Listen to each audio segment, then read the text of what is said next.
Drop the beat. I'm a never Trump guy. I'm a never Trump guy. I'm a never Trump guy. I never liked him.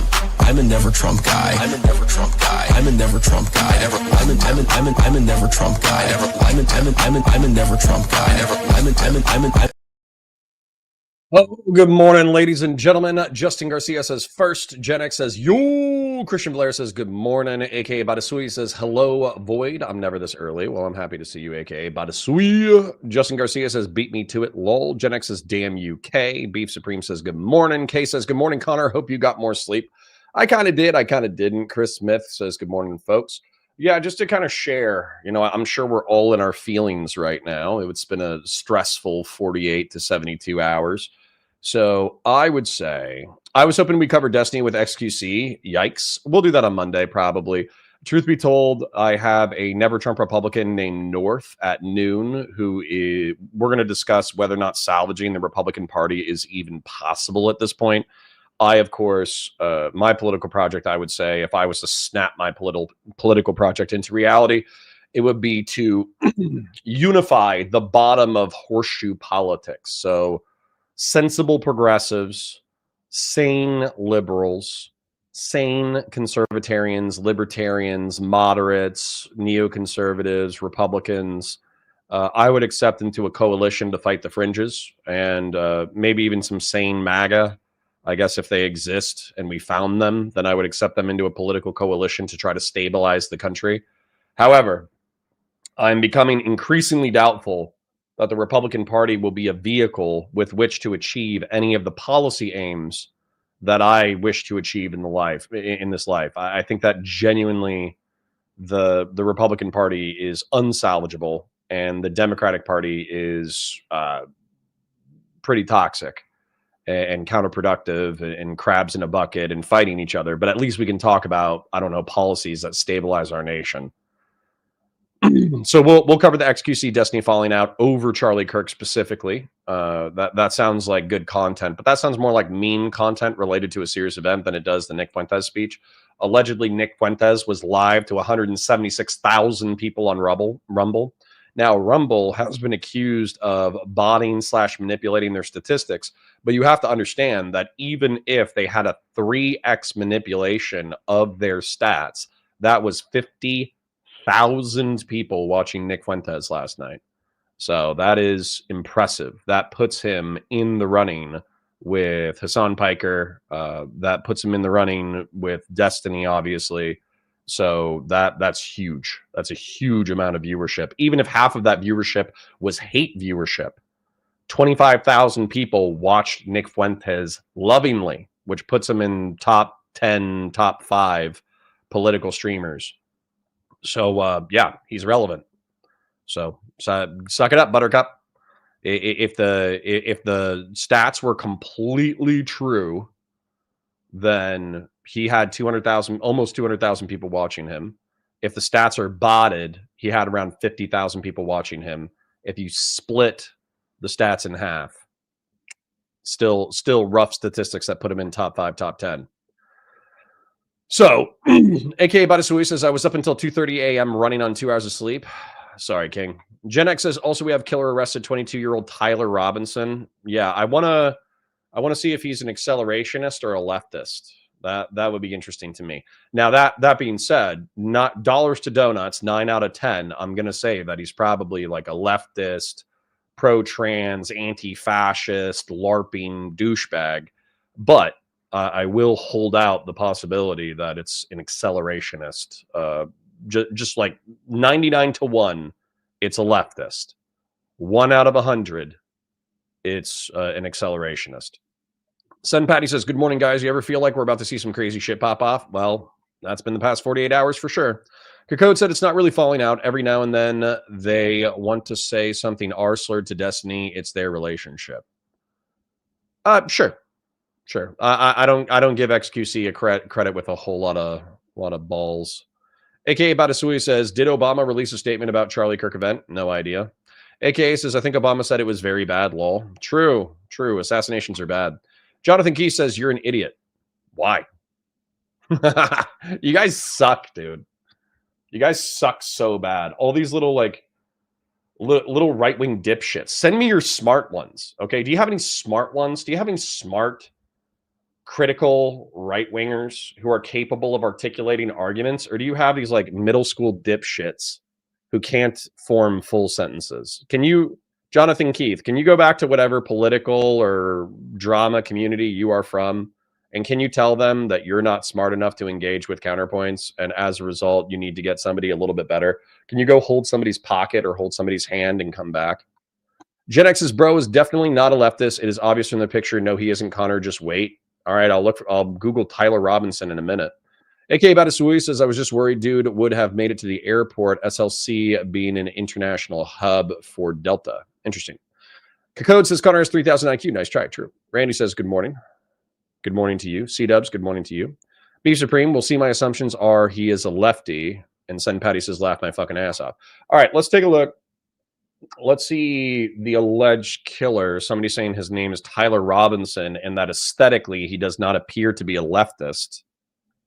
Let's Tyler Robinson, Charlie Kirk, murderer. Let's see if there's a picture. You're just saying that he has Groyper physiognomy. That's all you're saying, which would be crazy. If it ends up they check out his like social media post and Nick Fuentes was like, I disavow violence. I disavow violence. If you pick up a gun and you kill someone, I disavow you. But if it actually ends up being like a Groyper America First accelerationist, then that's going to be crazy. Oh, he confessed to his father and his father turned him in. Good. Fuck this guy. I told you, self-snitching. I told you that's what's going to happen. Tyler Robinson was just arrested for his murder. Ooh. Somebody dredge all of his social media. Well, I'm happy it wasn't Taze.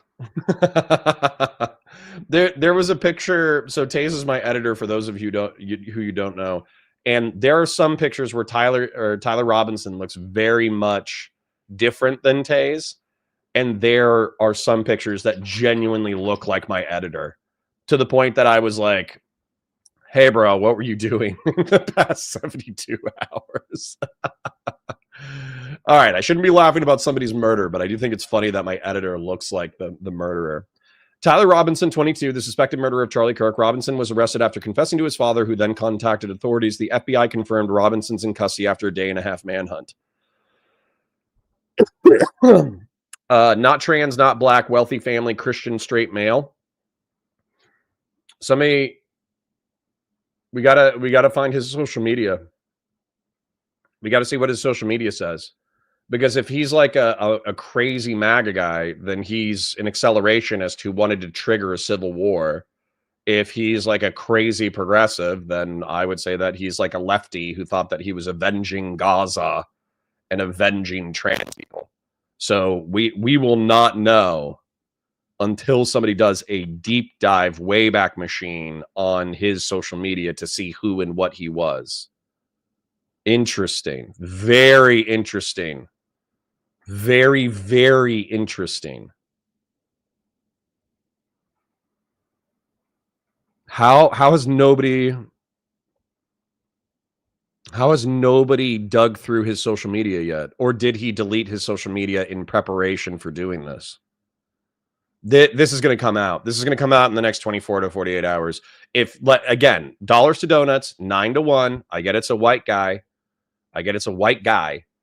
But if he's like, trans people are our brothers and sisters in arms, and nobody should be transphobic, and if you're transphobic, you're a piece of shit, and Gaza is a Holocaust, and anybody who supports the Trump administration's massacre in Gaza is a Nazi, then sorry to say it, guys, it's a progressive or a leftist, and you're just going to have to own it. Whereas if he, on social media, he's like, Trump is the only salvation for America. All hail Nick Fuentes. You know, I am Groyper King 1488. I will save the white race. Then he'll be a right-wing accelerationist. So we just have to have somebody troll through his social media and see what's going on. Ugh, those are Groyper aesthetics, bro. Those are Groyper aesthetics. I'm not saying he's not a leftist. He could 100%. He could be a leftist, man. We just have to know the social media. But I'm just saying. This is Groyper physiognomy. Is white, straight, gamer bro, living with parents, knows how to use a gun. I'm not saying he's a Groyper. I'm just saying that it's the Groyper aesthetic. Okay. Just saying it's aesthetics. All right. That the content of his character matters more. Randy says, dang, early start, lol. Happy Friday, Jonathan Keith. Yep. My guess is accelerationist that probably leans left. I could see that. I feel like right-wing accelerationists are more common, but I could see it. Officer Nasty says that was the most Groyper-coded dude I've ever seen. If he's not a Groyper, that's going to be funny. If he is a Groyper, it's also going to be funny. Sorry that somebody got murdered in order to make even more irony. Abel Drakovic says, morning, gents, listening at work. Let's fucking go, boys. Thanks for hanging out, Abel. I appreciate you. He did look like a Groyper, but we'll see. Yes. Conservatism says, oh, did they apprehend the fella? And now we're taking bets on this political camp as if that means something. Neat. Yeah. Yeah. Chris Smith says Salt Lake DSA merch spotted on one of the pics being circulated, so he might be a leftist. Okay. I'm with you. Maybe a leftist fail son. I'm with you there. Shaved Dog Butt says, good morning, Connor. Kind of funny, ironic that the dude used literally anti-fascist round 30-06. True. Kay says the socials are already yoinked, I'm pretty sure. Well, then we need to find out what they are. Beef Supreme says, I watched Fight Club last night. Always a good watch. Of course. Huge fan of Fight Club. Janek says, I'm already posting it in your Discord, Connor. Him dressed as Trump Halloween riding on Trump's shoulders. Lol. Oh, no. Oh, no. Highlight from our trip in Mexico. Him. Okay. Riding on Trump's shoulders, but is he riding on Trump's shoulders because he's being deprecating, or is he riding on Trump's shoulders because he thinks Trump is based? I'll show you guys the picture. Is it because he thinks Trump's based, or is it because he hates Trump? I don't know. That's really interesting. Sorry, I need to pull you guys up and drag you over and show you. This is interesting. This could go either way. This could go like, oh, Donald Trump is carrying me into the future, or it could be Donald Trump's a piece of shit. I don't know. I genuinely do not know. This is very interesting. Very interesting. So 9-1, it's a DSA member leftist. 1-9, it's a Groyper accelerationist. Kelpie says, huh, it's Utah. Dude's probably a Mormon. I believe in Santa before a leftist Mormon. We'll see. AKA Badisui says, it took them 10 months to find Elizabeth Smart. I think her name was. Gotcha. The feds for sure yoinked it. They had him in custody for a while before they named him. Good. I assume feds scrub socials, right? No. They're socials. They're public information as far as I know. Luke says they will spin that deep dive any way they want. We're living post-truth. Sure, but that doesn't mean that we don't need to pursue the truth. Shaved Dog Butt says he could be like me and basically have zero social media politics or zero social media. Gotcha. Yeah, there's some people like that. Melody says, oh, did I call it? Looking a little Republican right now. Let's not take bets. I'm still saying 9-1. It's a leftist. I'm still saying 9-1. It's a leftist. So, you guys need to be ready for that he's like a card-carrying DSA member. C-Dub says, if it's a Groyper, I don't think a single right-winger that blamed the rhetoric of the left and the trans people will apologize. They won't apologize, but we'll hold their feet to the fire for it. If they say, oh, you guys are the ones who murdered Charlie Kirk, and it ends up being a Groyper, then we're going to be like, no, it was you fucking idiots. Brandon Zero says, I don't know if you're interested in the D-Man and XQZ, a heated argument. I don't know if you're interested in the screaming match between X and D. Yeah, probably Monday. That feels more memey than it feels serious. Did you see Tiny lose his shit on XQC last night? I saw the video get posted. They caught and apprehended him after his father turned him in, which is base, by the way. If my son murders someone, I will love my sons no matter what monstrous shit they do in my life. But if they commit a heinous crime, I will turn them into law enforcement. Conservatism is starting to feel like a rightoid who has a grievance with Trump and Kirk that represents. Got to see either. Don't take bets, guys. You guys are still going with what you are hoping the situation is, not what it's going to be. Ryan Nowicki says, I live in Orem. There are leftists here, but we are talking about a real minority, and leftists don't really get into firearms enough to be proficient. Listen, Let's just wait and see what it is. I'm telling you my probabilities. My probabilities are 9-1. It's a leftist. 1-9. It'll be a right-wing accelerationist. But we need to, just wait. Just wait 24 hours and we're gonna know. Didn't they find trans symbolism on the gun bullet, or was this wrong? Yeah, but if you were doing a false flag, that's exactly what you would want to do. Gilroy VFX says, what do you say about people that think that because Bibi Netanyahu went on Fox News and talked about Charlie Kirk, that they had some involvement based on recent comments by Kirk? Well, if we have a white, straight, male, 19-year-old assassin, I don't think the Mossad is recruiting that kind of shooter.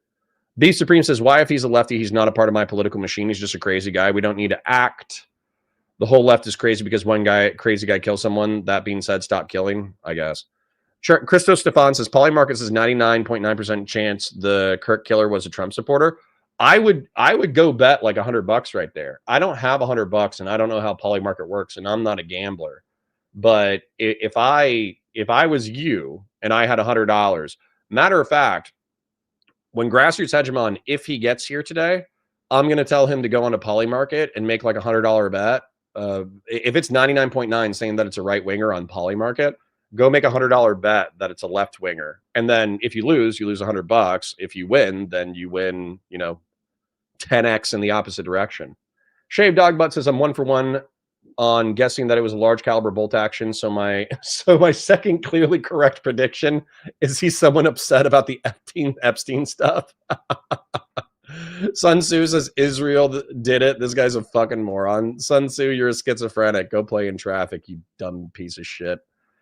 Fast and Bulba says everyone is talking about Charlie Kirk and no one is talking about how many Packers are the best team in the NFL, which is infinitely more important. Sometimes. Christo Stefan says if there was a trans propaganda on those bullets, the pictures would have been out yesterday. Maybe. Beef Supreme says I heard that. TRN was found on the ammo. TRN is an ammo manufacturer. Yeah, but we haven't seen the pictures, so we don't know what they're talking about. Christo Stefan says, I just watched news on Trump. He didn't say shit. If this was a lefty, he would have been all over this like stink. I'm starting to see it. I'm going to reserve judgment, but I'm starting to see it a little bit. I'm starting to see it. Christian Blair says, it's cute. We all think it will really matter that the dude is a Trumper groiper to the MAGA base online cons. No. Christian Blair, so you have to understand that we're engaged. We are engaged in information warfare. Okay. What I mean by that is that we are fighting for the souls of the American population. And so as such, the pundit class or the Z-list E-celeb is not the person that we're trying to convince. What we're trying to do is we are trying to convince their audience. And so if they are wrong and it's a groiper, Christian nationalist, accelerationist, false flag, then we take that information and we beat them to death with it because they have been braying for civil war over the past 48 hours. And we say, oh, so you were going to murder your neighbors over a false flag. And then if it turns out that it's like a DSA guy who's rebelling against his Christian minister, pastor, father, or whatever, somebody's saying that his dad's a minister, then we say, yeah, he's a fucking piece of shit. Fuck him. You know? Hearshot saying that he has a DSA shirt. Yeah. So again, if I was on Polymarket and it was 99.9% saying that it's a right-wing accelerationist, I would go make $100 bet in the opposite direction. Pizza Boy says, sorry for being off topic, but were you watching the Crawford versus Canela fight this Saturday? No, but somebody posted George St. Pierre versus Nick Diaz. What a fight. What a fight. I'm not super into MMA, but I can appreciate it whenever I watch it. GSP versus Nick Diaz is one of the craziest fights I've ever seen. The fact that they were on their feet for the entire thing, grappling, punching the shit out of each other. GSP clearly had a mastery over the fight, but Nick Diaz nearly took GSP's block off multiple times. What a fight. That was like legendary. Conservatism says kids rebel against their fathers often. Can't read too much into that. I agree. Shave Doc Butt says there was some hot mic audio last night of an FBI Homeland Security official saying something about how crazy something is and that they might not release it. Well, then we're going to have some Kiwi Farms. I know that you're busy accusing Steven of pedophilia and being a rapist, but can you go ahead and find the social media information in reference to the not Christchurch shooter, the Charlie Kirk shooter, so we can actually figure out what his politics are? Chrysler Stefan says, I got to go. Anyone out there is a hard herd skin and once a way out, come chuck us out. Task Force Butler. I don't know what that means. It feels like keywords to activate me as a shooter, but that's fine. Hearshot says he also had DSA shirt on in one of the pictures. Yeah, so it could be a leftist. I'm telling you, if you have extra money, go to Polymarket, make the bet. You might lose $100. You also might make $1,000 or $10,000, and then you can give me $2,000 in super chats. Dandalus Redux says they won't care. They never care. It's all theater. Well, yeah, again, we're not trying to convince the pundits. We're trying to convince the audience. Hi, new to your channel, but have seen you on Destiny stream, says a squad wiper. Good to see you. Herkimer says 48 hours. These chuds have been screeching about Civil War since 2016. You know what I'm saying. If you know what I'm saying, then don't pedant me. Fashion 40 says tinfoil moment, but if he is a groiper far-right extremist, I believe this fucked up administration will say he was a fascist radical lefty. And we yeah, true. Yeah. Hearshot says who won? GSP won. GSP won the fight, but I have incredible amount of respect for excuse me. I have an incredible amount of respect for Nick Diaz. Being able to go to toe with GSP like that for like and not get so winded that you just fall apart and tap out was severely impressive. Like he lost.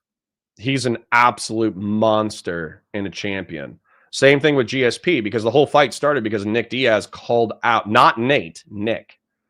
The whole fight started because Nick called out GSP and said he was a retired pussy and he was afraid of him and all this kind of stuff. And normally when you lose, there's a Discord link that I just posted in chat. But normally when you lose a fight after talking a bunch of shit, then I'm going to dog you a little bit, right? Just a little bit, just humble thyself, right? But Nick Diaz, if it was not the reigning champion, Nick Diaz would have won. Nick Diaz is a fucking monster. What a monster. Xena says, it's sad and frustrating that people like Shuan Head seem to see only the left doing wrong. Shuan Head is lost. She's lost. She's absolutely lost. Did we just get cursed? Not on purpose. Vets fighting fascism. True. Gen X says, this administration sweeps us under the rug, but if it was a lefty, they will give us so much shit. Sure. GSP, George St. Pierre. It's probably an old fight. But I don't, like I said, I don't watch MMA religiously. I watch it when there's something big. Last time I was paying attention to MMA was when Conor McGregor was fighting, because we have the same name. He's Irish. It's cool to have an Irish champion, but he's also like a total asshole, like total piece of shit. But Conor McGregor was interesting when he was coming out and doing what he was doing. And then what was I thinking? And then Nick Diaz versus George St. Pierre. I'm assuming it was probably 5 or 10 years ago, but it was an awesome fight. Kingslayer says, if you're talking crazy fights, look up Lawler versus Condit or Lawler versus McDonald. Okay. I'll throw. I can't promise that I will, but if it comes up, I'll definitely I'll throw that into my head canon of like the world's most amazing fights. Webbius Zoo says Twitter Connor has been on Demon Time. It's awesome. Listen, bro, you can't let them get away with it. You can't let them get away with it. FBI live right now. Ooh, interesting. Let's see. Are they live on YouTube? Or where are they live? FBI Charlie Kirk shooter. Let's see if we can find it. What is this now? An hour ago?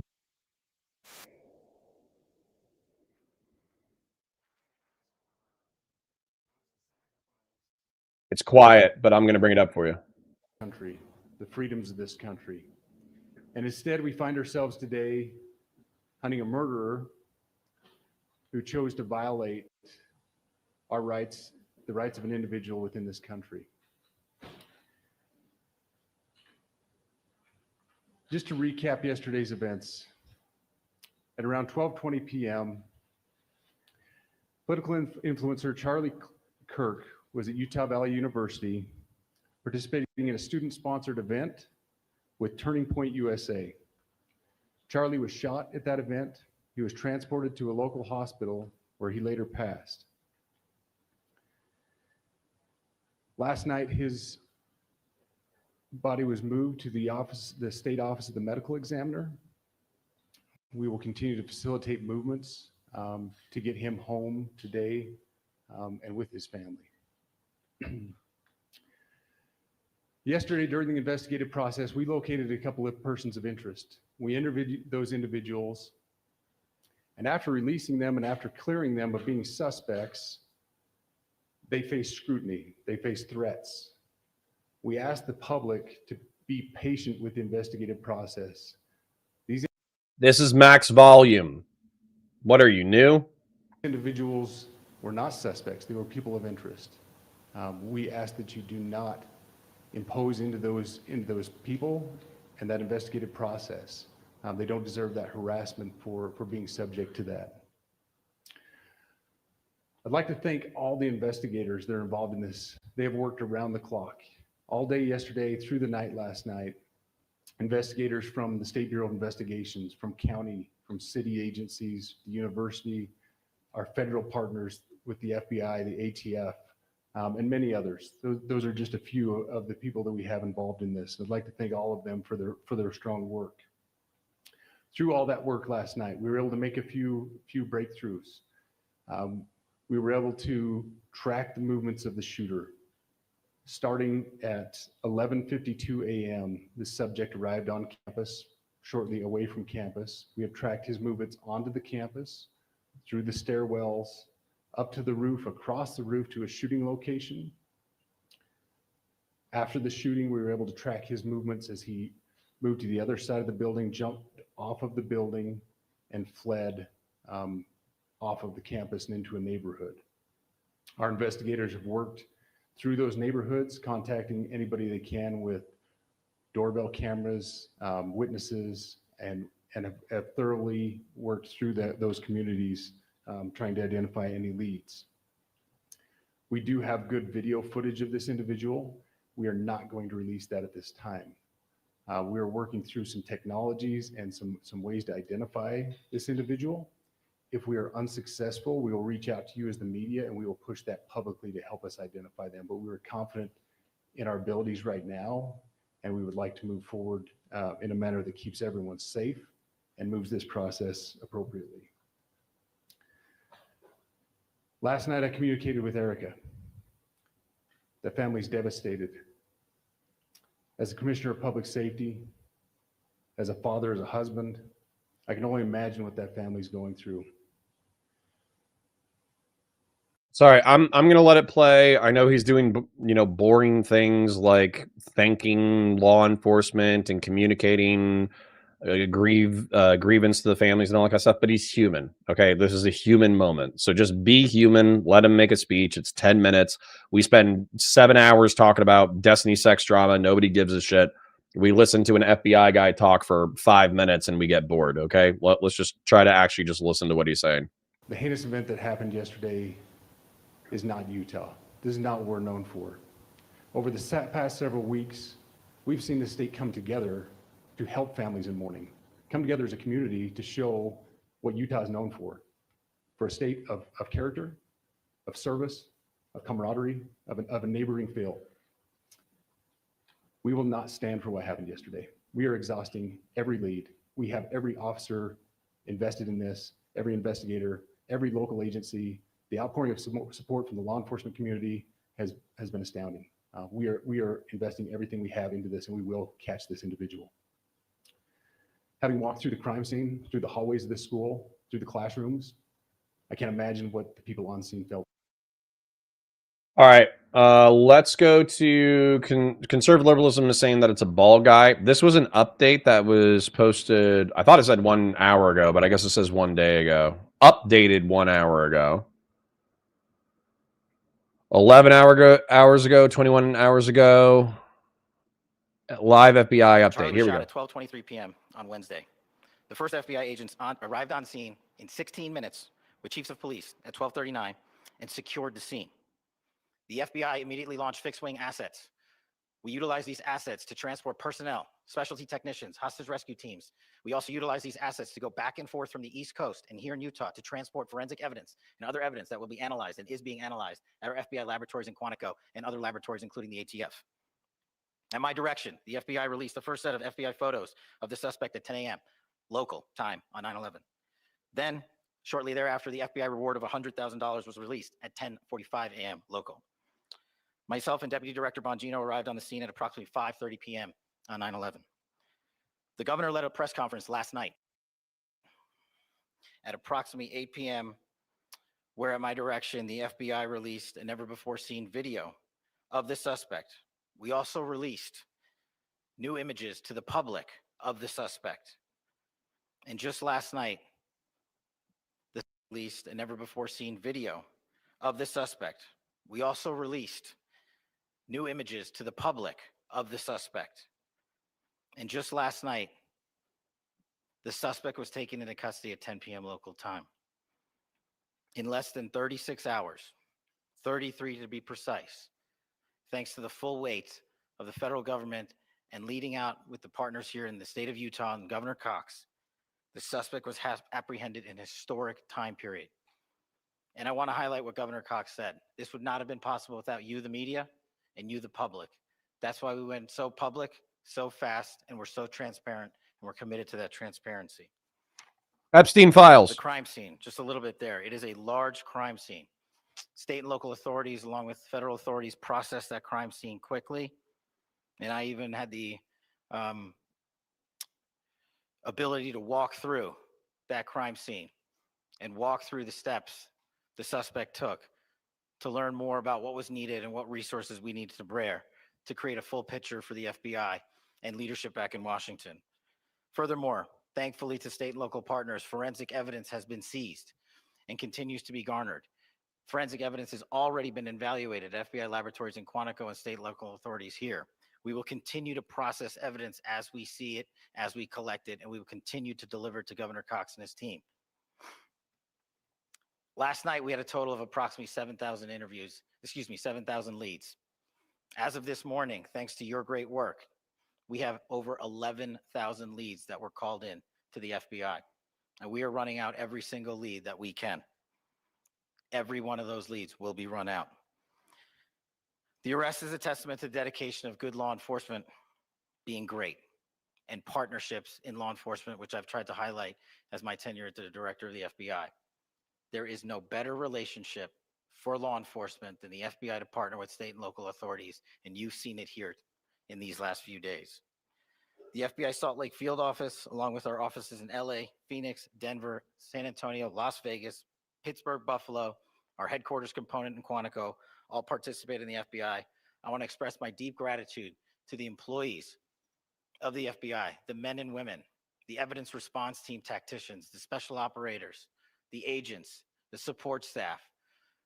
You have done monumental work in historic time when the public, who had a right to demand such an expeditious. Okay. I'm just going to point this out, okay? I get it. I'm being cynical. I'm being an a-hole. The father called in the tip. Now, that doesn't demean law enforcement's efforts, okay? Law enforcement works their asses off in order to try to figure stuff out. They're following down leads, no matter how unlikely. They're checking on evidence. They're doing digital forensics. They're doing physical forensics. They're doing all sorts of crazy stuff in order to make sure that, or in order to try to effectuate justice. Okay. But what I don't like about him saying, like, we did this in a crazy record-breaking amount of hours because people were giving a shit on social media about finding the shooter.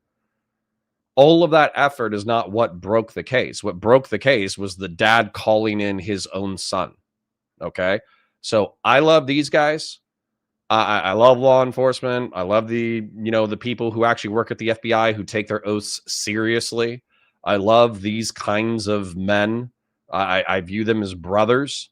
But let's be real. Kash Patel, in my opinion right now, he's not talking as a law enforcement officer who's happy to have a case break his way. He's talking as a politician who's trying to say, you guys asked for something from us and we got it for you. Aren't we so cool? Because he knows that he's taking shit on social media for sweeping the Epstein files. Solving of an investigation.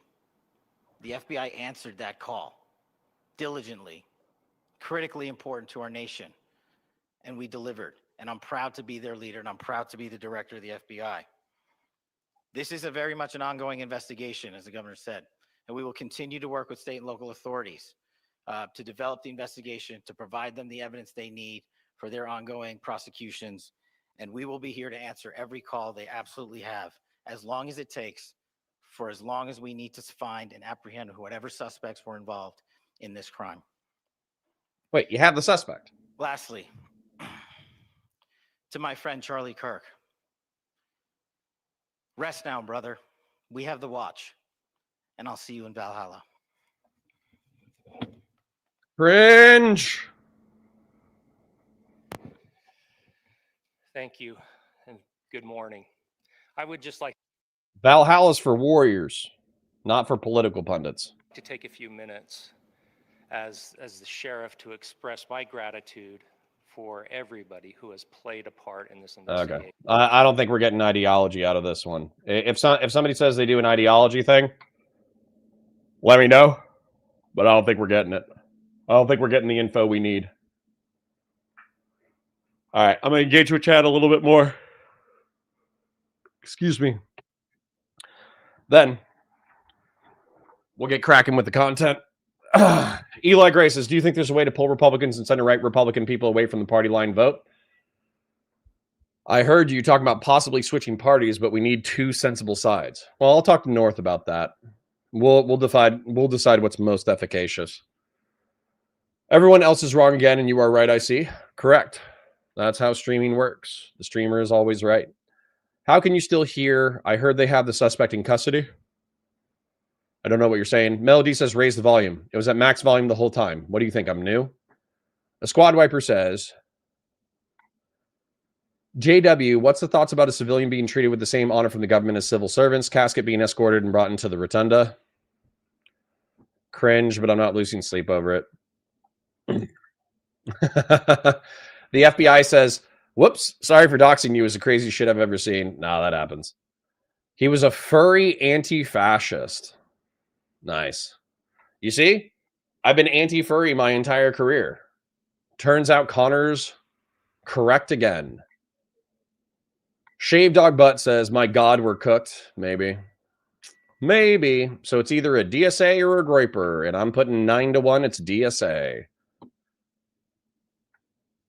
Shaved Dog Butt says, engraved casing said, ooh, woo, what's this?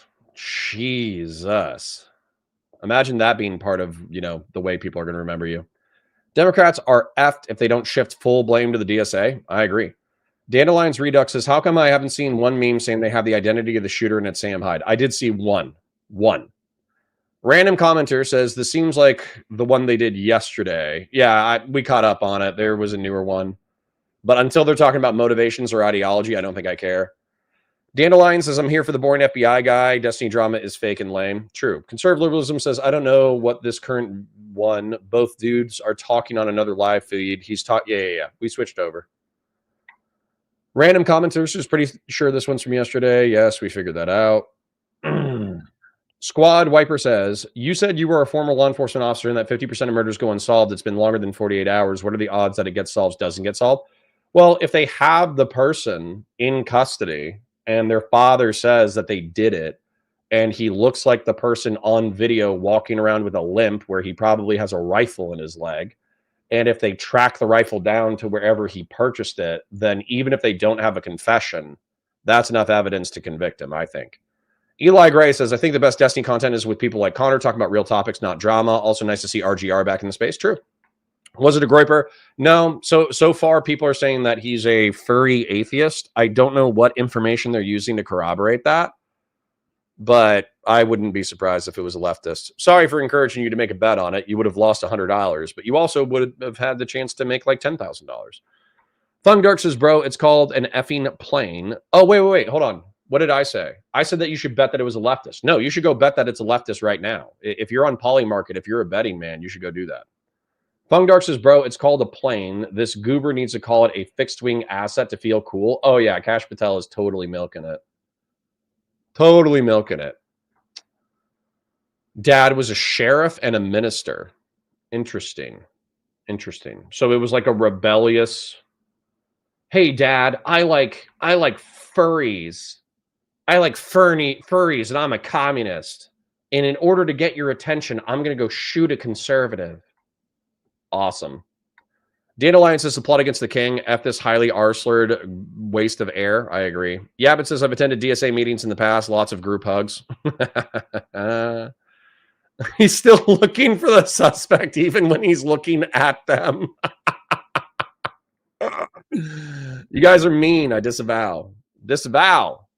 That was cruel and unnecessary, and we should not be picking on our cross-eyed brothers and sisters.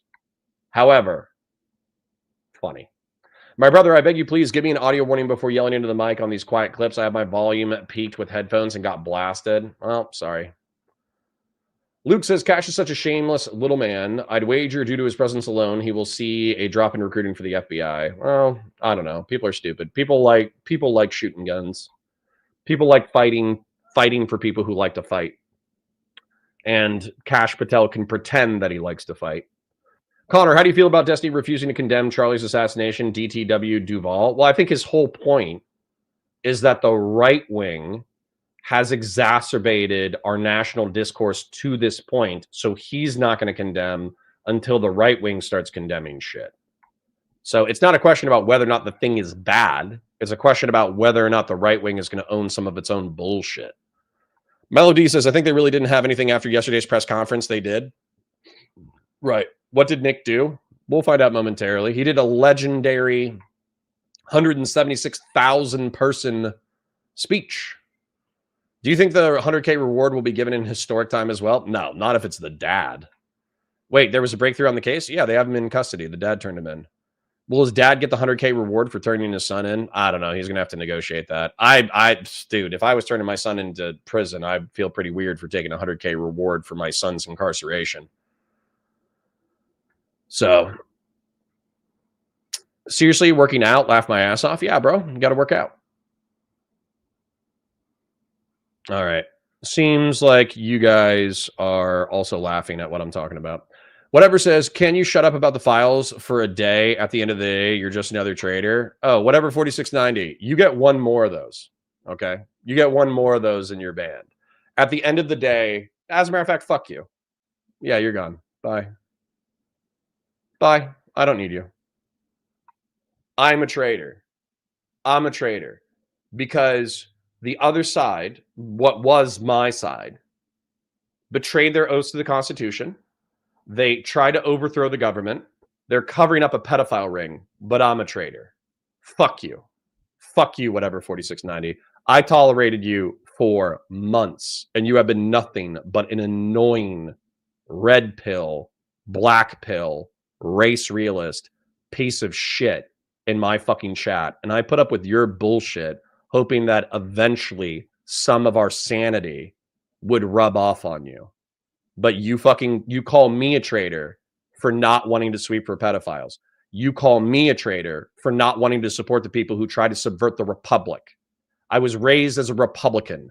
Do you think that I have more loyalty to a neo-monarchic death cult surrounding some fat, octogenarian, retarded pedophile? Sorry for the ableist slur. But do you think that I have more loyalty to a monarchic death cult, R-slurred pedophile, or to the Republic of the United States? And you dare call me a traitor? Fuck you. How about that? Unork says maybe he meant Valheim. Oh, man. Heidi Lemmer says this is bullshit. These people are just going to frame somebody, anyone. They do not look bad. Or they have video evidence and they found the shooter and the guy confessed to his dad and he got turned in. That's another opportunity. Jesus. Conservatism says, I posted transcription of the engravings on the case since they seemed like they were a shit post. Check Discord's general chill chat if you care to read. Yeah, sure. Why not? Why not? Can you at me? Like, I'll go into chill chat, and if it's the most recent thing, then that's good. But Bella Chow. Okay. So the bullet casings were a shit post, apparently as follows. Notices, bulges, ooh, woo, what's this? So I guess that's like a trans joke. Hey, fascists, catch this. Up, right, down, down, down, which is a Helldivers 2 reference. Oh, Bella Chow, Bella Chow, Bella Chow Chow, which I don't get, but that's fine. If you read this, you're gay, laugh my ass off. Okay. Bella Ciao is an Italian folk song about sacrifice, freedom, and resistance. It means evolved from the anthem of World War II Italian anti-fascist partisans who sang it while fighting invaders to a universal symbol of defiance against injustice, oppression, and authoritarianism. Okay, guys, go to Polymarket. I'm serious. Somebody go to Polymarket, make a $100 bet that it's a leftist, and then when you get $10,000 on a payout, donate a third of it for super chats. Indian customer relations, that's racist. Nsort says for $5, what the frig? Lol, these guys are podcast bros, and Valhalla isn't Christian. Agreed. Agreed. Let me find your super chat again because I just scrolled past it. This was a horrible, pathetic professional hit. What? Anybody with a deer, anybody who's ever hunted deer could have pulled that off. What's the DSA? Democratic Socialists of America. It's the socialists. Christian Blair says the audacity to call Connor a traitor while he's being a fucking banger, lol. Yeah, fuck that. Bonger, you said, but still. Wait, I just got in. He's a groiper? No. He's probably a Democratic Socialist. Probably. So if you want to go to Polymarket and make a bet and make shitloads of cash and then super chat that cash, I will not be angry at you. Jenix says, Connor, my friend, said that the guy told people Charlie was full of hate, so maybe you're right or something, right? Nah, I'm going dollars to donuts. The Bella Ciao thing, I don't think any fascist would know about that. Sun Patty says, oh, so rich kid hated dad and shot dad's favorite commentator? Yes. Eli Gray says, furries need to just go back to being mascots, lol. Also, if this is a DSA guy, then I feel that what Connor said and I agree with is right. Center right and left-wing coalition, no socialists or Marxist-Leninists. Yep. Destiny did some of his best content in years just yesterday. Go watch him rip XQC into pieces. It was so cathartic. Love you, Connor. Thanks, world-renowned GeoHound, but we'll probably do that Monday because it's more memey. Today, we're going to do the more serious stuff, which is a Nick Fuentes stream. Test Dummy Human says, what are we up to today? We're going to go watch Nick Fuentes talk to 176,000 people. That's what we're going to do. Trade Atome says, yeah, I don't know where people are getting this being a groiper. It was just 99 to 1. He has groiper physiognomy, let's be real. So, yeah. Uriel says 100K and safety of knowing the government will enact due process versus vigilante justice in the public. I'm sorry, but that's an easy choice. Well, yeah. Uncle Fatty says dad has cancer with no health insurance. Kid did it to save dad. Bet on it? No. His bitch ass can go back to Tommy Robinson hug box. Yeah, sure. Dude, I'm not putting up with that shit. You're calling me a traitor.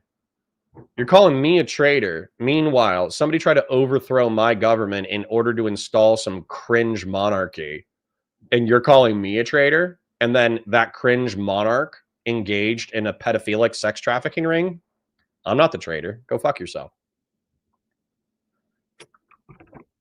Wildman542 says, did you see the clip of the leftist intruding on the sigil where he shouts, fuck Charlie Kirk, and he got his ass beat by 3 to 4 guys? Yeah. And guess what? Play stupid games, win stupid prizes.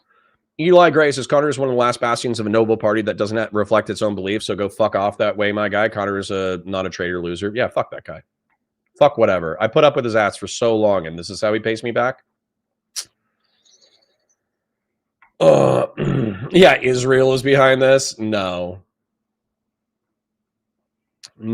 Israel is probably not behind this. How did I not know that? The Bella Chow thing?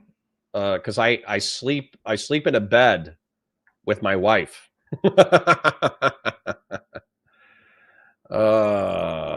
Yeah. Would you have turned your son in, Connor? Yep. I love my boys, but I'm not going to put up with them being rapists or murderers.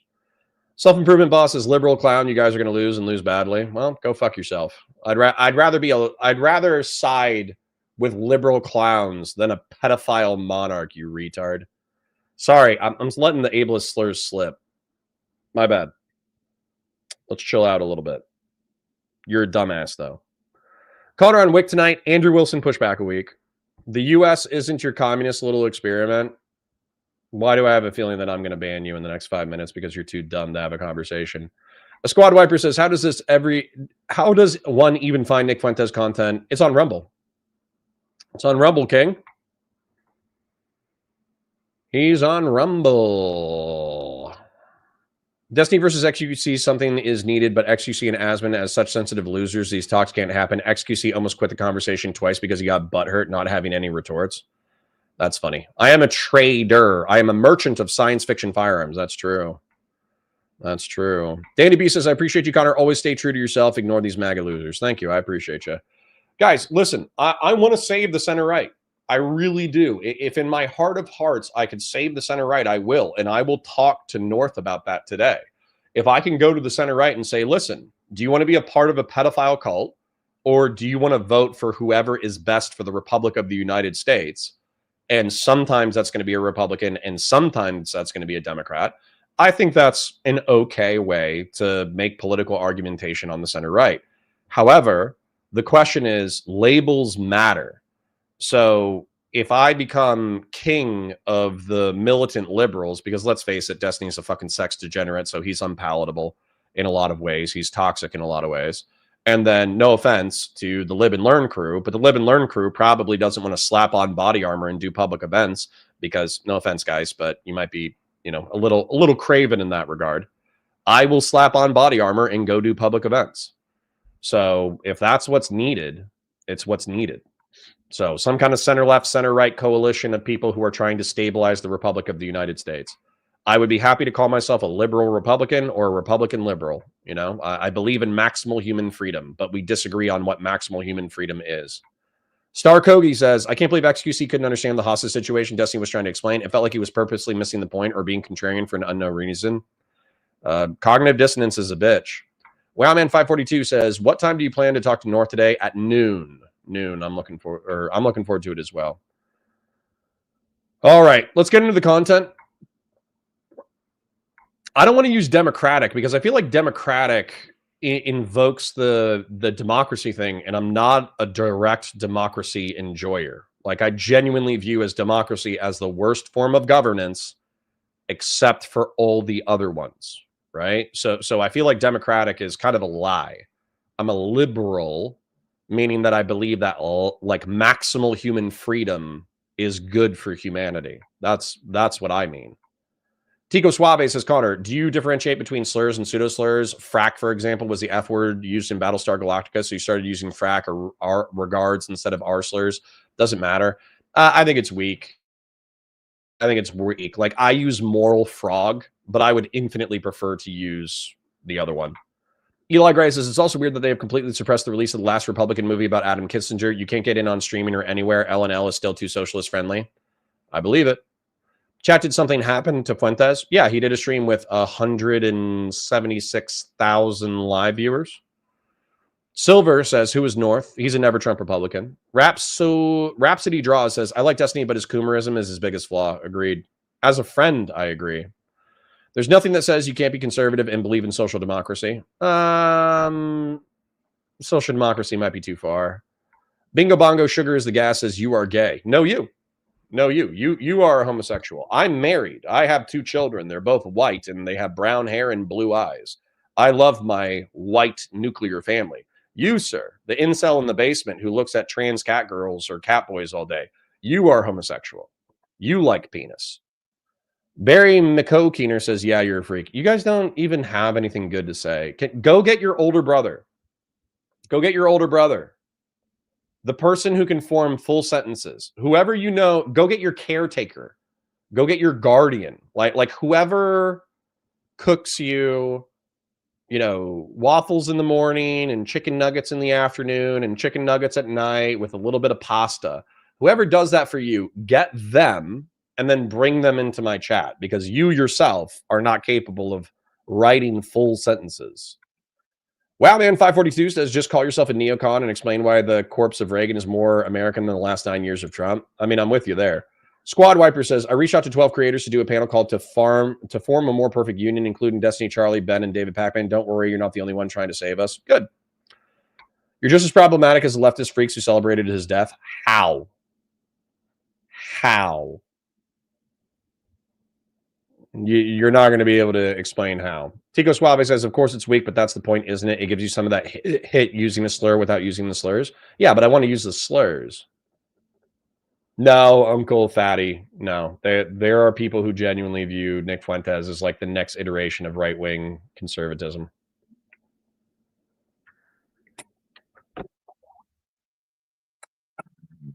Test Dummy Human says, being conservative and believing in social democracy is only possible in a historical social democratic country like Sweden. Yeah, I get it, but still. Tracheotomy says, I'm new to your content. Curious how you don't see liberalism as a complete failure. Yeah, it's because I'm able to make a living speaking my mind about politics online and creating science fiction breakdown content, which is an amazing way to live, which is only possible through liberalism. And then when I look at the homicide rate by year since 1900, and we have, look at this. Look at this tracheotomy. Maybe I couldn't save whatever 4690. Maybe I can save you. This is the 1950s and 60s. This is the time that every conservative idealizes because we had the nuclear family, we had single family housing, we had a car in every garage and a chicken in every pot. We had the post-Cold War consensus where like mild social conservatism mixed with the freedoms of American entrepreneurialism was realized, and we had incredibly low violence. But in the 60s, 70s, 80s, and 90s, we had liberalism, which was incapable of defending itself, become a victim of the drug war. So this is the drug war right here, where we, of course, engaged in open immigration, but we also had drugs, hard drugs, become industrialized, and it peaked violence here. Now, this could be a generational thing.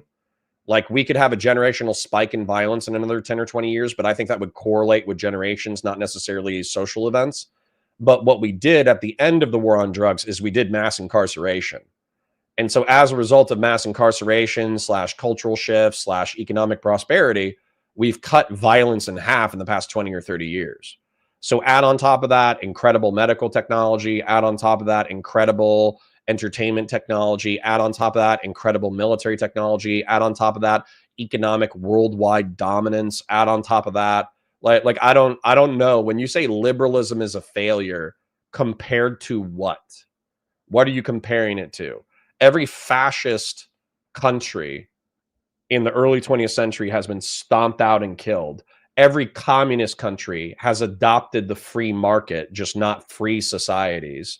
Every jihadist organization, every jihadist country, every theocratic Islamic country is a fucking nightmare. China is arguably as bad as Nazi Germany in some respects. So liberalism is a failure compared to what? Tracheotomy. Eli Gray says, we're a republic with the democratic system. Let's not start bringing socialism into everything. Social programs to me are the community helping the community, like Connor after the hurricanes. Yes. Danny B says, I respect your opinion. The truth is all these politicians are corrupt as fuck, and they use divisive rhetoric to manipulate all of us. Washington is broken because we are broken as a people. Sure. They are incentivized to do that, though. Uriel says, problematic equals not being emotionally enraged and calling for civil war. True. Sen Patty says, burning down the system will not lead us to the promised land. True. Janek says, Connor, the governor of Utah said there was an inscription that said, catch fascists at the press conference. Oh my fucking God. What if he turns out to be DGG? Whoops. Barry McConnor says, no, you low IQ moron. Go get your caretaker. Go get your dad or your uncle or your aunt because your dad abandoned you. Go get somebody who's an adult who's capable of writing more than one sentence. You get like one more insult and then you're banned. Rhapsody Draws says, it seems like the killer planned the whole thing on Discord. It's always Discord. I know, right? Squad Wiper says, liberalism is a worse system than monarchies and totalitarian government. Intelligent takes right there. Yeah, I mean, what? Compared to what? Liberalism has failed compared to what? Didn't the FBI and government put drugs into the cities? No, No. Vorpal, why? Didn't the FBI and the CIA get crates of cocaine and then ship them into the American cities, and that's why people have drug problems? No, you have drug problems because you do drugs, you idiots. It's really not that hard. In an economy, people want to make money, right? So people in Central America and South America who are poor, who are raising fucking llamas and alpacas and growing corn or whatever the fuck they do in Peru and Bolivia and Colombia, right? They're like, oh shit, I can raise a bunch of cows and a bunch of alpacas and a bunch of llamas and raise a bunch of corn, and I can make $50,000 a year. Or I can make cocaine and I can make $250,000 a year, or I can make $10 million a year, or I can make $1 billion a year. And so they say, well, fuck it. Even though it's illegal, I don't give a shit about Americans. Americans are a bunch of snobby douchebags anyways, and they want my cocaine. So I'm going to manufacture a shitload of cocaine, and I'm going to get heroin from Asia, and I'm going to get fentanyl from China, and I'm going to send it north so I can make a shitload of cash. And you know what happens to these drugs? Okay. An FBI agent doesn't point a gun at a young black man and say, do cocaine now, do heroin now, do fentanyl now. He doesn't go to Appalachia and go, oh, do fentanyl or I'm going to shoot you. What happens is a guy who wants fentanyl because he's a fucking idiot, or a guy in the inner city who's bored, smokes crack cocaine, gets addicted to it, and then buys cocaine, buys heroin, buys pills, buys fent. Holy shit. Vorpal, just mind-bendingly stupid analysis of the drug trade. Please grow up. Oh, I hate that. I hate that. I hate that. I hate it with my whole fucking body. Okay. Nikki Frost says Walter White wouldn't have been so successful if there wasn't such a massive demand for blue meth in the US. Exactly. I hate that take. The CIA didn't make the inner city do drugs. The inner city did drugs because they wanted drugs. It's really not that crazy. The crack epidemic is a CIA mess up more than a thing that they did on purpose, but they knew 100% and did nothing to stop it. Why would they stop it? Why would they care? Seriously, I'm kind of asking you. The CIA is responsible for foreign interventions through diplomacy, intelligence, espionage, and assassination. Why would they care that who is it? It's not the Sandinistas, the Contras. Why would they care that the Contras were moving cocaine north when cocaine was going north anyways? Why would the CIA care? The coke gets sold in the inner city. A couple of black people kill themselves on cocaine, and then they get hundreds of thousands or millions of dollars so they can kill socialists in South America. Why would the CIA care? Crack is not the same as coke? Yeah, no shit. It's fucking cocaine mixed with like baking soda and cooked, so you get more high by smoking it. And problem? Does that differentiate anything that I've said? Ryan Nowicki says there are also those who get hooked from Peru and never get help, move to Fent with no help. Come on. Okay. Again, if you guys say things that have nothing, that don't change a single thing that I said, I'll acknowledge that you said the things, but I'm not going to respond. Sabian Green says, I thought a lot of U.S. addicts came from the effed up healthcare system and had an incentive to sell fentanyl until it became a problem. Yeah, but that wasn't a Central American or South American thing. That wasn't a CIA or FBI thing. That was a Pfizer thing. That was Pfizer. That is one of the biggest American drug companies in the United States who knowingly sold prescription opiates to the American population, acting like they were going to be a panacea for all of the world's problems. Then they got everybody hooked on Oxycontin and oxycodone and hydrocodone and all those different various pain pills. And then they were like, oh, actually, just kidding. These are addictive. Whoops. And then they took the pill mills out. They stopped prescribing opiates because they are addictive. And then a shitload of American middle class and working class people ended up doing heroin instead of doing pills. So yeah, that's not the FBI's fault. That's not the CIA's fault. That's Pfizer's fault. Okay. Well, it's also the drug consumer's fault, but it's Pfizer's fault for exacerbating. Star Kogi says they didn't want drugs. Come on. They were introduced to drugs and became dependent due to ignorance and abundance. Plenty of eras and plenty of countries have a drug problem. Am I crazy for thinking that? Yeah, you're crazy for thinking that. Americans love drugs. What are you talking about? When I was a kid, I wanted to drink alcohol. When I was 16 to 21, I wanted to know what the fuss was with alcohol. So I drank alcohol and I tried to hang out with loose women. Okay. But then alcohol wasn't exactly the most fun in the world because somebody introduced me to marijuana. In marijuana, I would get stoned and play video games and talk about crazy ideas with the boys. And I would think about philosophy and spirituality. And so I liked marijuana more than I liked weed. And so I became an angry pothead. Okay, that's what I was in high school. I was an angry pothead. Okay, and I loved marijuana. But what ended up happening was it was laced with other shit sometimes, and that was super intense. And I was like, you know what? This is too hardcore. I'm going to back off. Okay, but there were plenty of people around me who were doing illicit steroids. There were plenty of people around me who were doing cocaine. There was a few working class kids who got addicted to meth. There's a ton of kids who got addicted to pills. They didn't do that because the CIA or the FBI walked up with a gun and they said, hey, do illegal drugs now. Do illegal drugs now. They did it because they were kids and they were bored and they wanted to do drugs because that's how you prove you're an adult. You're an adult because you're making adult decisions. I hate that. I hate your whole, like, somebody showed me something bad, so I had to do the bad thing. It just robs agency of anyone. Bud123 says, if you go up to Montana once the apocalypse happens, we will also have good views of Aurora. Beautiful. I'm looking forward to that. eDreamcast says, I tried to subscribe to your Discord, but it says that the link isn't valid. Well, I posted the link, so I'm sorry. Just ask me later. FBI traffic crack. Yeah, you got evidence for that, you fucking arsler. Hey, yo, for yeah, yo, walk around with yeah, yo, all up in my knees, yo, I might be going crazy, yo, hey, yo, for yeah, yo. You see, dude, I don't even like cocaine. I haven't done cocaine, but I've seen plenty of people who are so annoying and they get a huge ego and they start talking a bunch. And I already do that. I don't need cocaine to be annoying. So, but tell me that this song doesn't make you want to do cocaine. And yayo is a slang for cocaine from the thousands. So tell me, if you were 17-year-old Connor and you hear this song, tell me that you do. I've never done cocaine. Okay. But listen to the song and tell me whether or not you want to do cocaine.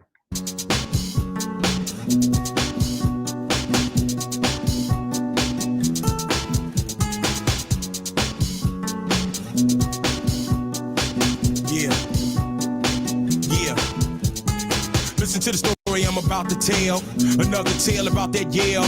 Little girl once innocent and sweet. 14 introduced to the street. Started from weed, big smoke outs. Before you could exhale, blunt in your mouth. Champagne, glue you blue. Now you need something else to do. A new how to try, a new place to go. Introduced to the yay, to the yo. House full of girls, old and young. Played on the table, taking one-on-ones. Used dollar bills just to snort the lines. You see the big girls do it, so of course it's fine. Cocaine enforced on your mind. Not blow, then they blow in your time. Hey, yo, yeah, yo. Walk around with yeah, yo. All in my name, so I was the big yo. Hey, yo, walk around with yeah, yo. All in my name, so I was the big yo.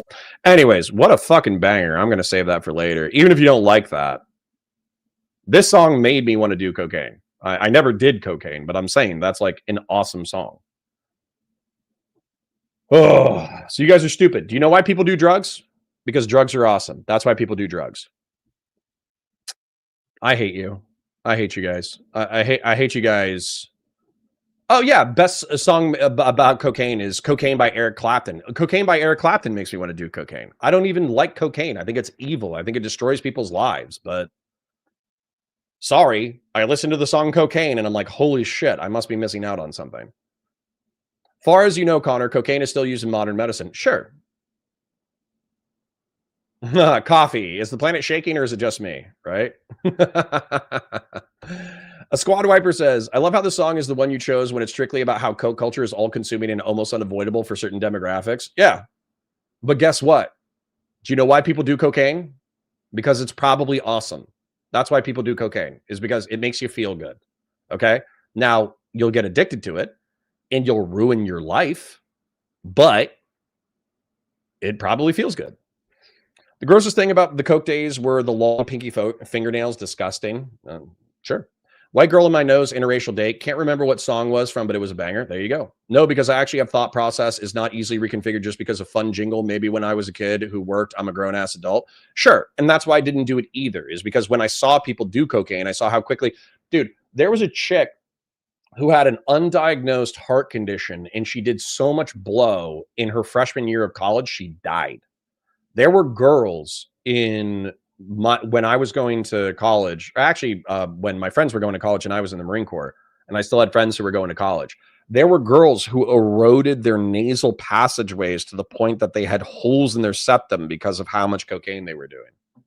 So, yeah, like no, if I did so much drugs that I eroded a hole in my nose, I would be like, holy shit, okay, that's obviously way too many drugs. If I had a friend who died because they had an undiagnosed heart condition and they did a shitload of blow and they died, then I would be like, okay, too far, too much. Oh yeah, and then I had another girlfriend in high school, and when I was dating her, she was like, I don't freak out about overdoses when I do drugs because I know I'm on drugs, so I just don't think about ODing because I already know I'm high, and so as a result, it's not that big of a deal. That was like the dumbest thing that girl ever said to me. And you know what happened within like 3 to 6 months? 3 of her friends did cocaine in LA. They bought it from a random guy on the street, and it ended up being laced with some fucked up shit. And all 3 of them were critically injured. 1 of them died. So 2 of them were in the hospital on the verge of death and avoided death by a hair's breadth. And 1 of them died because they did coke laced with fucking rat poison or some shit. So, yeah. See? And now I got people in my chat celebrating the hard drugs that they've done in their lives. Yeah, it wasn't the CIA, guys. It wasn't the CIA that made you enjoy drugs. It was you. Okay? You liked drugs. You were bored. You wanted to do drugs. So you did drugs. And you're like, holy shit, drugs are awesome. And then you kept doing drugs. Then you saw a few of your friends die from drugs. And you're like, okay, I'm going to chill out on the drugs. You don't have a unique story. Okay? It's everybody. Everybody goes through this when they become an adult and they decide what chemicals they're going to ingest and why. Eli Gray says, I lost so many friends in the music industry, even from doing hard stuff once after getting clean and their hearts gave out at 30. Not good. Yup. There are meth addicts and there are coke addicts who get clean and they die anyways. Fanatic Monkey says, I did coke once and all it did was sober me up and make me spend more time at the bar. Gen X says, I'm actually not sure how I didn't die, but my heroin always had unknown amounts of fentanyl in it. See? So even Gen X, she's a recovering addict. She was playing with a loaded revolver. She was playing with she was playing Russian roulette. Bud123 says, the CIA can't supply me the drugs of coffee. What a shame. The CIA should invest in coffee. That should be the main thing. Connor, do you want a soundboard? Yeah, probably. I do want a soundboard, actually. Test Dummy Human says, cocaine is pretty shitty in my opinion. Then again, I became normal with it. ADD and all that. If you do drugs, do it responsibly. Yeah, of course. Of course. But it's our job to tell the next generation of teenagers and young adults that they can't be like Destiny, okay? Destiny, allegedly, okay, according to what he's told me, he will do a hard drug recreationally that he tests once every few months. But when a teenager hears that, what they're going to say is, oh, hard drugs can be fun as long as they don't kill me. And then they'll go do a hard drug with their friends, and then it'll be laced with some stupid bullshit, or they'll get addicted and they kill themselves. So, sorry, Stephen's messaging on drugs sucks. Tezzy says, through CIA negligence, complicity, and racist policies, that's how crack got into marginalized communities. All right, you didn't listen to a single fucking thing I said, but okay. That's okay. There you go. Bud123, my cousin died of a cocaine overdose. It is bad. Yep, no shit. All right. All right. Squad Wiper says, no self-snitching here, but I had a homie hook me up with Molly last summer, and it was cocaine laced with meth. The drug game is way more dangerous than in the early 2000s. I believe it. I believe it. So please type a 3 if you did drugs or are a recovering addict. It's everybody, dude. Everybody does some kind of drugs. Everybody drinks alcohol. Everybody smokes weed. Some people did coke. Some people did meth. Some people did heroin. Justin says title seems a little sus. Well, we'll make it less sus in a second. Hard drugs are hard drugs. True. And then Christian Blair says, mind you, Destiny clearly didn't test all his drugs either. Right. I think Destiny thought he was going to do Molly, and he ended up just doing meth. Right. So even with Destiny, who's like the guy who tests his hard drugs in order to make sure it's the right drugs and he has the right purity and it's not something that's going to OD or kill him, even he got duped. Here, I thought this was about Fuentes, not about people doing substances. Don't worry, we'll get into it. We'll get into it. Hans Mayer says Coke overdose. Well, typically it's not the Coke that's making you overdose, although you can OD on Coke, especially if you have like a heart issue and the heart issue takes you out. But typically it's because it's laced with something else. That's why Coke will kill you. So crack got into marginalized communities because it was released from a bad life, had nothing to do with the CIA. Well, even if the CIA, okay, the reason why people say the CIA trafficked cocaine is because of Barry Seals, okay? But Barry Seals was a triple agent for everybody. Barry Seals was contacted by the CIA as a CIA contractor in order to run guns down into South America, okay? That's what he was contracted for. And he was used by the CIA in order to document Panamanian leader Manuel Noriega's involvement in the drug trade and in banking, like money laundering for drug organizations. And so Barry Seals was used as a spy. But what Barry Seals did on top of running guns into South America was he ran cocaine north. Because he was dealing with the Contras were effectively narco terrorists, right? They were capitalists, but they were narco terrorists. And so that's why we use them as a militia to fight communists. The Sandinistas versus the Contras, I think it was in Nicaragua. And so the CIA and the Department of Defense and the President of the United States probably knew that the CIA and Barry Seals specifically, like contractors, were running coke into the United States, but they didn't care because they thought that defeating communism was more important than defeating the drug trade. And then they let law enforcement, federal law enforcement, and they let local law enforcement intervene in order to arrest dealers, right? So they wouldn't stop the flow of drugs north, but they would intercede on dealers. So yeah, so it, like, malevolent negligence is not the same as the act of commission, right? You can absolutely criticize malevolent negligence, and you should, but you should not mistake malevolent negligence for the sin of commission. They're different things. How often were your law enforcement interactions based around drug use, overdose? 70% of the time, 80% of the time. If you include alcohol and marijuana in interactions, 70 to 80% of my interactions were involving drugs. Dang Jesus says, I'm 2 years sober for the first time in my actual life, and man, I do not recommend smoking weed or drink if you know you can responsibly, but otherwise you're better off without it. I agree. I agree. All right, I caught up with chat. It's time to start content. I parasocially love you. Thank you for being here. Quick shill. Thank you for the Ensort for kicking off the stream with the super chat. Like the stream, share it with your friends, engage with chat. Super chats if you got them, memberships if you got them. You guys were crazy generous on Monday. You were crazy generous on Tuesday. Wednesday, we hit a little bit of a lull. Thursday was insane again. So if you're a little tapped out, you already donated yesterday, you already donated on Monday or Tuesday, don't worry about it. I don't need all of your money in order to survive. I'm just trying to keep the show going. Okay, that's all. So yeah. All right. Anyways, let's do the intro. Let's get into the content. Let me pull up Rumble. Sam says us for $5, or he says US. I don't know. Damn, bro, this is Taze.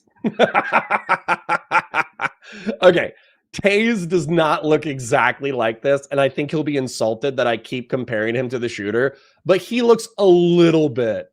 He looks a little bit like my editor. A little bit, okay?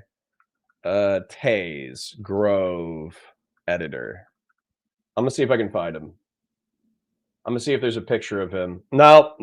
There's no picture. I should call Taze though. Like if he wasn't working right now, if he didn't have a girlfriend, I'd call him and show you Taze, because this guy doesn't look like Taze 1-to-1, but he looks like Taze's cousin.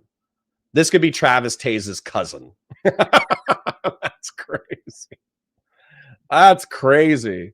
My editor's cousin murdered Charlie Kirk. That is fucked up. Fucked up. All right, so let's go to Nick Fuentes.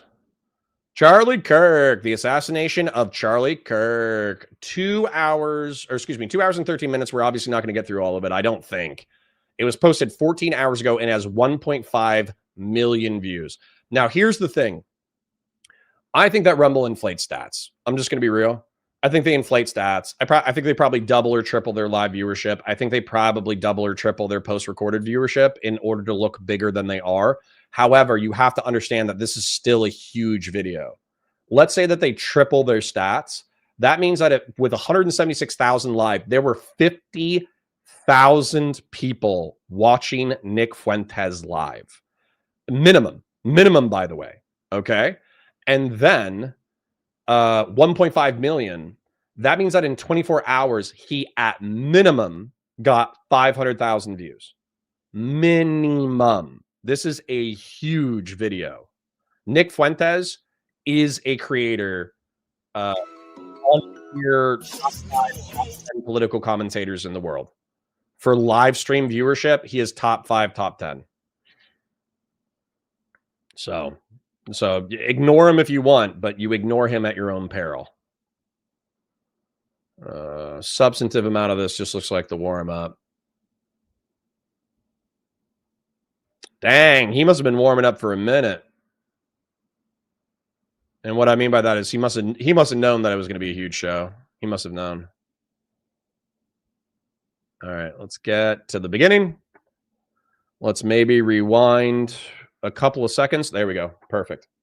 And then let me get cracking with Nick Fuentes' commentary. So, hi guys, my name's Connor. I'm a science fiction, political, and philosophy nerd, a Marine Corps and law enforcement veteran, a never Trump Republican, maybe a liberal Republican at this point. I don't even know how to describe myself. But anyways, Nick the Knife Fuentes has eulogized the assassination of Charlie Kirk, and he had a massive stream.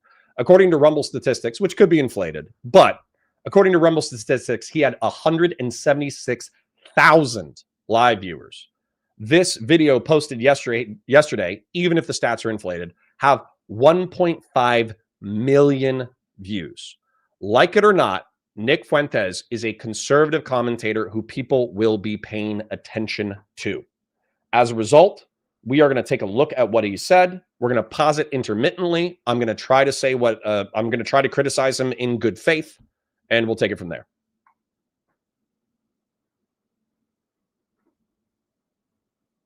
Should be starting any moment now because I only rewinded like. There we go. Good evening, everybody. You are watching America First. My name is Nicholas J. Fuentes. I am joining you tonight under some very dark circumstances. Normally, I like to say we got a great show for you tonight, and I think it's going to be an excellent show, but of course, the news is unbelievably tragic. Tonight, as you know, you're all gathered here. We're going to talk tonight about the death of Charlie Kirk. And even saying that out loud, the words are still very surreal and disturbing. I said this last night and I meant it as I watched the chaos and the tragedy unfold yesterday afternoon. And I know everybody else feels exactly the same way. It didn't feel real. That's the characterization I keep seeing from everybody on TikTok, on Instagram, on Twitter. People have been profoundly affected by this, and we're not sure why. And hopefully we can talk a little bit about maybe why that is. But as I said yesterday. Okay. So listen, I'm going to try to make it through a healthy chunk of the content, at least 30 minutes, 40 minutes, whatever. You guys know I like to yap, but this is my frustration, is that Nick for the past 5 or 10 years has talked about dispossessing Jews of political power and the malignant influence of Jews and Israel in American politics. And he could genuinely believe those things, right? He's also talked about how blacks and Hispanics are, low IQ immigrants or low IQ natives who ruin our societies, and they do X, Y, Z, ABC. And I would say that it would be probably pretty easy to find a bunch of clips of Nick advocating for voluntary and involuntary segregation, resegregation, and also dispossessing Jews of power. So for me, my curiosity about watching Charlie Kirk's neck explode in a bullet was, how did you think this was going to be achieved? Did you think that you were just going to seize electoral power and you were going to use law enforcement to achieve these goals? Did you think that you were going to convince so many people of like Christian imperium? Like Nick and I had a conversation about liberal versus Christian theocracy.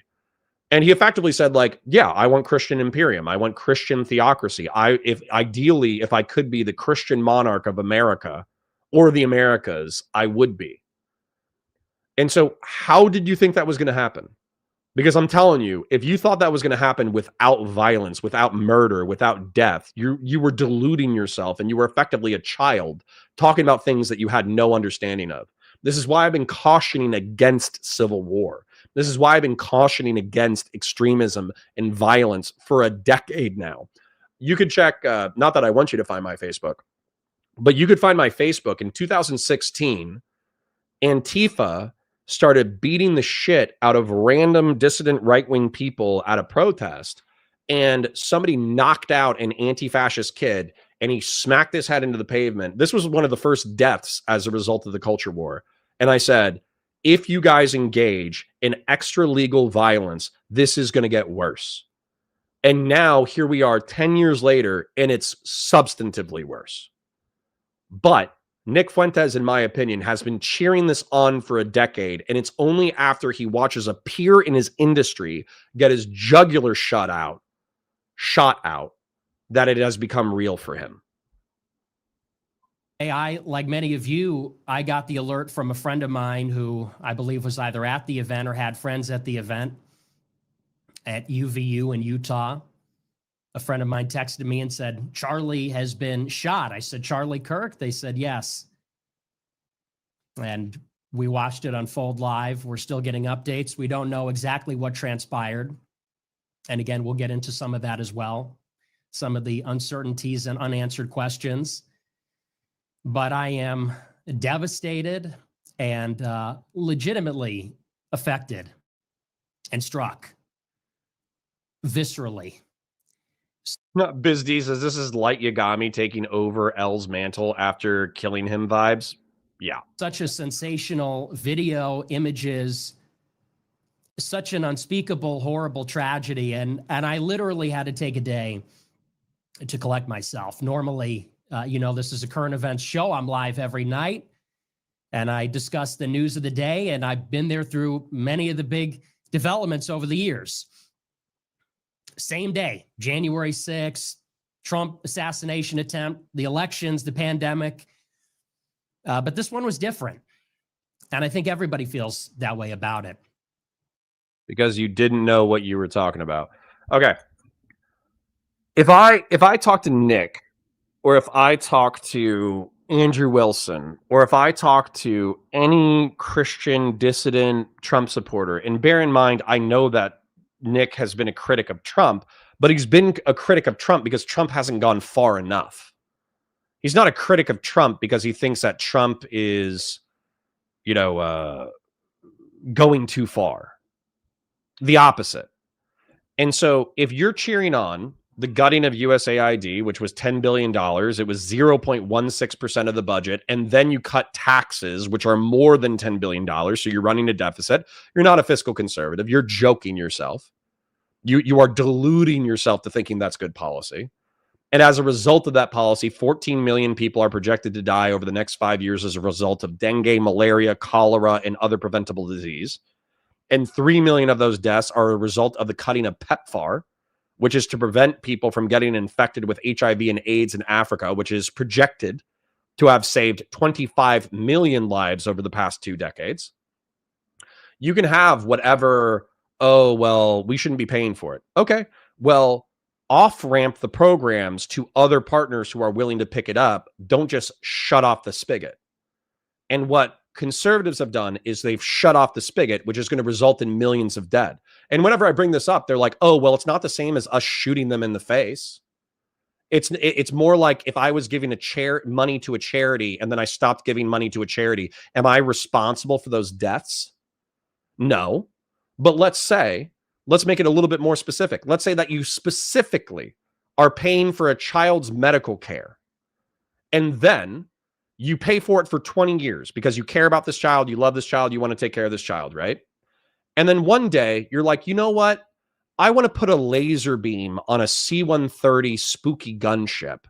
And so as a result, I'm not going to pay for this kid's treatment anymore. Instead of going to the parents and going to the hospital and saying, hey, I'm interested in spending my money differently. Let's find you somebody else who can sponsor the care of this child. Instead, you go, hey, there's no more money for this kid. Lol, go fuck yourself. And then the kid dies 2 weeks later. Are you slightly morally responsible for that child's death? I would argue so. Are you a monstrous piece of shit? I would argue so. And it's the same thing with torturing people in Saqqat who were innocent and laughing about it, like Andre Hernandez Romero. It's the same thing about drone striking a boat with 11 people on it and having no idea who was actually on the boat and being like, lol, they were definitely narco-terrorists. This is funny. Ha ha ha ha ha. And overthrowing the fucking government of the United States through the false elector scheme and the continued lies about January 6, 2021. But the continued lies about election fraud, where you want to subvert the entire Constitution of the United States so you can appoint a king. And you expected nobody to get mad? You expected to be able to do all these things, to kill all these people, to torture all these people, to kill these people through neglect? And no one would get mad? Nobody would take a shot with you? Nobody would engage in violence or terrorism? Are you stupid? And by the way, that's not an endorsement of the violence. Charlie Kirk should be alive. Charlie Kirk should be able to say whatever the hell he wants to say, no matter how violent or stupid his policies are. And we should fight it out within the marketplace of ideas. But did you think that you were going to be able to kill that many people without a response? Get the fuck out of here. It felt like a nightmare. That's the only... Because you saw it. Because you saw it with your own eyes instead of it being a social media abstraction. Way that I can accurately describe it, actually. Throughout the entire day yesterday, I just could not process it. It did not sink in. It still hasn't fully sunk in. Like I said earlier, you say those words, the death of Charlie Kirk, the assassination of Charlie Kirk, the murder of Charlie Kirk. I watched his Wikipedia page go from Charlie Kirk is to Charlie Kirk was. It doesn't feel real. It feels like a nightmare that we'll never wake up from. And I say that as somebody who was not even a fan, not a friend, and actually an adversary, a foe. I can only imagine what his friends, his colleagues. Sorry, Sabri Keller, this is exactly what I'm saying. Like I said the other day, before some of these commentators now know that they are on the menu as well, and it's gotten them shook. Yup. And especially his wife, his young children, you can only imagine what they're going through. And so what happened yesterday is still so raw and so sensitive. The country is profoundly affected, at least some of it is. We'll talk about that too. And so tonight I'm going to try to the best of my ability, carry out my responsibility. I believe, and I think you know, that I'm somebody that many of the young people, young conservatives are looking up to. Christ, I hate you. All right. You also support Israel, which you pay to commit genocide, and now you are moralizing about USAID? Yeah, Alex425, because you're not familiar with my content, because you're not a regular chatter. You're another fucking dipshit coming in to say stupid shit within my chat. So this is going to be the content, guys. So just buckle in. If you enjoyed this content, awesome. Stick around, like the stream, share it with your friends, super chats if you got them, memberships if you got them. If you don't enjoy me listening to Nick, responding to Nick every 5 minutes, and then also responding to dumbass fucking chatters, this isn't the content for you. This is the content, okay? And you're moralizing about USAID. Yeah, because I don't think the state of Israel should be evaporated.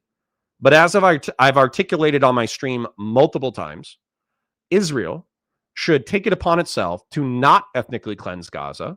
They should be currently securing 10% of Gaza and rebuilding it with water infrastructure, electric infrastructure, housing infrastructure, schools, roads, commercial districts, all the stuff that provides for a thriving society.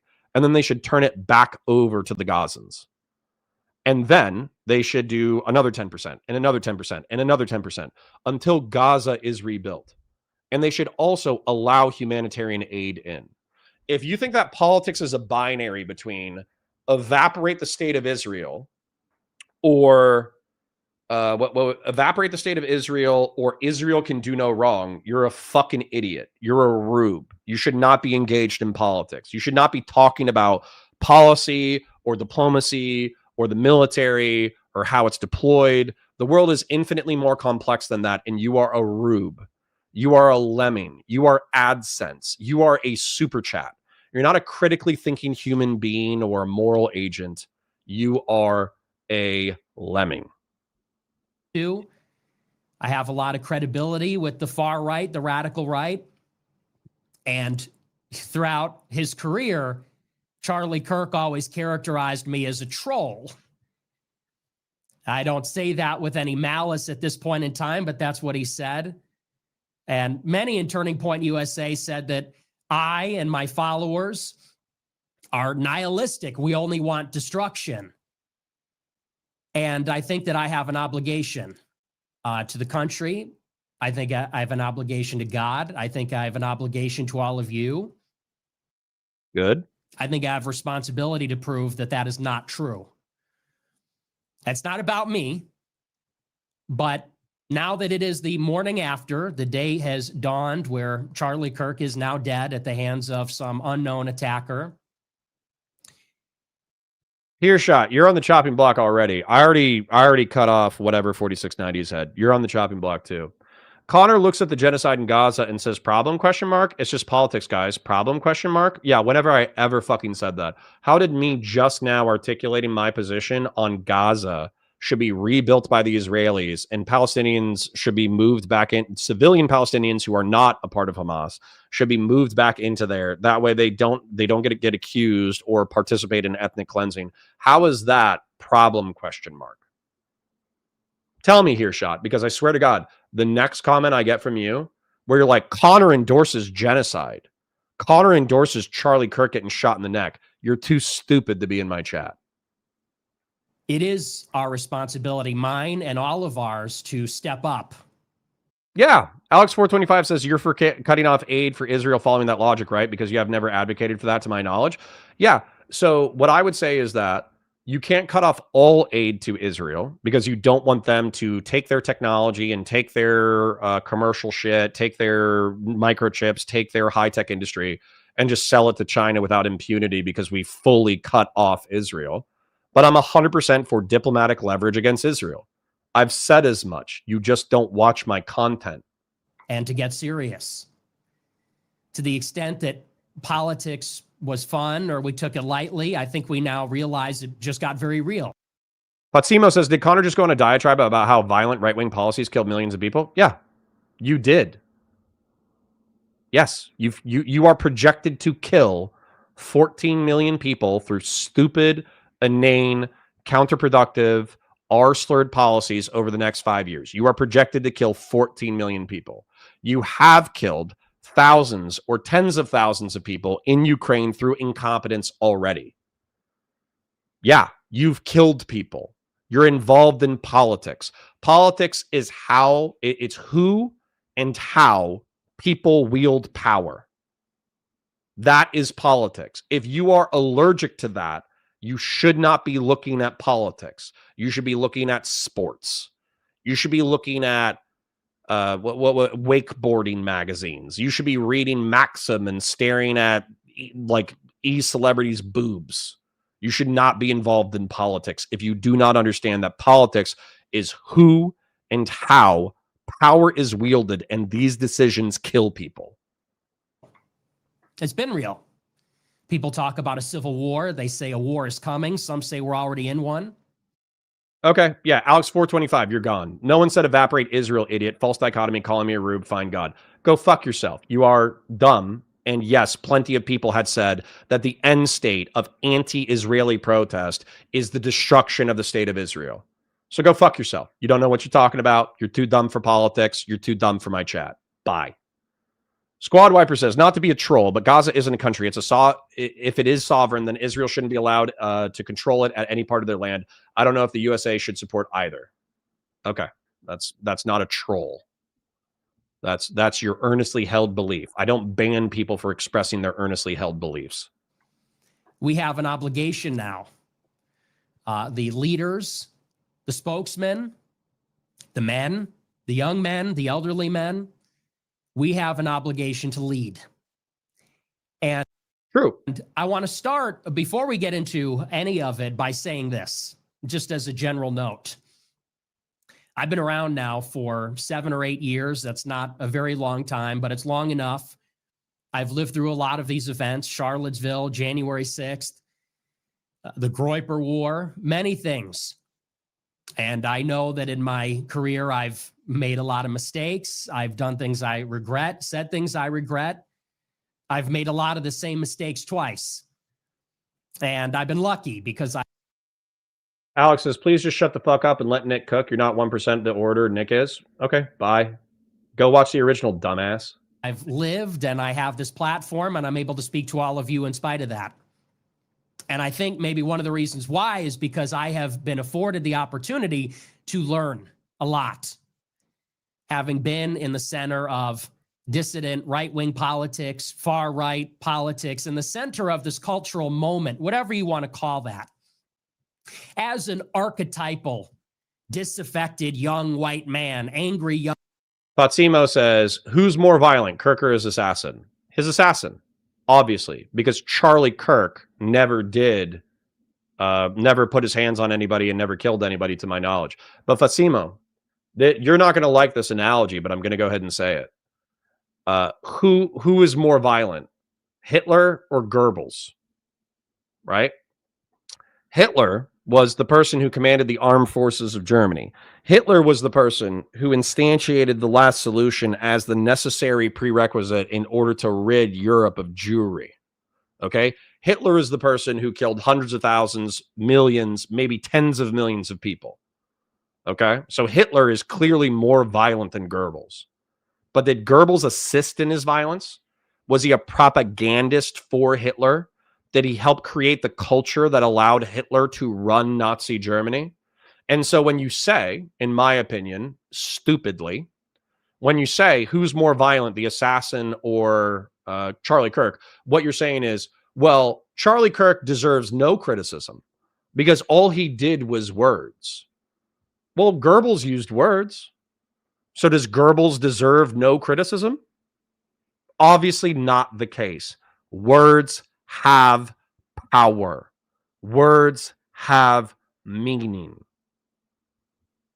Take responsibility for the utterances you make in the world that have meaning, that shape the world and shape people's perceptions of the world. I'm happy to see that Nick is realizing this. I am dumbfounded by the fact that it took watching one of his peer professionals getting his jugular evaporated in order to realize this lesson. Young white man, Trump supporter, however you want to characterize that.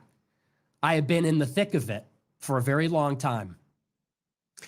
And seeing many crises and tragedies and things that we cannot explain, things that are difficult to cope with. I will say first, as I said, as a general note, before we move on, it cannot be overstated how important it is in a time like this to put our intentions in alignment with the will of God. I'll take it. Everybody's very emotional. Everybody is whipped up, and rightfully so, justifiably so. People are furious. I don't know that the left fully understands that. I don't know that normies fully understand that.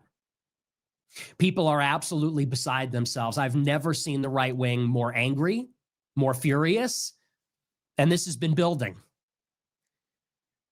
Here we are today, the day after Charlie Kirk has been killed, but we're starting here in the middle of the story.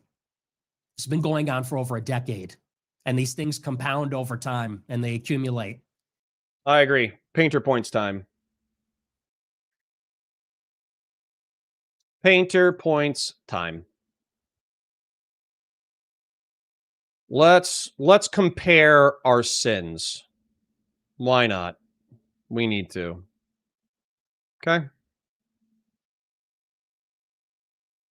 Sins of the left wing, sins of the right wing. Let's compare our sins. And by the way, right wingers, dissident right wingers, you are free to type in my chat what you think the sins of the left wing are, and I will add them to my list if I think they are descriptively accurate. Sins of the right wing. There, but for the grace of God, go I. Okay? None of us are free from sin. None of us. All right? So let's do sins of the left wing. I was around in the 2010s. Put gays, blacks, progressives, and annoying, over-the-top messaging into video games and movies, trying to promote a degenerate, sex-positive, trans-positive, sometimes drug-positive, cynical, destructive, postmodern worldview. I would say that's one of the left sins in the 2010s. I would say that one of the left sins is taking over academia and popular culture to the point that they have alienated half of the population who feel like they are always presented as the enemy. I would say using liberal and progressive values to govern social media to the point that in the late 2010s, it felt like you could not be a Christian literalist, social conservative, pro-Trump person without being censored. Censoring COVID and election topics in the name of the greater good. Leaving the border wide open, causing a migration crisis that has resulted in murders and rapes. Prioritizing the economy and the profits of corporations over the well-being of your working and middle class. I would say that neoliberals are particularly guilty of this. Middle class, shrugging off crimes committed by ethno-religious minorities and sexual minorities while freaking out about every crime committed by a white straight man. These are some of the sins that I think the left wing is guilty of. And by the way, I will add more. If I need to open up a new page, then I'll open up a new page. But this is what I think the right wing is guilty of. Electing an incompetent pedophile to the highest office of our republic, lying about an election in order to install that incompetent pedophile as a new king, failing to recognize how serious that is, and then mismanaging COVID, resulting in economic devastation and 1.1 million dead, blaming all economic issues issues on the left, even though Trump caused a lot of it, or Trump presided over a lot of it. In the second term, banning people for their religion from travel, disrupting and destroying families. Then let's move into the second Trump term, because truth is Trump 1.0 wasn't anywhere near as bad as Trump 2.0, except for trying to overthrow, because I don't think that's fully clear, overthrow the Republic of the United States. For that, you can clearly and truly, anybody who's a Trump supporter can clearly and truly go fuck themselves for that one. Okay? Then I would say in the second Trump term, delegating economic powers to the president that are disrupting our economy and destroying I would say hundreds of thousands of jobs and businesses. Mass deporting people, including innocent people, to a Central American gulag to be tortured and sodomized, and laughing about it. Drone striking 11 people 1,000 miles south of our border without due process or evidence, and laughing about it. Killing 14 million people to save 0.16% of the budget. You then cut taxes on, making the budget worse. And then I would say backstabbing Ukraine, resulting in thousands or tens of thousands of deaths. Now, I'm going to admit, okay? I'm going to admit that I hate the fucking left wing, okay? For a lot of reasons. I hate the left wing doing all of this shit. This shit is worse, okay? I hate to say it. I've lost people in chat by, instead of just aping Nick's content, I'm actually talking about what's going on. But I don't give a fuck about those people. Because if you're not willing to sit here and understand that Nick is not your God king, he's not your demographic prince, and you're not willing to listen to why we're in the fucking mess that we're in from somebody who probably pretty astutely understands it, then fuck you. Okay? This is why Charlie Kirk is dead. It's because people saw this and they were so upset by it. They saw 14 million and a few 100,000 people die. And they said, wow, the right wing's fucking monstrous. They're a bunch of pieces of shit. They support a bunch of evil shit. And of course the left wing does evil shit.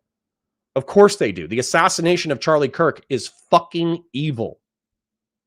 Of course it is. However, you minimizing and ignoring all of this is why the left wing doesn't give a shit. Okay. Tyler Robinson reportedly was a part of various anti-fascist Discord servers, according to CBS News. I'm just telling you, on Polymarket, you could have won $10,000 if you took my bet. Eli Gray says there were Arabs, Muslims, Jews, and lots of people living in the area, and other countries in the Middle East still had Jewish populations until Israel became a state. Blame the UK and US and Oz too. Sure, why not? All right. Anyways, back to Nick. And I, like everybody else, recognize that this could potentially be a watershed moment. This is a ripple effect. We may look back in time and see a chain reaction, an inexorable chain reaction that leads to nothing other than destruction, devastation, bloodshed, misery. Patsimo, you might be too stupid to understand what I'm saying, but I forgive you. I don't think it's crazy to say millions of dead bodies. And we must have the prudence. We must have the confidence in our convictions, in our faith in God. This is the test. It's easy to believe in prayer when things are easy. It's easy to believe in God, mercy, forgiveness.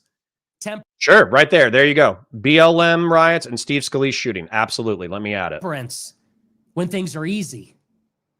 It's when things are hard, when they're confusing, when we feel justifiably angry, wrathful, prideful.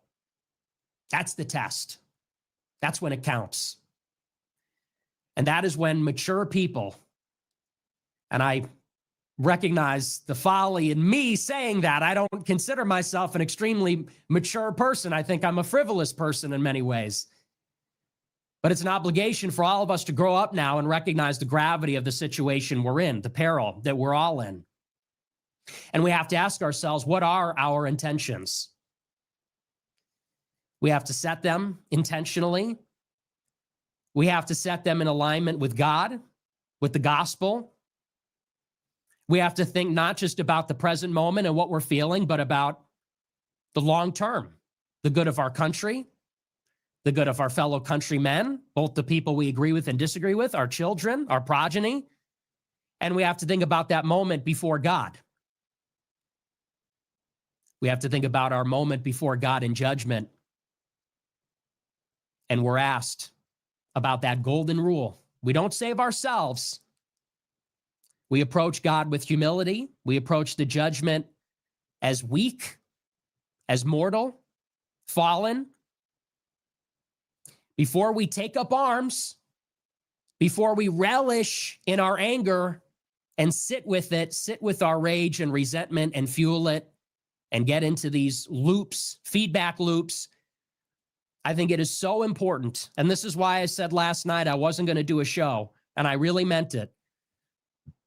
And I think everybody needed one night at least to sleep on this, to pray, and to pray not just for the repose of Charlie Kirk's soul and for his wife and for his 2 young children and for the people affected in his organization and for the people that were closest to him, but also to pray for the wisdom, the strength, the prudence, the humility, the fortitude to approach this in the right way. Because how we respond to this tragedy, like all of these events, like all of the persecution, all of the suffering, the anguish, it will define us. It will define our country. It is life or death here. And what I am urging at the very outset of this, at the minimum, is caution. Let us not be hasty. If you're thinking of picking up arms, put them down. I am going to applaud Nick for this. I blame Nick for setting the temperature and the tempo of this current political moment. I blame him for being hyperbolic, for talking about dispossessing Jews of power, for talking about these things in such a heated manner where I think that it was incredibly possible. Let me just ask somebody something. Back to one.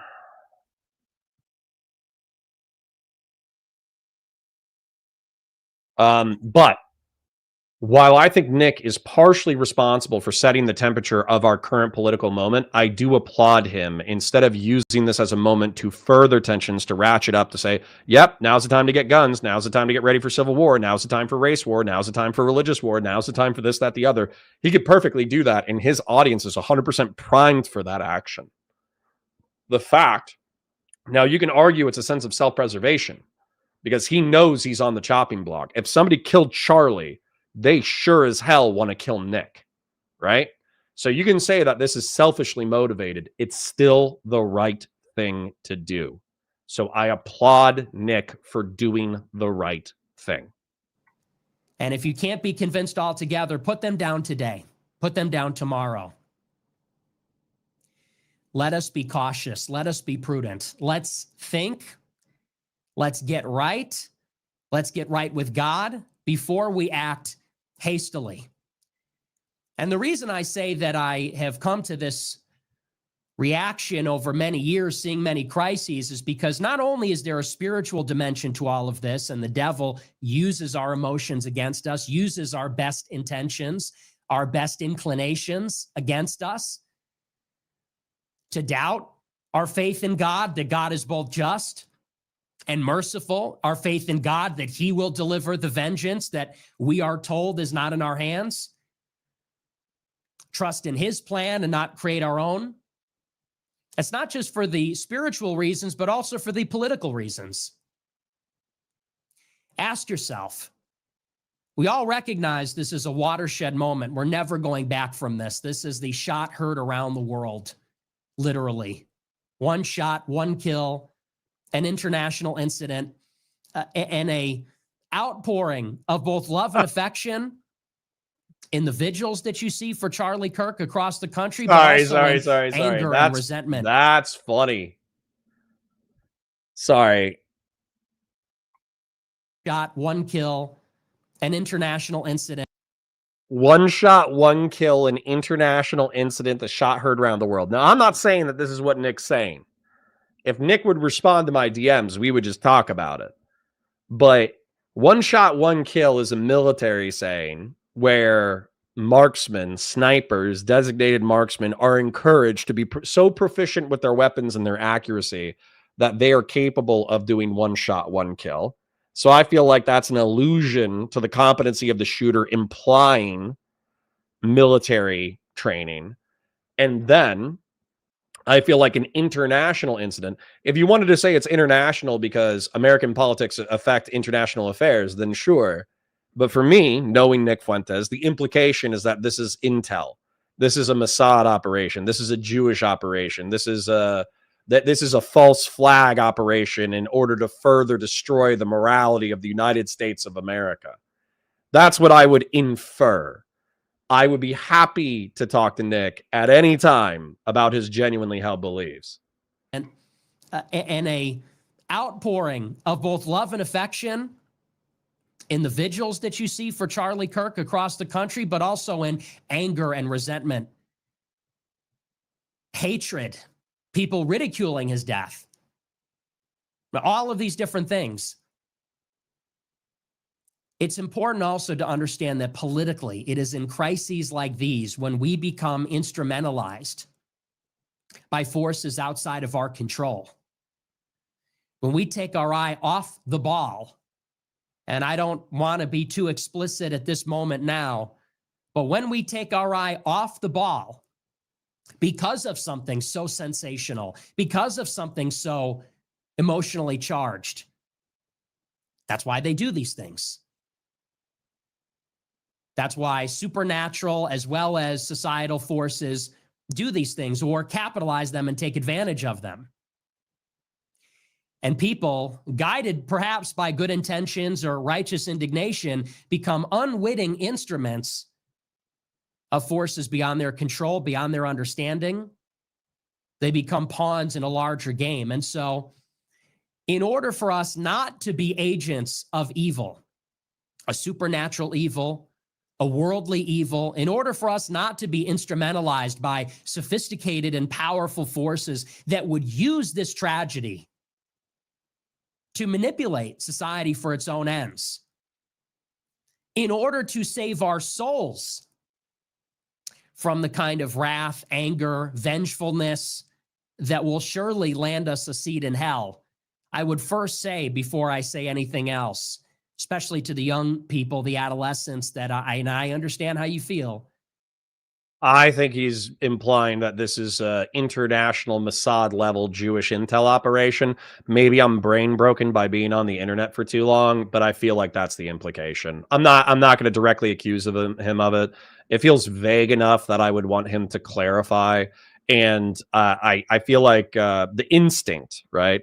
The instinct here is saying, like, when you get angry, you get stupid. And when you get stupid, you make mistakes. And when your political enemies are trying to make you angry and stupid, then you might be an unwitting pawn in somebody else's game. This is all perfectly sober, insane advice. However, if I was able to, I would be asking Nick Fuentes, what do you put the probability of this being a Israeli-led Mossad operation where they recruited this young man in order to kill Charlie Kirk, or it's a false flag, or he's a patsy, or, you know, I would want to ask those specific questions. Lay down your arms. Those that live by the sword will perish by the sword. Remember what Christ said. This is our cup to drink from, all of us. Death, suffering, martyrdom in some cases. Yep. It's all part of it. It's all part of life. And not to be fatalistic and not to minimize it, but as a Christian, we can't always talk about the prosperity gospel. We can't always talk about making money or prosperity and the kumbaya. We also have to talk about the other side of things, which is that Earshot says, I don't know whether or not Trump's a pedophile. Trump, Jeffrey Epstein, birthday letter. Let's go ahead and do that.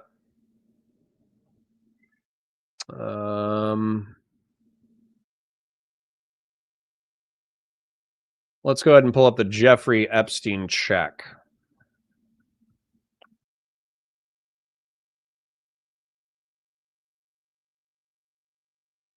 Excuse me.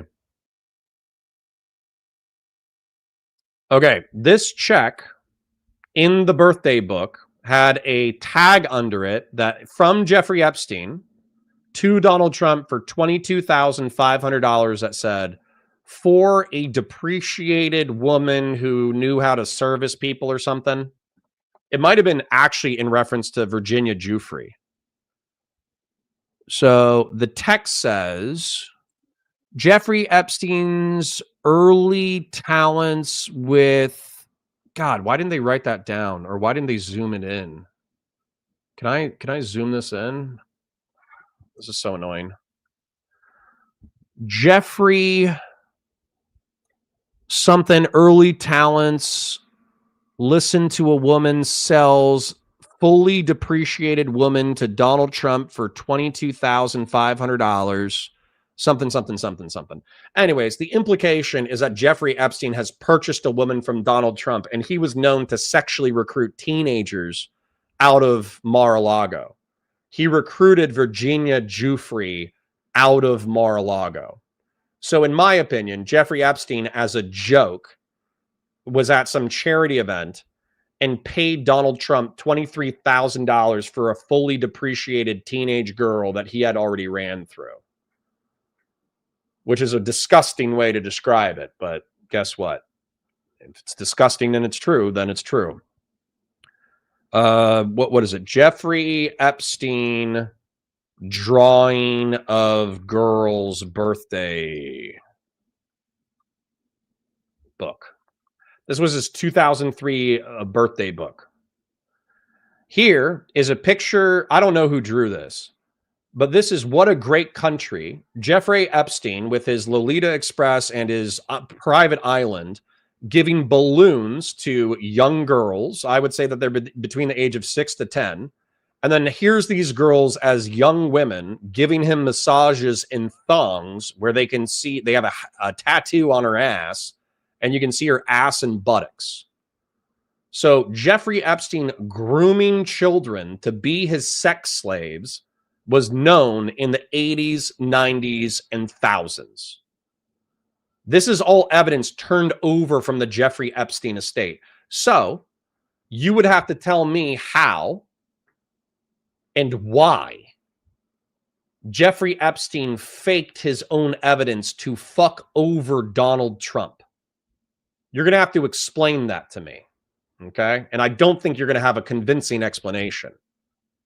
This signature has already been corroborated. People say, oh, it's not his signature. It's not his signature. No, he has signatures that look identical to this. And this letter to Jeffrey Epstein says, there must be more to life than having everything. Donald says, yes, there is, but I won't tell you what it is. Jeffrey says, nor will I, since I also know what it is. Donald Trump says, we have certain things in common, Jeffrey. Yes, we do, come to think of it.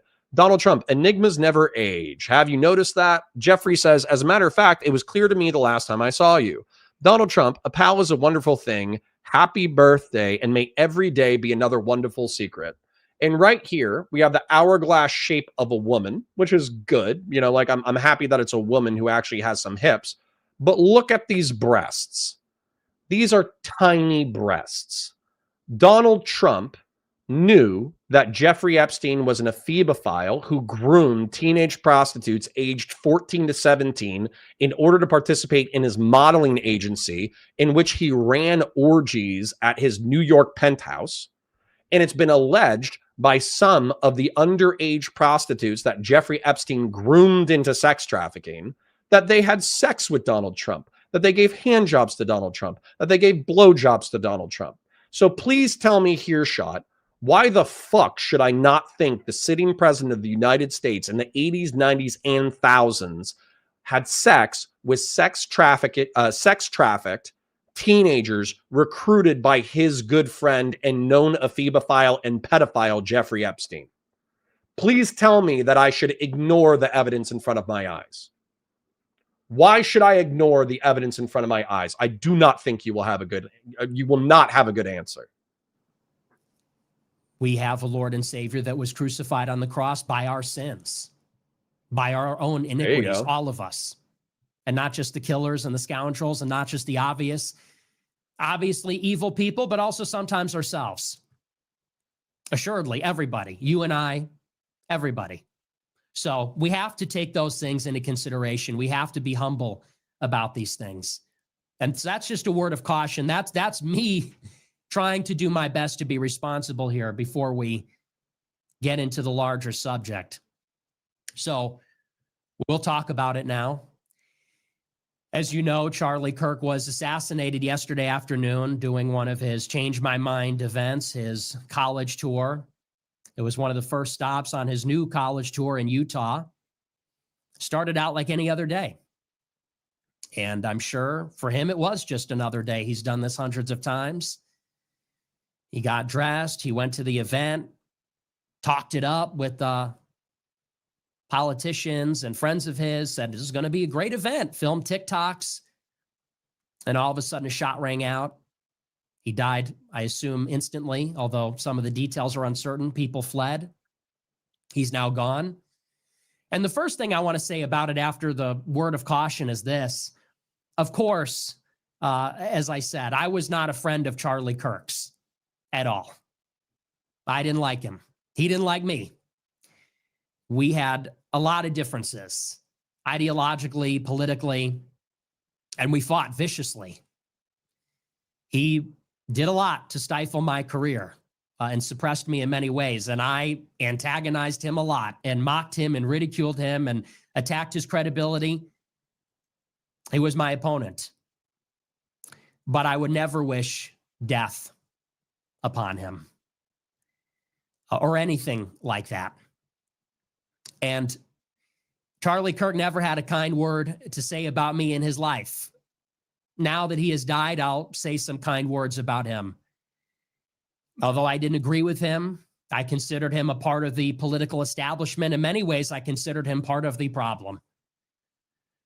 In spite of that, it is undeniable that he was a towering figure in American conservatism. It's undeniable.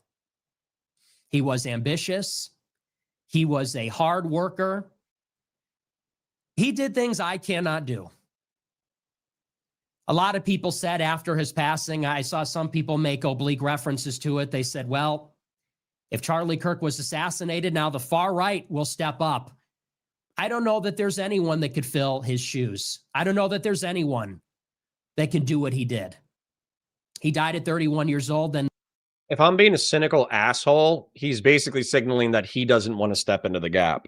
Now, he could be right, that Charlie Kirk was uniquely poised to be the logistical master of TPUSA and turn a fledgling organization a decade ago into a college campus chapter-based political organization with hundreds of thousands of members and hundreds of thousands of volunteers that actually have some degree of electoral impact. Nick could be absolutely correct that he's not capable of doing that same thing. But if I'm being cynical and I'm being critical, I would say Nick is saying, I don't want to step into that gap, because I almost guarantee you, if Charlie got shot and Nick tried to do what Charlie did, Nick would 100% get shot. Left a legacy that many people could not achieve in many lifetimes. He hosted a show 3 hours a day. He went and faced down his enemies in debate. He would take on almost any challengers. I say almost because he wouldn't debate me, of course, but nevertheless, would debate anybody, anywhere, stare them down, and people don't know how difficult that is. He would sit there for hours on any subject, and then he would return home from the command center and direct the largest youth organization, the most ambitious project in conservative politics maybe ever, and he did it all before the age of 31. An absolutely brilliant, sharp, fierce warrior. Sure. For his values and his beliefs. And as I said, I disagreed with them strongly. I'll make no bones about that, and that hasn't changed. But you have to admire that this was a fighter, this was a worker, this was a champion, and above all else, maybe this is what I respected about him the most. We had our disagreements. Where we did agree is that he would go to these college campuses and proclaim the name of Jesus Christ. And ultimately, that is why he was killed. Everyone will be persecuted for the sake of Jesus Christ. Anyone, everyone, fighting and winning that spiritual battle for Christ and for his kingdom will be persecuted for his sake. And I don't believe Charlie Kirk was any different. We disagreed on much, but we agreed about abortion. We agreed about feminism. We agreed about many of the other moral, social ills of the country.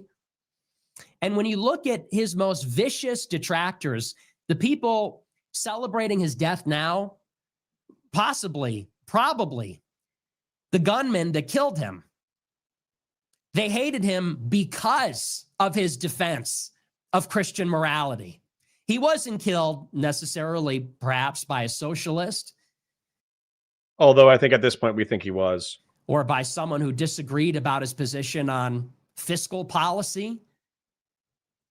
And this is something I think we all need to take into account, something we need to be aware of and notice.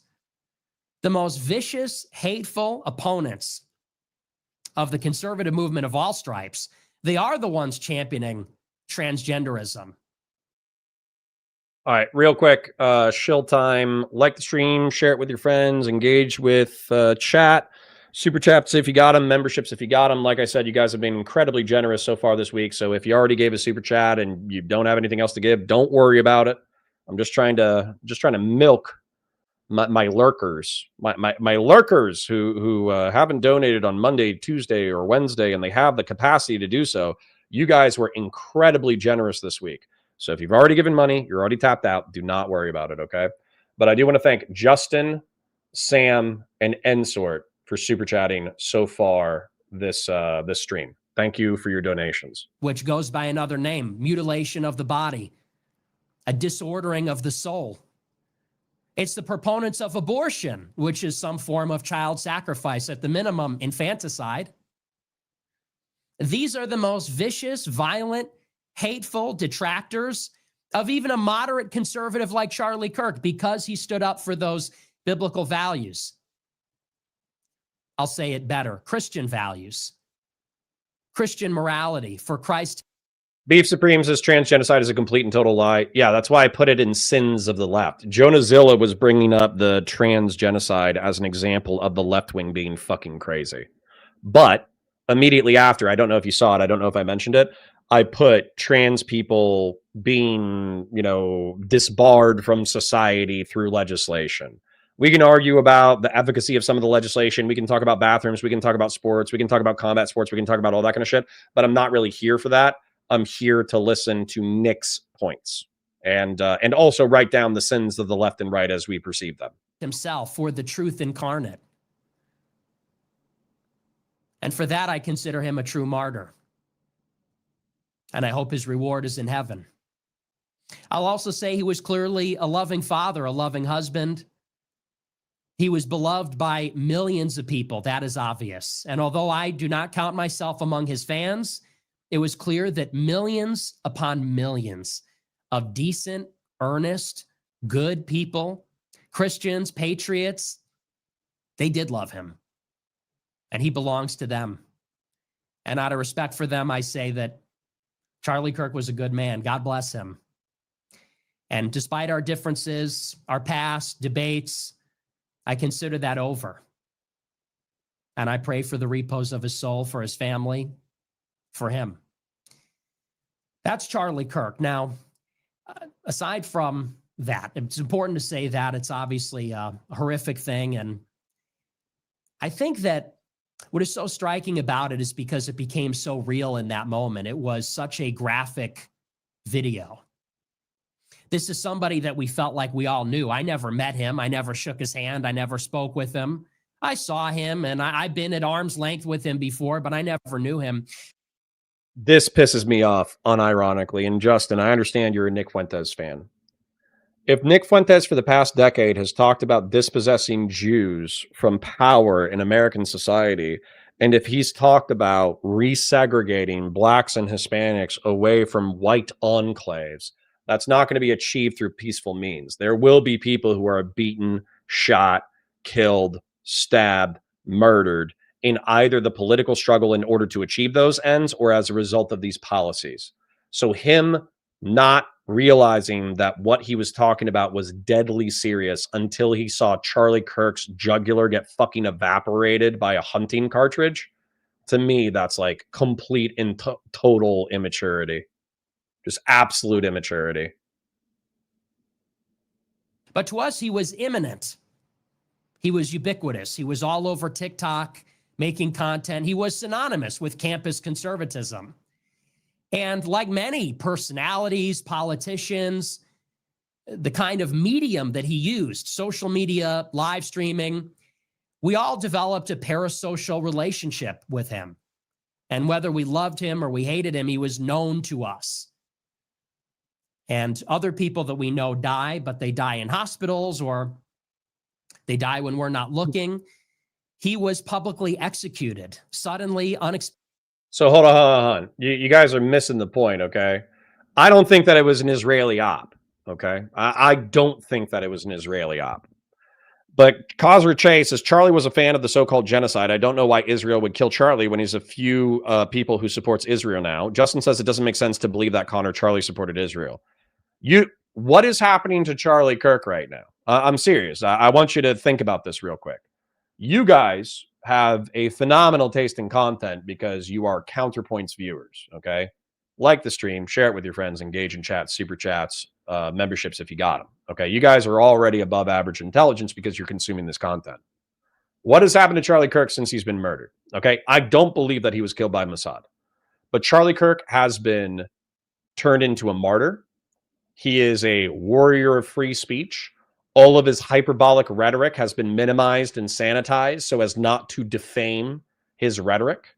And if anything, Bibi Netanyahu has tweeted about him 2 or 3 times. He is a martyr in the pro-Israeli cause. So y'all thinking like, oh, why would Israel kill Charlie Kirk? He's an advocate on their behalf. If you were conspiracy brained, it would be because Charlie Kirk might be more powerful as a martyr and a symbol than he is as an alive activist and pundit. Okay? So I'm not saying that's the case. I do think that if the shooter was confirmed to be an anti-fascist discourse, if on the side of the bullet was written an Italian anti-fascist slogan, if his dad is an uber conservative, but this kid was a part of Democratic Socialist Party's Discord groups, social media groups, et cetera, so he was likely rebelling against his dad, then I think that dollars to donuts, 99 to 1, this is a leftist This is a democratic socialist. This is somebody who thought that he was shooting a fascist. Okay?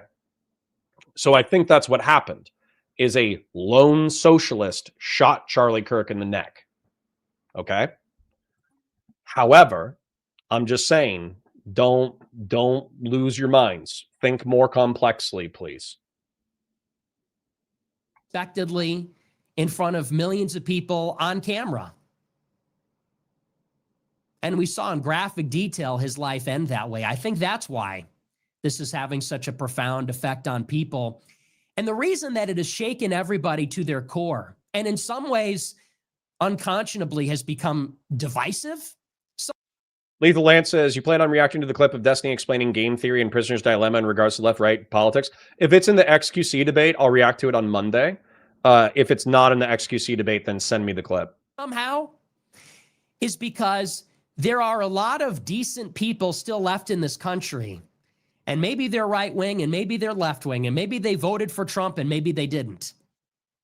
But in that moment, when they saw this young man, this young father, this young husband, a good man, a congenial, by every metric, a positive, cheerful person, a generative person, someone who loved America, fought for what he believed in,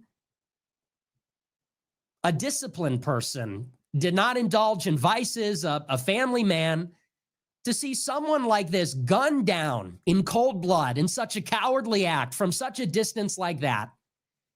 In that moment, what was confusing before about our country, what was divisive before, where there was moral confusion or obfuscation, there was clarity. And I don't care who you voted for. I don't care what your politics are. People, white and black, men and women, feminists, conservatives. Matthew Tatter says, Connor, look at chat. They have the shooter. We already knew that, bro. We already knew that. We were taking bets earlier in the stream whether or not they were a Groyper right-wing dissident accelerationist or a left-winger. And so good cope. Good cope here, shot. Good cope right there. That's funny. All right, hold on. Let me finish my statement before I address here, shot. So, God, that really pissed me off. You know how to piss me off here, shot. It's a fucking talent. It's a fucking talent. Yeah, we knew the shooter, and I said that 9-1. It was a fucking leftist, but I was holding out a 1 out of 10 chance or a 1 out of 100 chance that it would be a dissident right-wing accelerationist doing a fucking gay op, right? Here, shot says maybe he's an ephebophile like his friend. Okay, here, shot. I'm going to go ahead and test you. The right wing for the past decade has been screaming endlessly that pedophiles get the wood chipper. And it doesn't seem to matter if it's like a teenager who becomes trans or a gay teenager like Milo Yiannopoulos. Milo Yiannopoulos said that he was recruited as a homosexual man when he was 15 years old and that he himself predated on his local priest in order to fillet his local priest. So, and people called him a pedophile because he made excuses for that behavior. So you're saying maybe he's an ephebophile like Stephen. So what Stephen's accused of is that there was a 15-year-old who sent him bikini pictures and direct messages. And he said, wow, this girl looks older and is attractive. One of these days I'm going to get in trouble. But he blocked that girl and didn't engage with that girl. And then he's accused of engaging with a sex worker who he believed to be 18 going on 19, but was actually 17 going on 18. Compare this to Donald Trump and Jeffrey Epstein. Jeffrey Epstein, who was known to sex traffic 14 to 17-year-old girls via a modeling agency. And then Donald Trump, who was his best friend until he got into legal trouble and was swapping sweet little notes. So you have Donald Trump, the current president of the United States, who in the 80s, 90s, and thousands thought it was appropriate to recruit teenage girls from flyover states into sex work, into having orgies in New York. The fact that you think, like, you can say that they're comparison in category and that they are both sex with young women. But the fact that you can compare them in severity, I think is absolute cope. And it's disgusting and fucking repulsive. It's repulsive to me that when I bring up that the current leader of the Republican Party is credibly accused of being a fucking pedophile or a phebophile sex trafficker, your reaction to that is, oh yeah, but isn't somebody else bad too? That's repulsive to me. And I think you should think on it. People that are straight, people that are gay. I saw across Instagram, TikTok, a good deal of people, I hope the majority in this country, were shaken to their core because they saw true evil. Oh, he said, kidding, that was an edgy joke. Well, I didn't read that. You should have put a /S in the first one. When the assassin's bullet cracked and the shot rang out and people saw this young, good man die for no good reason, someone knowable to us, every decent person.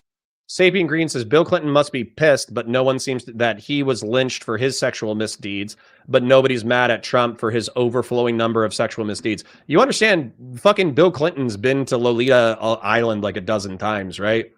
And that staff who worked at Lolita Island said that he was in the company of young women, and they saw him in the company of young women dozens of times.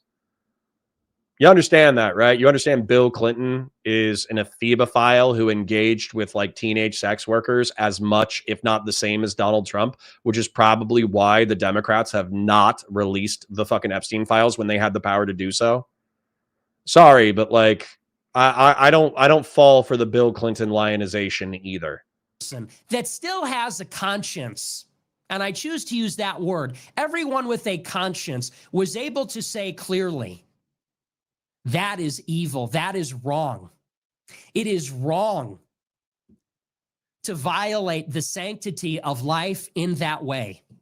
Our lives are not our own. We belong to each other. We belong to God. We did not create ourselves. We belong to our Creator. To see another human being, I don't care what they've said in the past. I don't care what their opinions are. To see someone summarily executed in such a brutal way like that, there was a moment of clarity where people saw, and this is an all too familiar sight, people saw evil, and it shocked them to their core.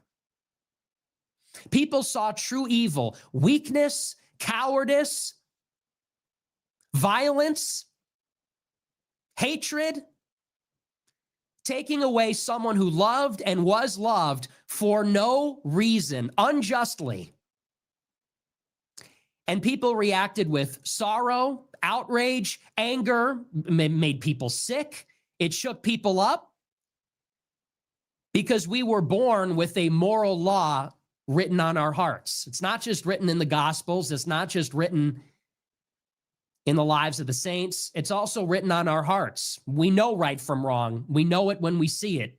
We feel it. We feel it on a deeper level. And no, guys, Hans Mayer says the father turned him into his priest. That did not sound like a left-wing extremist. Yeah, the dad is a conservative, but the kid is allegedly a leftist. And we all know that, okay? We all know that when dad is a minister and dad is a cop and dad is a giga conservative, and dad's an asshole, and dad doesn't pay attention to his kid, that the kid often does the opposite of what the dad does in order to piss the dad off, especially as a teenager. So if this guy is 19, early 20s, something like that, I see it as perfectly possible that he hated his dad, got into leftist discords, got into anti-fascist whatever things, became radicalized through the discords, and then killed Charlie Kirk and thought he was doing the right thing because he was a fascist. And then he felt guilty because he understood how extreme what he did actually was. He self-snitched to his dad, and then he got caught, right? makes us physiologically sick to see it. I think that's why it had such a profound impact. Oh, yeah. And the reason that it has people so shaken up, another reason, as I said before, is because this is the middle of a very long story. As we all know, this did not come out of nowhere.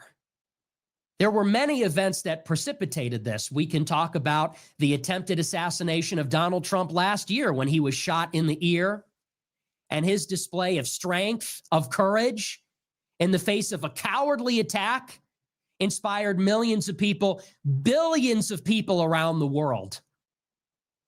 They saw that little twerp, that coward that climbed up on the roof and took a shot.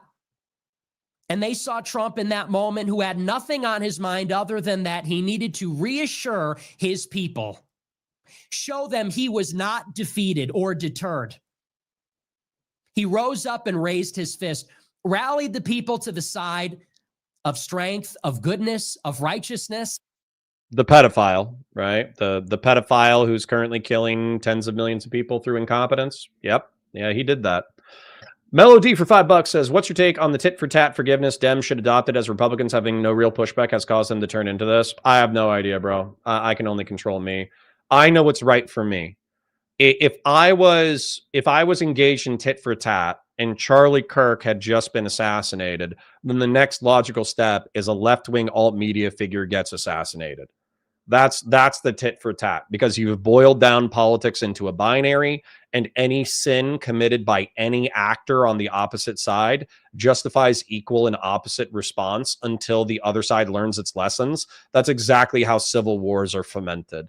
So for me, I think plurality of tactics. I can be the person calling for mercy, forgiveness, atonement. I can be calling for all those things because that's within my moral subset, and Stephen can be calling for tit for tat. But I think right now, Stephen could be murdered within his own tit for tat worldview.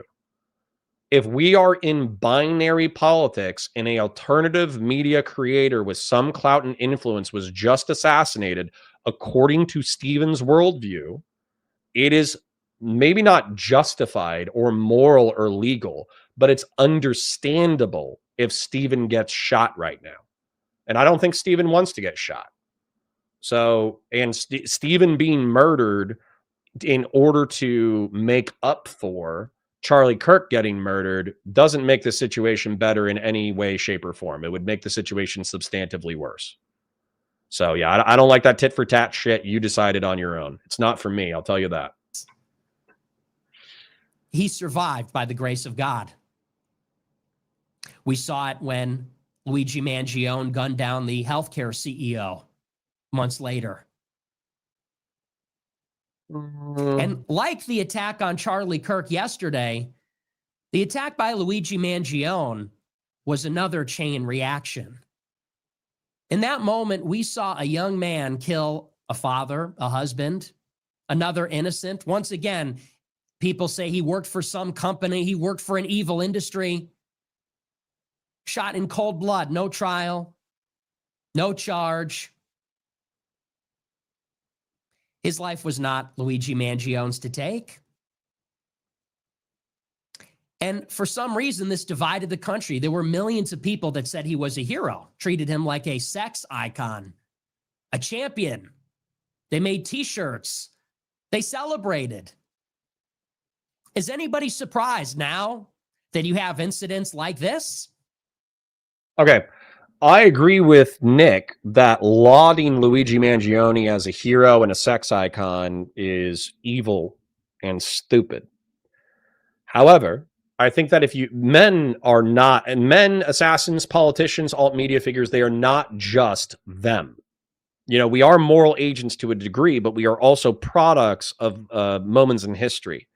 I think Kant was arguing about something. I don't fucking know. I don't read Kant. All right. But anyways, it's talking about like how somebody told me about this, that the successor to Napoleon in the middle of the 19th century, who was an infinitely more weak, uncharismatic, stupid person, and who declared himself emperor, but he was elected by the general population.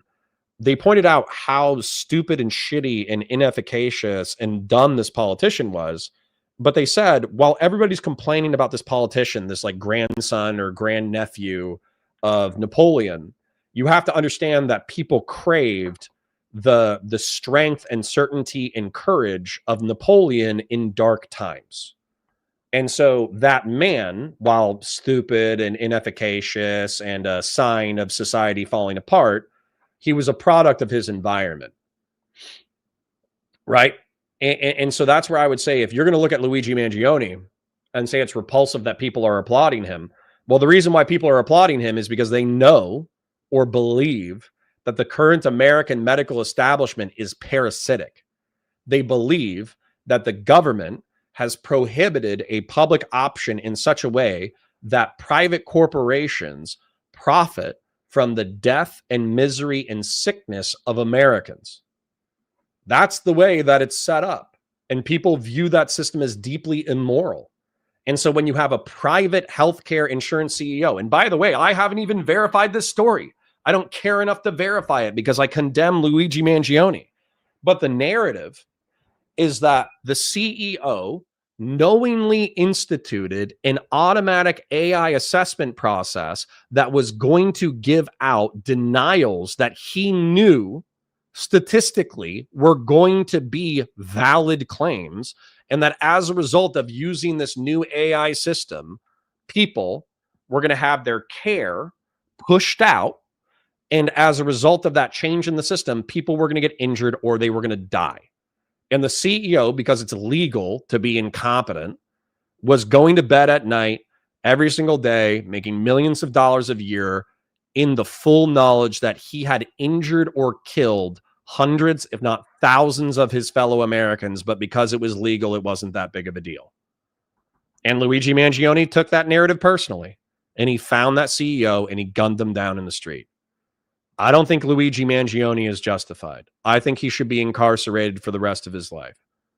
Maybe you should even kill him. I don't know. So death sentence or incarceration for the rest of his life. Those are my options for Luigi Mangione. However, if you don't understand what we've been writing down here within the Microsoft Paint's drawings, let's take a look at this. The left wing is not free from sin. Okay? It is not free from sin. I will not pretend the left wing is free from sin. The sins of the left wing include putting gays, blacks, and progressives and annoying over-the-top messaging into video games and movies, trying to promote a degenerate, sex-positive, trans-positive, drug-positive, cynical, destructive, postmodern worldview. This is Gamergate right here. Taking over academia and pop culture to the point that they have alienated half of the population who feel like they're constantly presented as the enemy. I understand this instinctively. Buzz Lightyear, the Buzz Lightyear movie, I know it's stupid. You can make fun of me if you want. I don't care. But the fact that they took Zurg, who is supposed to be an evil scientist and Buzz Lightyear's father, but then they turned it into Zurg is a time-traveling Buzz Lightyear who was corrupted by space in order to becoming a supervillain, was the dumbest fucking plot point I'd ever seen in my entire life. And I was thinking, like, what is this message? What is this movie trying to convey to my son? Because I was watching it with my child. And I think the message is trying to convey is to straight white men to look out for the evil inside yourself, which is like, that's an okay message. But Jesus Christ, does it not feel like white straight men are consistently the villains in modern media? Using liberal and progressive, like mix it up. Just throw an Arab terrorist in there every now and then, you know, throw a black gangster in there every now and then, you know, throw a Asian Yakuza member in there every now and then. Just spice it up.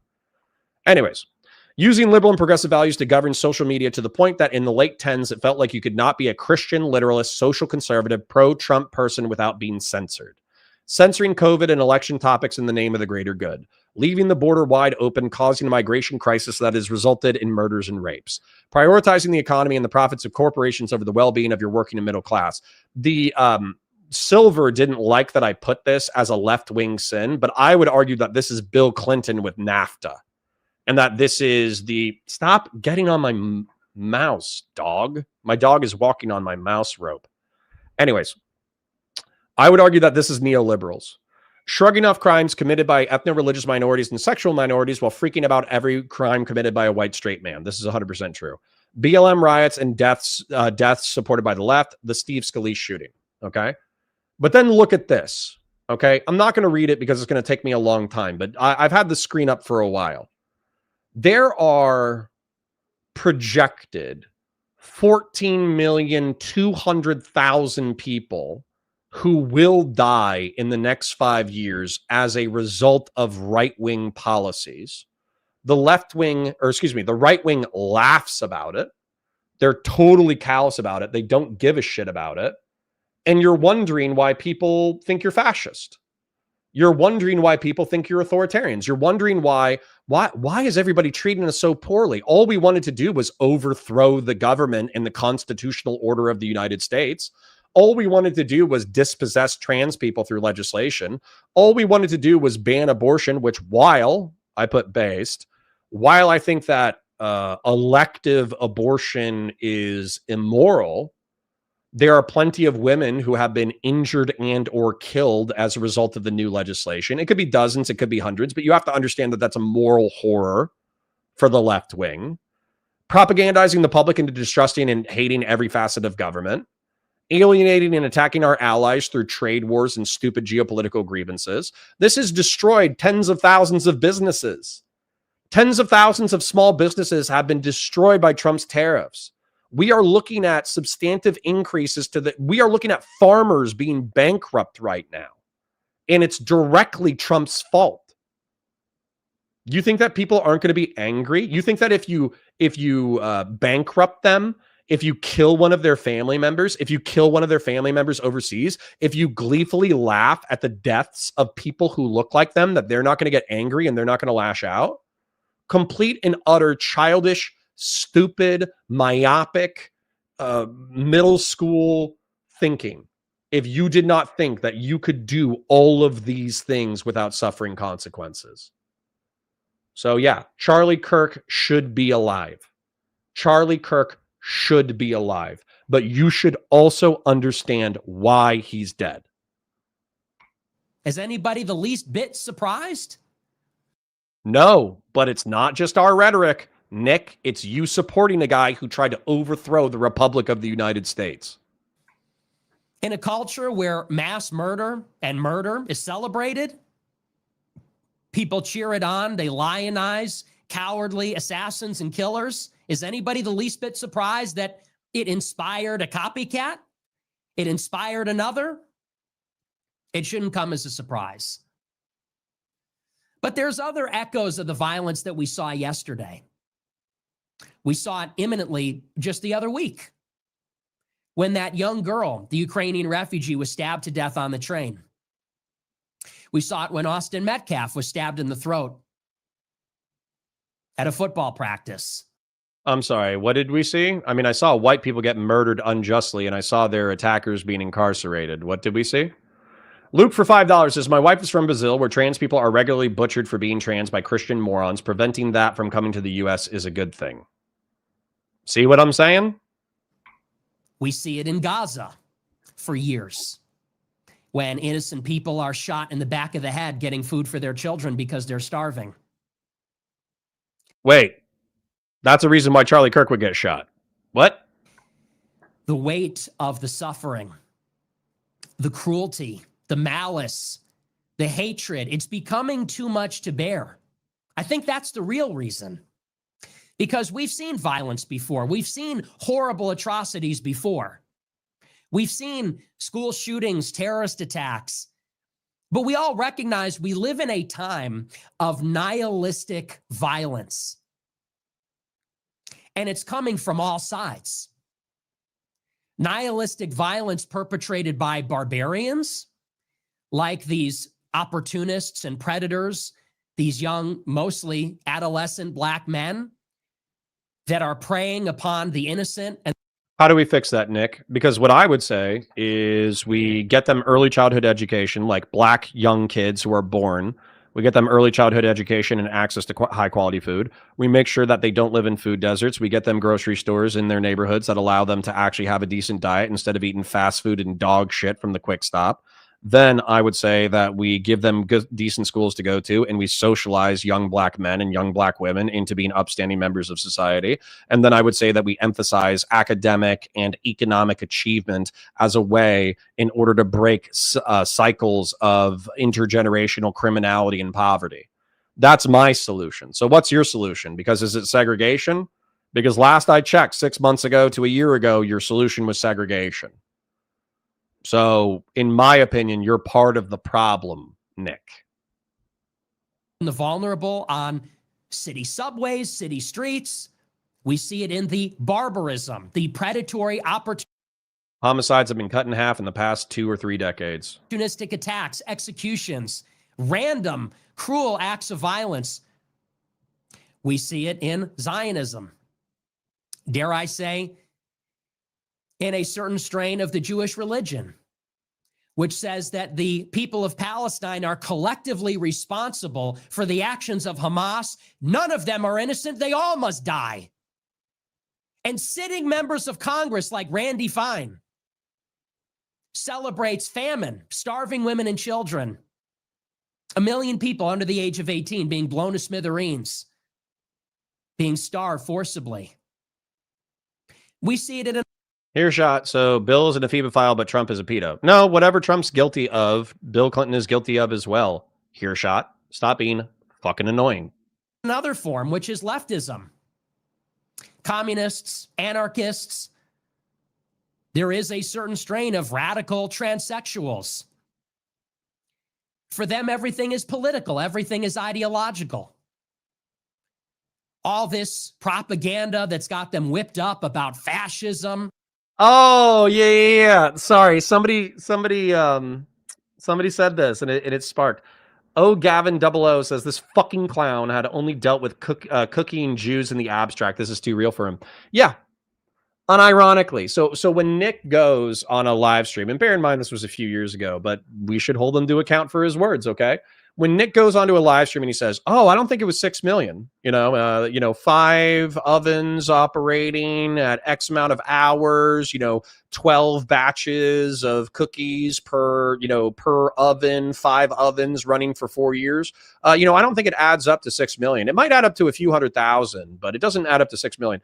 Now you can say it's a joke. He's being callous, this, that, the other, but he is a Holocaust revisionist. He is somebody who thinks that the Holocaust was exaggerated in order to gain sympathy for the Jewish people to establish the state of Israel. And so he's laughing about, making jokes about, Jews having worse things done to them than what happened to Charlie Kirk. And then he sees Charlie Kirk get smoked and he's like, "Oh, just got real. I didn't understand. I didn't get it." And it's like, what did you think you were talking about? When you were talking about the mass political dispossession of Jewish people in Europe, and when you were talking about the mass execution of Jewish people in Europe, what did you think you were talking about when you were trying to minimize that narrative? What did you think you were talking about when you were trying to repopularize Holocaust revisionism and anti-Jewish sentiment and anti-Israeli sentiment in the West? Did you think that you were talking about vibes? Did you think you were talking about drum circles? What did you think you were talking about? Because you were talking about human beings dying in worse ways than Charlie Kirk died. I hate to say this, but it's true. Charlie Kirk was probably unconscious almost the moment that the bullet hit him. And if he wasn't unconscious immediately, he was unconscious within like 2 seconds, 3 seconds. As soon as you saw that arterial spurt, he probably had such a drop in blood pressure that he went unconscious. Okay, so he was almost instantaneously knocked into oblivion or the afterlife, depending on how you perceive death. He was almost instantaneously knocked into oblivion or the afterlife, and he probably did experience some pain, but by the time that he understood how much pain he was in, he was probably already unconscious. So he had a very quick death. And yet, we have people like Nick, people like Sean Strickland, the MMA guy, people like Elijah Schaefer, the neo-Nazi on Twitter, people like Keith Woods and all these dissident right-wing nationalists and Cultured Thug, who I respect, by the way. I respect Cultured Thug as an intellectual. But they cheer on their dissident right-wing freak audience to normalize and laugh at the same kind of violence that was visited upon Charlie Kirk. But it only becomes real violence. It only becomes something that you should care about. Ukrainians getting murdered by Russians, That's funny. Russia's based. Go fuck yourself. Israelis getting murdered. Well, Hamas is based. Iran's based. Go fuck yourself. A bunch of Central Americans getting smoked and tortured and sodomized. That's funny. That's based. Fuck them. They're not part of our tribe. It took one of their tribe getting shot on video in front of their face for them to finally realize what they were talking about. And that should be fucking embarrassing. That should be embarrassing to Nick. That should be embarrassing to Nick's audience. That should be embarrassing to the dissident right. That should be embarrassing to conservatives. You should be shamed right now that the level of violence that you have visited on others or laughed about on others or been apathetic about to others, it took one of yours getting shot on close-up video to give a fuck about any of this stuff. Embarrassing. Fucking embarrassing and shameful. A trans genocide, about the healthcare system. They believe the meaning of life is a political struggle, a political victory. And so they have no love, no charity towards their opponents. These are the different strains of nihilistic violence coming from all angles that we've seen. And notice it comes from everywhere. It comes from the political left. And by the political left, I don't mean every Democrat. I don't mean every liberal. I don't mean every Kamala voter. I mean a specific sect of the radical left that recognizes no limiting principles. We see that kind of nihilistic violence from a certain crowd of Jewish Zionists and their allies. Some evangelical Christians, atheistic Jews that are sympathetic, that wield immense influence in our government, and they want to wield our military against their adversaries. And we see it in the barbarians. We see it in the unthinking, primitive, backwards, regressive, you could say, undeveloped masses of people in other unenlightened parts of the world that are coming here and visiting the savagery upon us. And the savagery should be incarcerated and killed. I want you to hear me when I say that. Any savage who rapes or murders any other human being who is within the United States jurisdiction should be incarcerated or killed. The levels of violence in our society are identical to the levels of violence that were present in our society in the 1950s and 1960s, which were thought of as peaceful, prosperous times. If there is anything that can come out of this, I hope that it can be potentially a new consensus. This is not partisan, actually. It's not even ideological. Yeah, it is. People do not murder children in a Catholic church because they have gender dysphoria necessarily. True. Or they're sympathetic to transsexuals. I don't know where he's going. I'm very curious. Somebody does not murder Charlie Kirk because they voted for Kamala Harris. People do not stab young girls on trains because they're born black. Oh, that's almost responsible rhetoric from Nick the Knife Fuentes. People do not shoot Palestinians in the back of the head or cheer it on just because they're Jewish. The people that do this are lost. They have to be isolated and segregated out. A new consensus must emerge. Are you in favor of a society with meaning? A society where life is sacred, where life has sanctity, where people's lives and their dignity and their integrity is respected? Or are we going to live in a society that is a never-ending war between nihilistic tribes, warlords, savages, pagans? I see an emerging consensus, and I think that the mature people that actually love America, actually love our children, the people that recognize the division, the peril that we're in, we need to fortify a new consensus and rally the people of conscience. the people of decency, the people of humanity, the people of charity towards their fellow man, against those that want to kill us, against those that laugh and celebrate when innocent people are harmed. For any reason, for any ideological reason, against the people that are cruel, the people that are hateful. And by that, I mean the people that are really cruel, not the people that say things you disagree with, not the people that are provocative, not the people that are sometimes angry, but the people that are really cruel and really evil.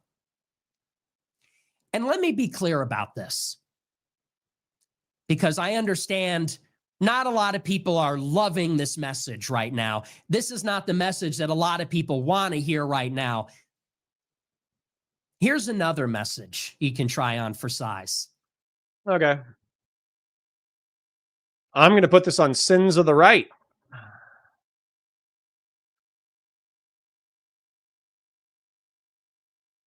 White genocide propaganda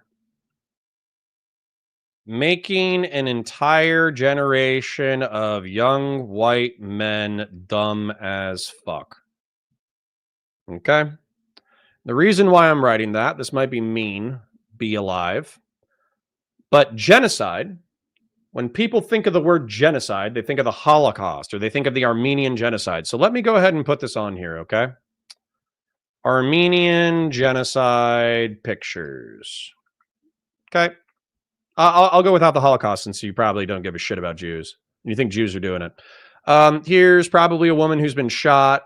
Here's a bunch of people being marched out in order to be murdered.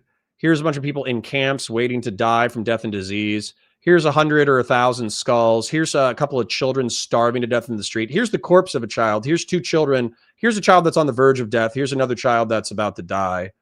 No one is doing this to you. Okay? No one is doing this to you. If you think people are doing this to you, you're a fucking idiot. I'm sick of the white genocide rhetoric. I'm sick of it. What's happening is Mexicans. This guy is moving into your country in order to work into the construction industry or in order to work in the agricultural industry because he can make more money in our country than he can at home. And he can send his money home in order to stabilize economically his family. They're marrying each other 9 times out of 10, Hispanics are, and they're having Hispanic children. That's what they're doing 9 times out of 10. But every now and then, okay, mixed race Hispanic couple. Every now and then, a white guy sees a brown chick that's kind of hot and they have kids. Or every now and then, she's not white, but let's pretend she's white. A white girl sees a brown guy and thinks that he's kind of hot. And they have kids together. And these kids are brown instead of Northern European white. That's what's happening. And if you think that that's genocide, you're a fucking idiot. Okay? You're dumb. You're stupid. You're being propagandized to by malicious actors who want you to think that a Hispanic guy in a sweater marrying a white woman and having a mixed race child is genocide. Okay? You're stupid.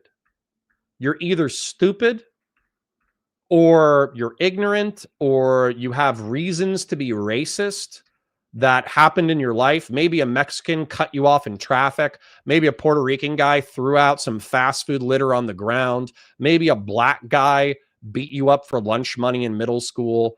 I don't know. I don't know what the world did to hurt you, where you just decide that everybody who has a different skin tone or ethno-religious background than you, when they have sex with Northern Europeans and have children together, this is akin to getting shot in the head or getting starved to death.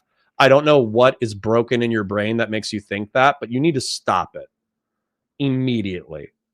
It is probably, you believing that has probably ruined your relationships. It's probably ruined your relationships with your family. It's probably ruined your relationships with your friends. It's probably ruined your relationships with your country. Stop believing it. It's fucking stupid. It's a stupid thing to believe. And Nick and his ilk who propagated this idea set are stupid as well.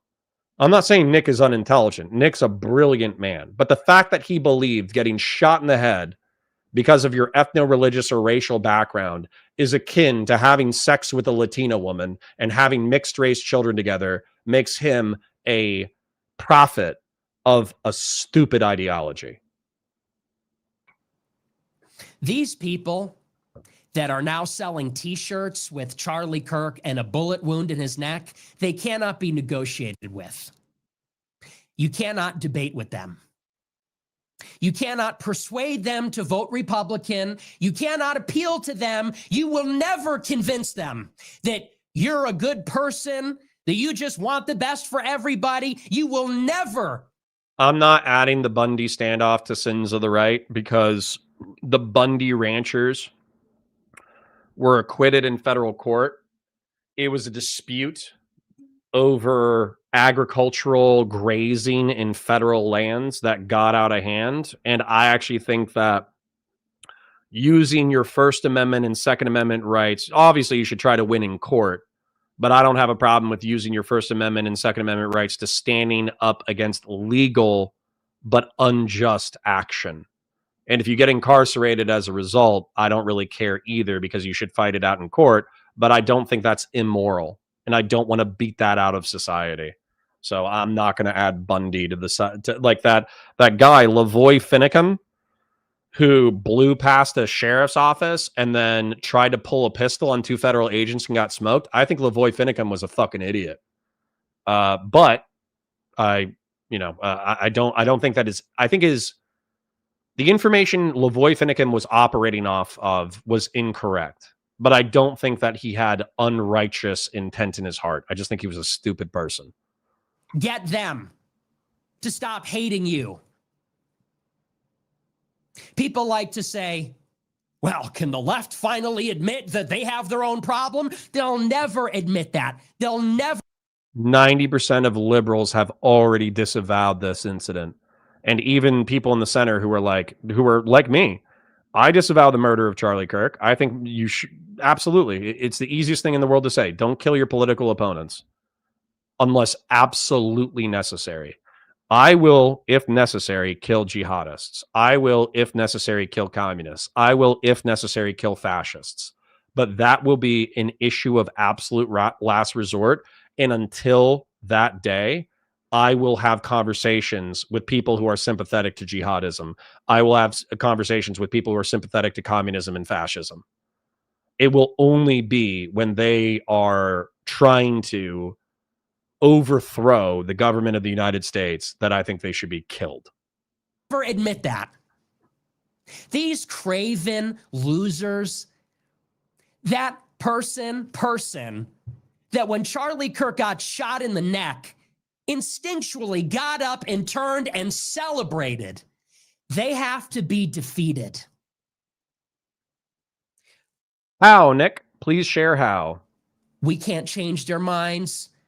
We can't invite them to change our minds. We can't negotiate with them. We can't invite them for a political compromise. If your gut reaction to seeing someone take a bullet in the neck and their face explode and their young children run up to them because they were afraid of the noise, if your reaction was to grin and celebrate, you must be defeated. You must be destroyed. How, Nick? AKA about a sweet for $10. Cotter, it's more than fair to really hate Trump. I think the president should make American lives a priority. The rest of us can care more about other countries and people. That's not his job. Sure. But again, if you're callous, because we're talking about like the right, right? We're talking about the left, which is made up of many parties and many people. But the right has been celebrating all of the cruelty that I laid out in my sins of the right, sins of the left stuff.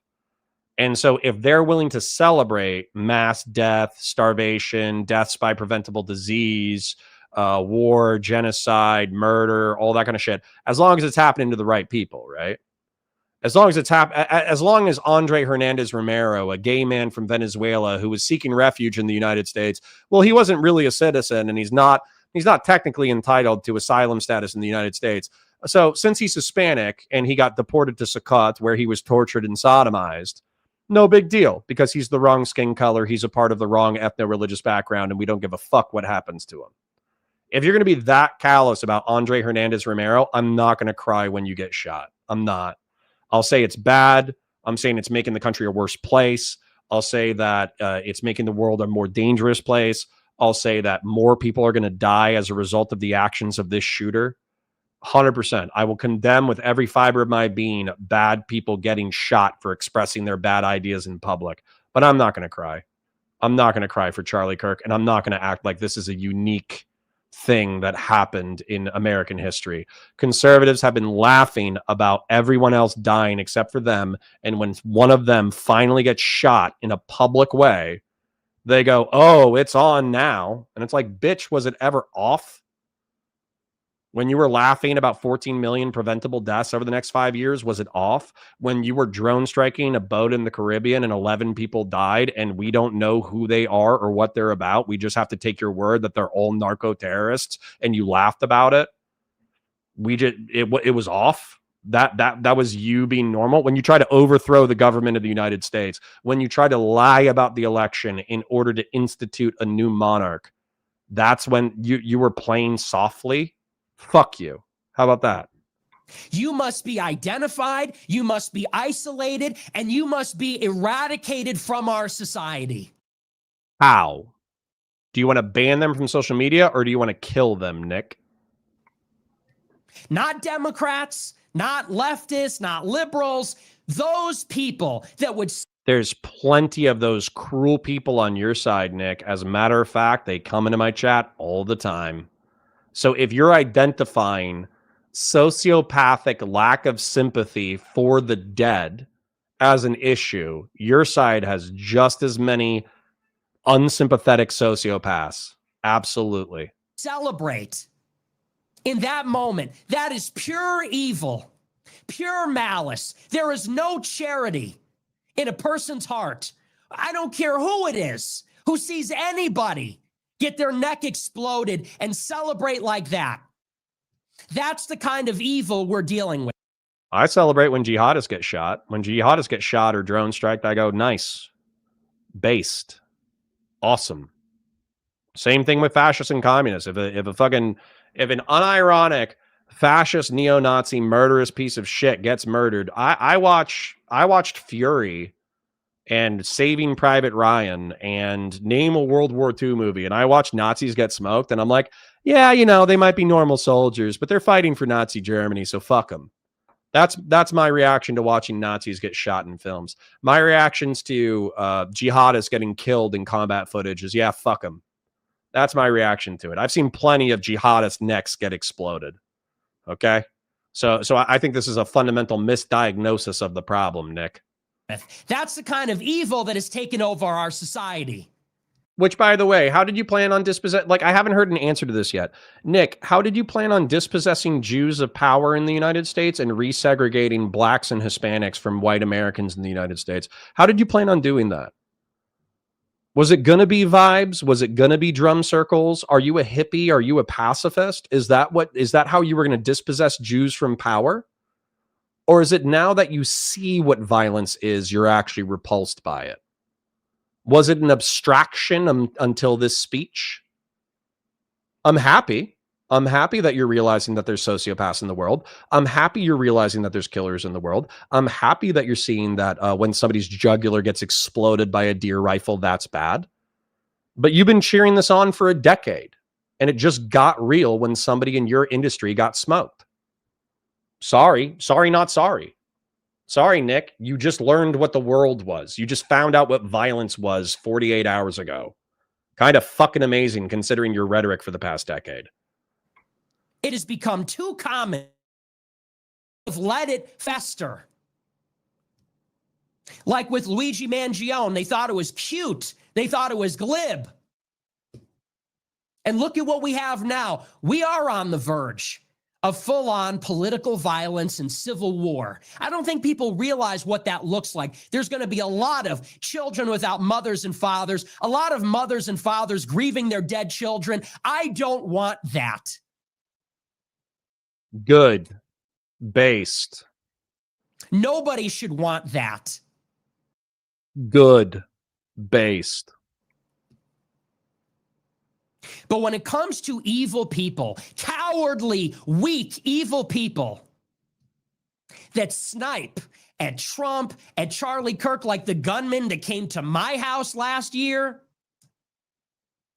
unfortunately, That's another reason why it's probably real, because he just as easily could have gotten smoked last year. If he answered his door, he would have been dead. it's not always up to us which battles we fight. When they show up to your front door, when they take shots at the rally, at the Change My Mind, we don't have a choice. We have.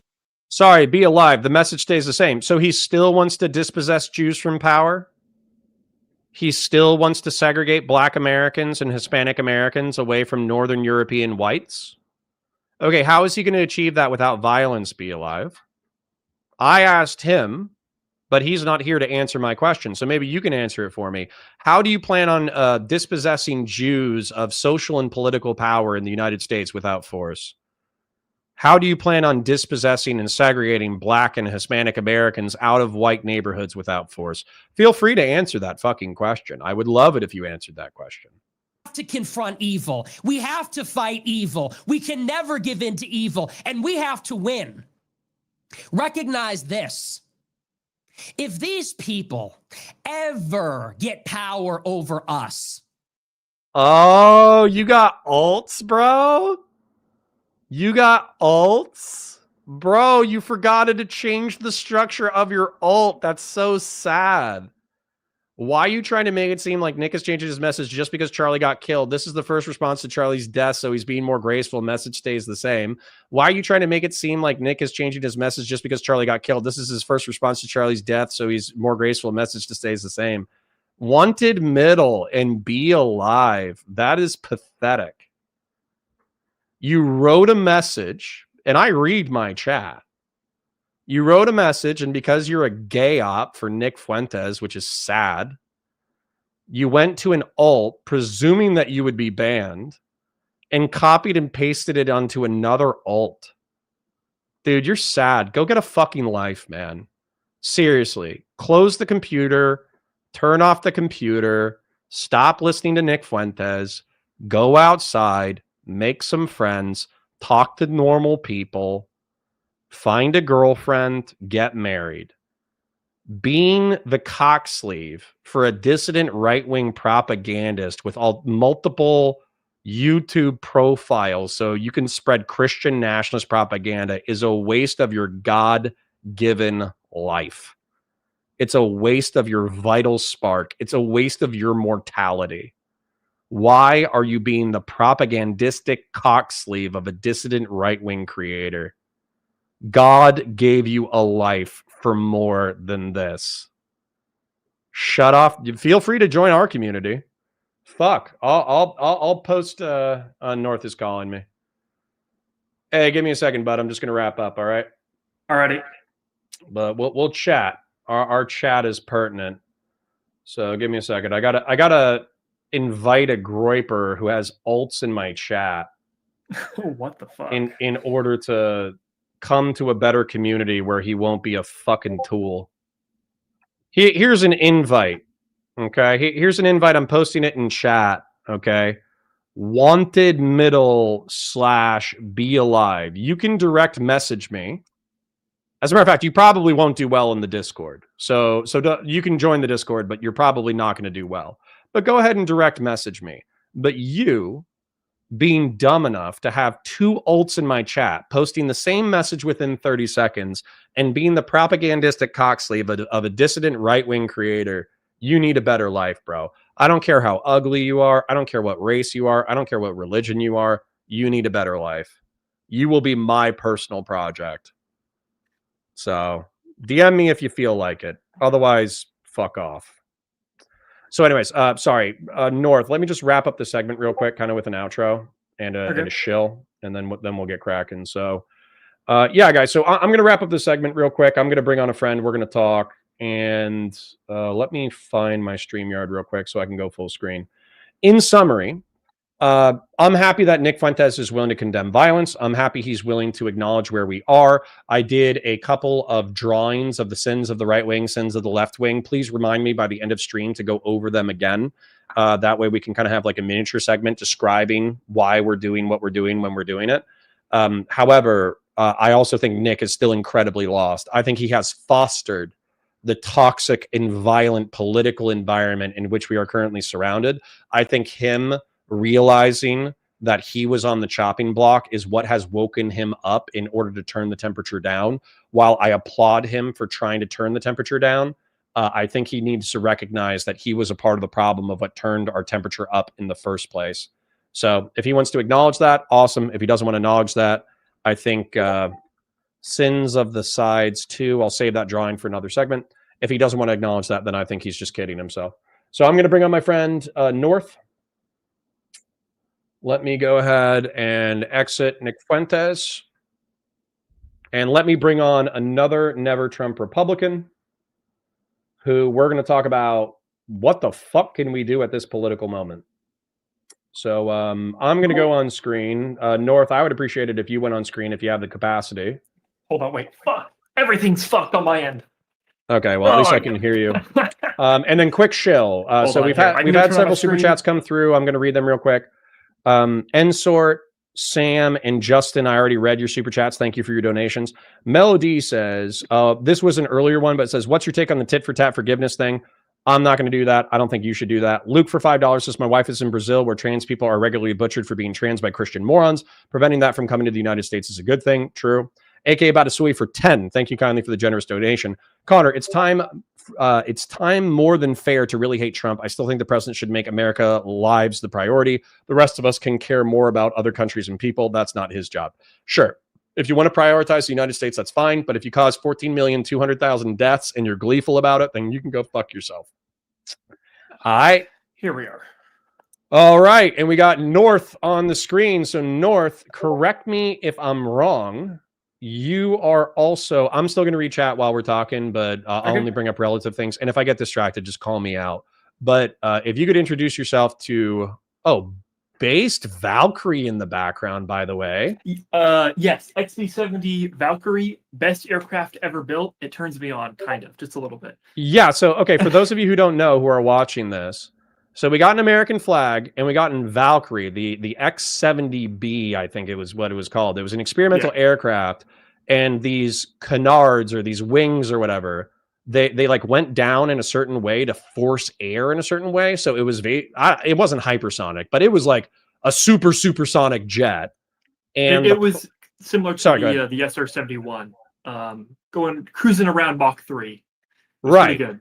And the problem with it was, as far as I know, is that the stress through the wings were so intense that they constantly had to be rebuilt.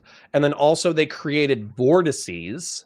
So they created air currents behind them that caused an accident that they only had 2 operational units. It destroyed one of the operational units, and I think it killed 2 or 3 people. So they scrapped the program.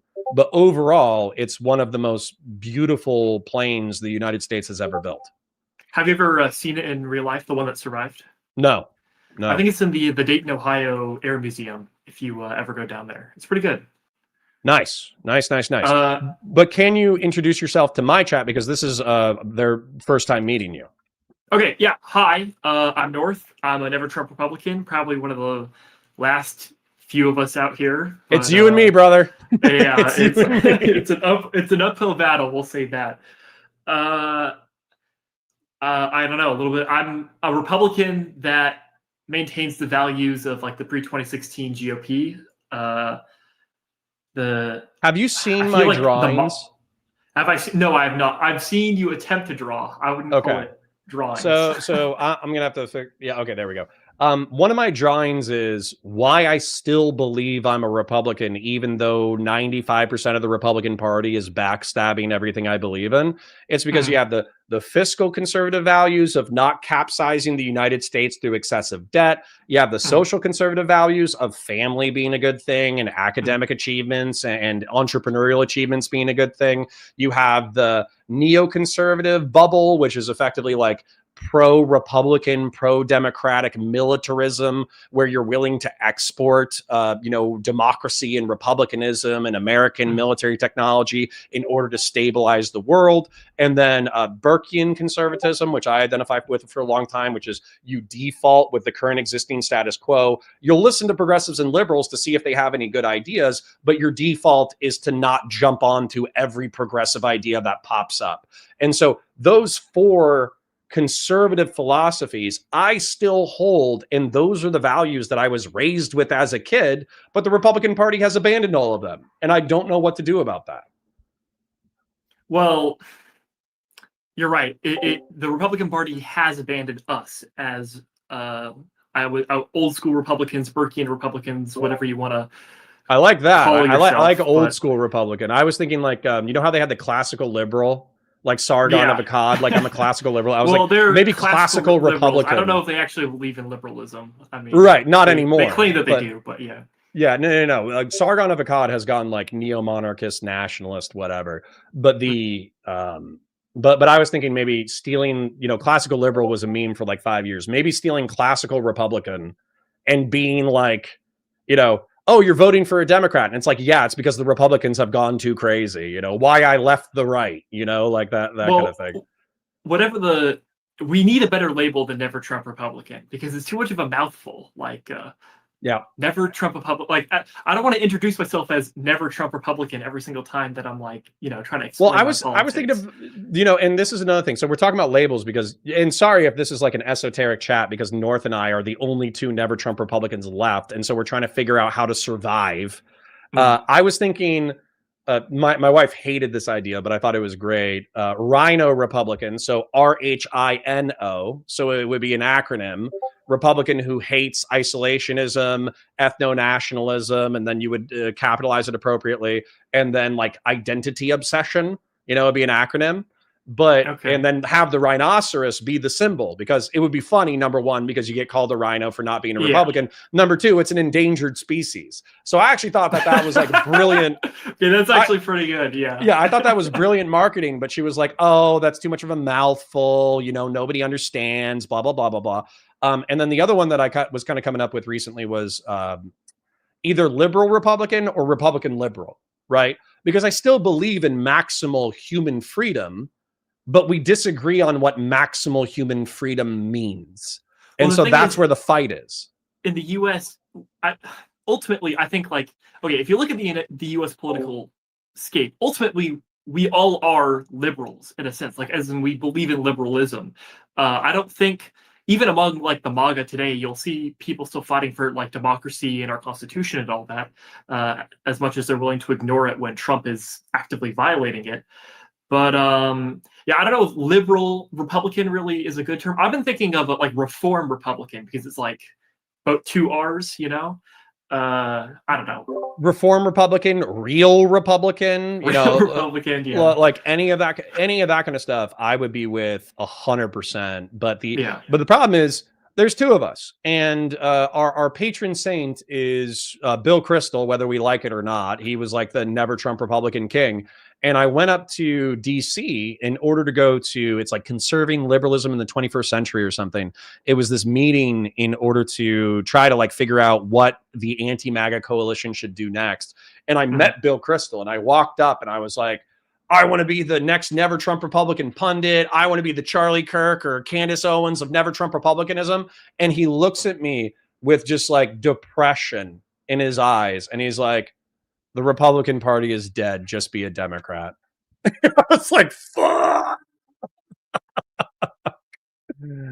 I was hoping what he was going to say is, wow, we've been looking for a young man with vibrant rhetoric, with your background, to give millions of dollars to become the next Charlie Kirk and Candace Owens. That's what I thought he was going to say. And instead he was like, we be a Democrat. I'm going to go kill myself in the bathroom. That's what we don't have anyone on our side. Like the Democrats will hate on us because we're still Republican and quote. Like we're willing to work with the Democrats in order to defeat like Trumpism, but we're still Republicans at the end of the day. So we're going to get attacked by the left and by the right. So there's no one really to support us. You know what's so funny is Pisco tried to do that to me the other day.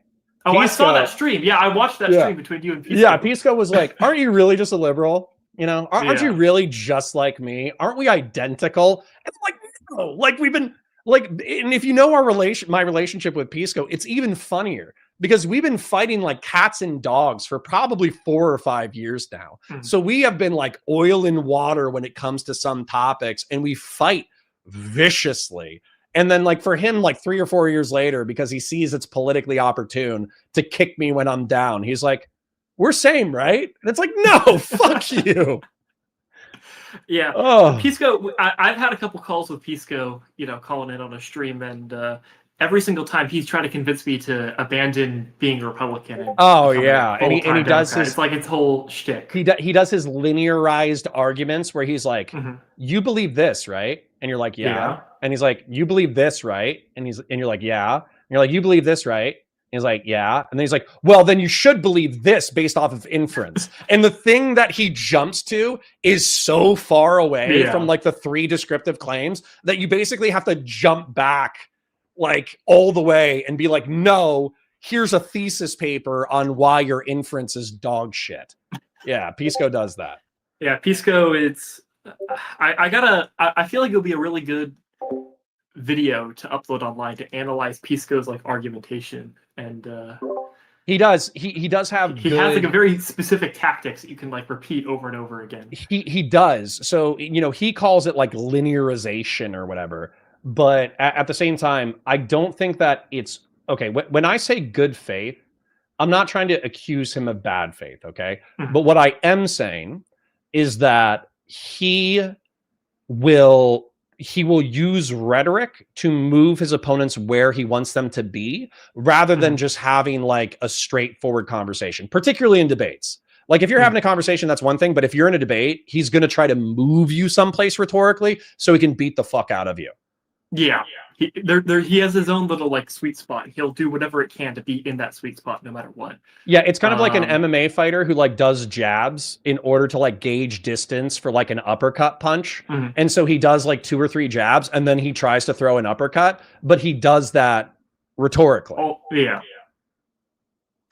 So what can we do? What do you think the strategy is? Because I think because look, the Lincoln Project basically has abandoned the Republican Party. Yes. And I don't and Bulwark. Yeah, I was gonna say, are there any other organizations that still fight for our values? Everyone who's out there has become a Democrat. And then also with the assassination of Charlie Kirk, it feels like there was a fracture in the MAGA movement, in my opinion. If you're talking about like the techno-feudalists, if you're talking about the immigration hawks, if you're talking about the, I don't know, like the Trump cultists, the people who will stick with him even after he's revealed to be a pedophile with Jeffrey Epstein, like there were fractures. If there were 3 or 4 groups that made up the MAGA coalition, there were fractures in each group. But the murder of Charlie Kirk has like revivified their loyalty to each other and their loyalty to MAGA conservatism or whatever. And so as a result, like, yeah, there's an opportunity. And if anything, I would borderline think that the Democrats would want to fund personalities like us in order to fight for the soul of the right and try to reestablish like normie republicanism. But they're so busy fighting for funding and projects amongst themselves that my constant criticism of liberals being like crabs in a bucket who constantly rip each other down, their incompetence destroys them at every turn. And so I have no idea. I feel like I have to become independently successful in order to run my own program. Yeah. Not only is it the infighting, but okay, sorry. I had a train of thought. I just lost it. Was it simping for the far left? Because that's what I would say immediately after that. Yes. Democrats are too busy fighting amongst themselves in order to appeal to people like us, I guess. Like they're too busy trying to get like the left, like the far left into their coalition in order to bring Never Trump Republicans in with them, or to like try to cultivate a moderate Republican rebellion. That would be the best way I would describe it. Well, and if I was playing the Game of Thrones, then that's what I think would be smart. It's like the enemy of my enemy is my friend. And also, it would be infinitely preferable to work with never Trump Republicans or moderate Republicans or Burkean Republicans or fiscal Republicans or whatever than MAGA Republicans. Like the four like sub ideologies of the Republican Party of the thousands and the tens are infinitely preferable to work with than MAGA. And so you would think that there would be some appetite in the Democratic Party in order to like foment that inter-Republican civil war. And also if the never Trump Republicans actually like, because Trump's a fucking pedophile who's crashing the economy right now. Like, so for me, it's like, it's only going to be a matter of years where we are going to survive the Trump presidency. And then JD Vance or Trump's successor will be MAGA light, but he's still going to work with corporate Republicans in order to do whatever. And so there will be people who look fondly back on the Trump days because that was the time that they were winning and they had a champion. But I think a lot of the people who make excuses for the Trump admin now, they will not be doing so in 2 or 3 years because it's not going to be politically expedient. And then the moment that Trump dies or he leaves office or whatever the case is going to be in the future, I think we're going to see a major fracture within the Republican Party. And I think that will be our opportunity to try to, if we push hard, we can try to retake the party. But the question is, how do we do that? Like, how do we as never Trump Republicans not only spread our message, but get politically active? Because we can do the whole online slacktivism where we can keep on our platforms and we can keep, tweeting and making videos and all that. But ultimately, what I want to do, and I assume what you wanted to do as well, is to make real political change. So how do we do that? Okay. What's your ideas? So I have a couple. I have one where we work with liberals, and I have one where we don't work with liberals. Okay. And so effectively, don't worry, I got a drawing for you. Okay. So right now, probably I'll say 60%, 70% of my audience are liberals. There are people. Wait, hold on. Where are you streaming, by the way? Because I can't find where your stream is. Valor Media Network. Valor Media Network. Okay. Yeah. So Monday through Friday, I'm live from 9:30 a.m. to 2:30 p.m. On Valor Media Network, and then on Tuesdays, I'm live on Counterpoints Politics. Okay. Okay. So unless you're like an active part of the community, then you might not know that. But okay, yeah. Where is, here it is. This is the perfect, I have it. I'm going to show it to you. So let me exit here. Let me share my screen. So right now, this is my project because this is the only way, in my opinion, that we get anywhere with any kind of speed. Okay. So right now, politics, in my opinion, is not like a flat line. Okay. It's a U shape. The horseshoe theory is real. Yeah. Okay. And so we have the far left and the dissident right at the tops of the horseshoe. We have social democrats, which I think, for me, it's too far left, like Scandinavian socialists. But I can argue with them technocratically. I'm not going to argue with like revolutionary Marxists. I'm just like, I'll argue with them, but I'm going to call them idiots. I'm going to call them pieces of shit. I'm going to call them terrorist supporters. I'm going to tell them that they don't know history or they don't know what they support, right? They're not people that I want to work with, right? Social democrats I could work with, but they're a little bit too far. Progressives, there are some sane progressives and there's some sane leftists. And then what I would say, on the right side of the horseshoe, there's never Trump Republicans and neoconservatives. There's the contrarian right, which weirdly enough is the Tim Pool audience. They're the people who they're quote unquote liberals or Democrats from 10 years ago, but it just so happens that everything Trump does is awesome, Yeah. And I think they're kind of stupid. But maybe that's how they can be manipulated back into the fold, is like, hey, you guys voted in a dumb pedophile. Maybe like Tim Pool wasn't correct about where Republicanism should be in the future. And I think a cynical way to view this is these people have no values, or some of them, like they have political tribal loyalty. Yeah. So as long as you can get a large enough base, we don't actually have to like convince the entire party. We just need to be able to get their a large enough political base in order to be relevant. Well, not just relevant, but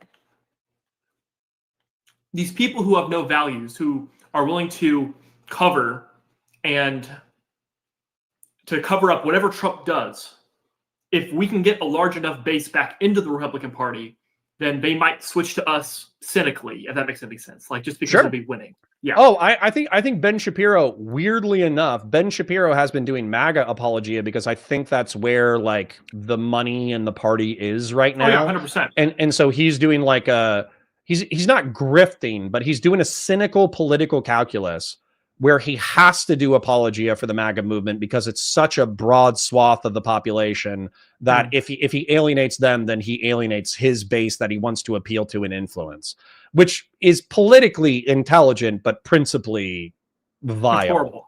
Yeah. And so, anyways, but I think that like you said, some people in MAGA, some Trump cultists could probably be broken away from the fold, even cynically, like you said, if you become a big enough sphere, I guess, then you could pull people into your orbit just by being big enough to talk about, right? Yeah. So for me, my current project would be to try to get the bottom half of the horseshoe. If I could, I would be, if I could snap my fingers and make this a thing, I would call it coalition Democrat, coalition liberal, and coalition Republican.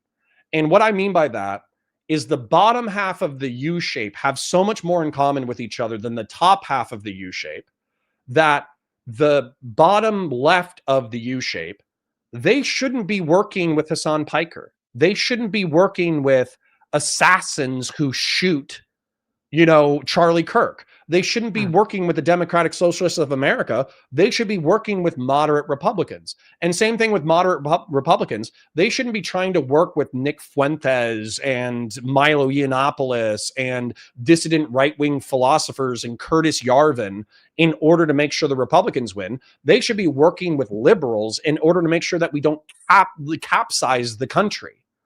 And so that's where we're still enemies, or we're still ideological. We're ideological rivals. We're not ideological enemies. Yes. But the real question is, where do we put our effort into? Because ultimately, if you look at the liberals and you look at the progressives on the bottom half of the horseshoe, these are going to be the people that are already voting against Trump. So should we really be cultivating a alliance with those people, like the liberals and the progressives? Like, let the liberals and progressives figure out if they want to work with the far left or the soft Dems or not. Should we be focusing on working with liberals, or should we be focusing our efforts on instead trying to draw people from the neocons and the contrarian right? Should we be trying to draw those people in with us? But where are they? Where are they? Well, I'm sure they're out there somewhere. They're amongst people who tell them that this is how they have to think and this is how they have to feel, even if they don't like it, because that's just what they're surrounded by. We need to give them a platform, a voice, a place that they can go to. Well, I want to be views. that, man. I want to be that, but I've been live streaming since April full time. I have 160 live viewers watching this conversation. I made a substantive amount of money Monday, Tuesday, and Wednesday.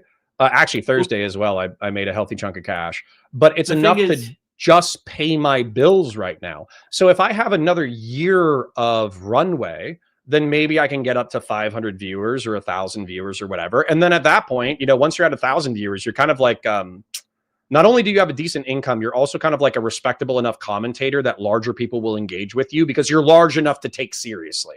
Right. Well, the thing is, so you mentioned that your audience is like what, 90%, 80% liberals or something like that. I would say it's 70%, 60% liberal. And I feel like I could diagnose that, and it's like you can hang. I feel like it's because you personally, who are you associating with online? Liberals. Destiny, Pisco. I guess Akanaba isn't really he doesn't really do politics anymore. Yeah, you're right. No, I fight lefties, but. Sorry if I'm jumping it's not just, on it's your just point fighting before lefties. you made it. You're willing whenever you're appearing live on a stream, you're appearing on these more liberal platforms where you're not going to be finding. You're asking, okay, where do you find these people that could support or could become a Never Trump Republican? I don't think you're going to find them on these liberal platforms. You're going to find them on the Tim Pool platforms, the what would have been Charlie Kirk, or the effort that you should be putting should not be cultivating liberals, but should be cultivating the MAGA types to draw away from them. Maybe. And I agree with you. And there's a way that we could do that if we're wargaming right now. Effectively, the stream is a war game if we're wargaming mentally. Peter Mars says, "Find me the moderate Republicans you speak of." You're looking at them. Okay, it's me and North. That's it. That's all we have right now within our coalition. Okay. But it's the beginning of a beautiful thing. Me, North, and Grassroots. And Grassroots is like a conservatarian. But anyways, can you send me his Discord if you can? I'll find him. Yeah. Grassroots is kind of conservatarian. I think not AF Racing, excuse me.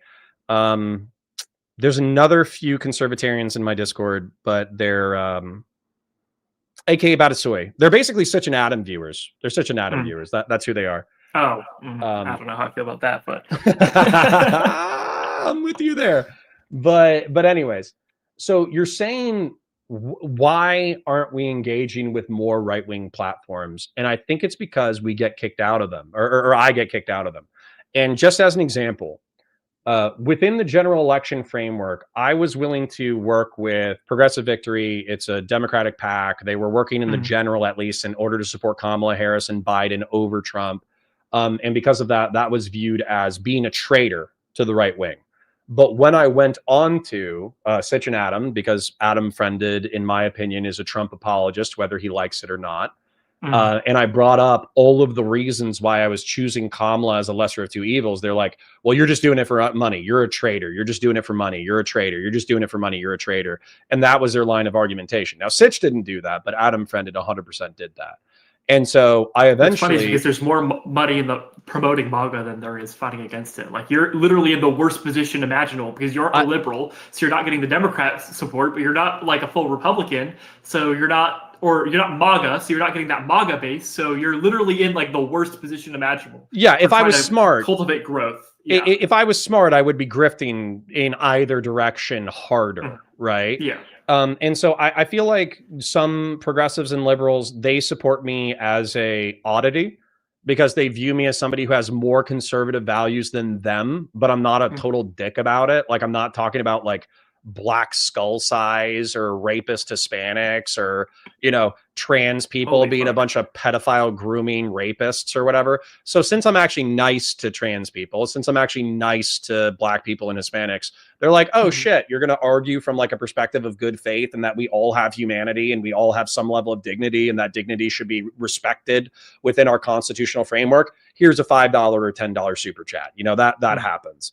And then Grassroots, you know, I hope I'm not throwing him under the bus, but he's effectively told me like he's in a decent economic spot. He's willing to support the channel. And he thinks that the value that I bring to the streaming space as far as trying to bridge these political gaps is valuable. So he backs that financially. Now, so you asked me an important question though, that I think I can speak to. You said, well, how do we get into these right-wing spaces in order to actually cultivate people who are more like us, who are choosing MAGA and the red pill, not out of some like sense of loyalty, but probably as like a lesser of two evils calculation that you and I think they have wrong? Yeah. Is that the question? Oh yeah, 100%. Yeah. Yeah, so there's a show that it recently popped up called Raging Tomato. It's a debate show, but I think it's going to grow. Yes, I'm familiar with the Raging Tomato, yeah. And they had soy pill and tally bots as liberals fighting some red pill dudes who were trying to ape Andrew Wilson's formula. And I think disproportionately, they have right-wing red pill creators who are ready to fight people in a debate space. That's where I'm going. I'm going to show up. I'm doing a show with Andrew Wilson next week on Raging Tomato. And if he cancels, I'm just going to debate all the other stupid red pill fucks that are in there. And I'm just going to try to make my way up that ecosystem. Because I think you're right. I think you're right. Even when I'm appearing with liberals and I'm fighting liberals, I'm the token sane conservative. Whereas if I was in that space, I would be the sane conservative fighting other conservatives. Yes. And another thing,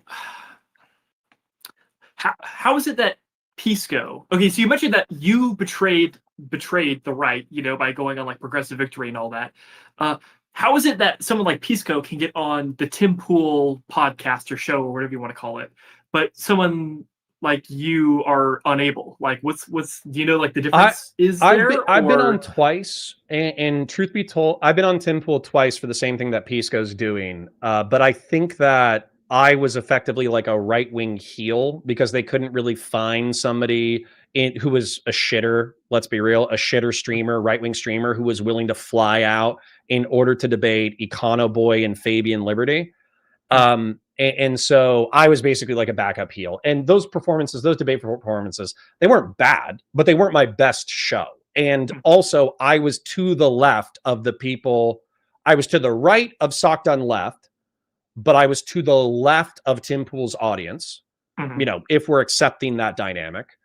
And then I was to the left of Fabian Liberty, but Fabian Liberty's ideology is stupid as fuck.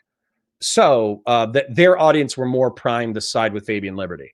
Now with Pisco, and I try to speak in good faith. I try to say whatever's on the top of my head. So I'm not a Pisco systemized debater. I'm not a Stephen rhetoric coach style debater.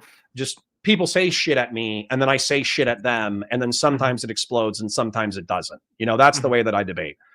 And people find that refreshing, but it's not always the best content. And so I think that's why I didn't get invited back. I think the reason you asked me a question though, which is why is Pisco getting invited back consistently? He's an excellent heel for Tim Pool. He pisses off their audience the exact right way. Yeah, I guess I could see that would be a reason why. So then, should we be changing, or should, I guess you specifically, because you're the one with the audience here, should you be changing your rhetoric and like the way that you debate in order to be the guy that pisses people off, in order to basically engagement farm? Any publicity is good publicity. I mean, that's genuinely my problem. It's a constant temptation in this sphere where it seems like the worst behaved people are the people who get the most amount of attention. However, I think that the audience that I've cultivated for the past 6 months, I suppose, is I think they value honesty. I really do. I think they, even if they disagree with me, they value me articulating what I see as I see it, and me fighting them from a position that they know that I hold. And I'm not really being like hyperbolic. I can be angry, but I'm not really being hyperbolic. And I can be funny, but I'm not really telling them anything that I don't believe. And while I do have a substantively smaller chat than a lot of other people, I find that my chatters are above average intelligent. They're above average employed. They're above average generous with their super chats and their money and their time and attention. And so weirdly enough, I'm not trying to glaze my chat too much, but I do think that I have a quality over quantity model at this point. And so I don't want to lose that necessarily. Yes, but then it comes down to, is the quality versus quantity model really what we want in the end if it doesn't enact any meaningful change or any meaningful growth? Or if I was stuck at 200 live viewers in April, I would probably hang up the cape. Just being real. Like so I started in April, a year out will be April. If I'm hard stuck at 200 viewers, I might not do this forever. I might become like a video essayist or something. Do you utilize your audience at all in order to like promote growth? Like having your audience, or even you yourself, like clip yourself and try to upload that on like X or on TikTok or whatever in order to promote yourself? Not as much as I should, but that's also because I think they're, at least in my opinion, disproportionately intelligent and employed. So I kind of want them to have like a voluntary, interaction with my thing. But yeah, there's plenty of marketing things that I'm failing on.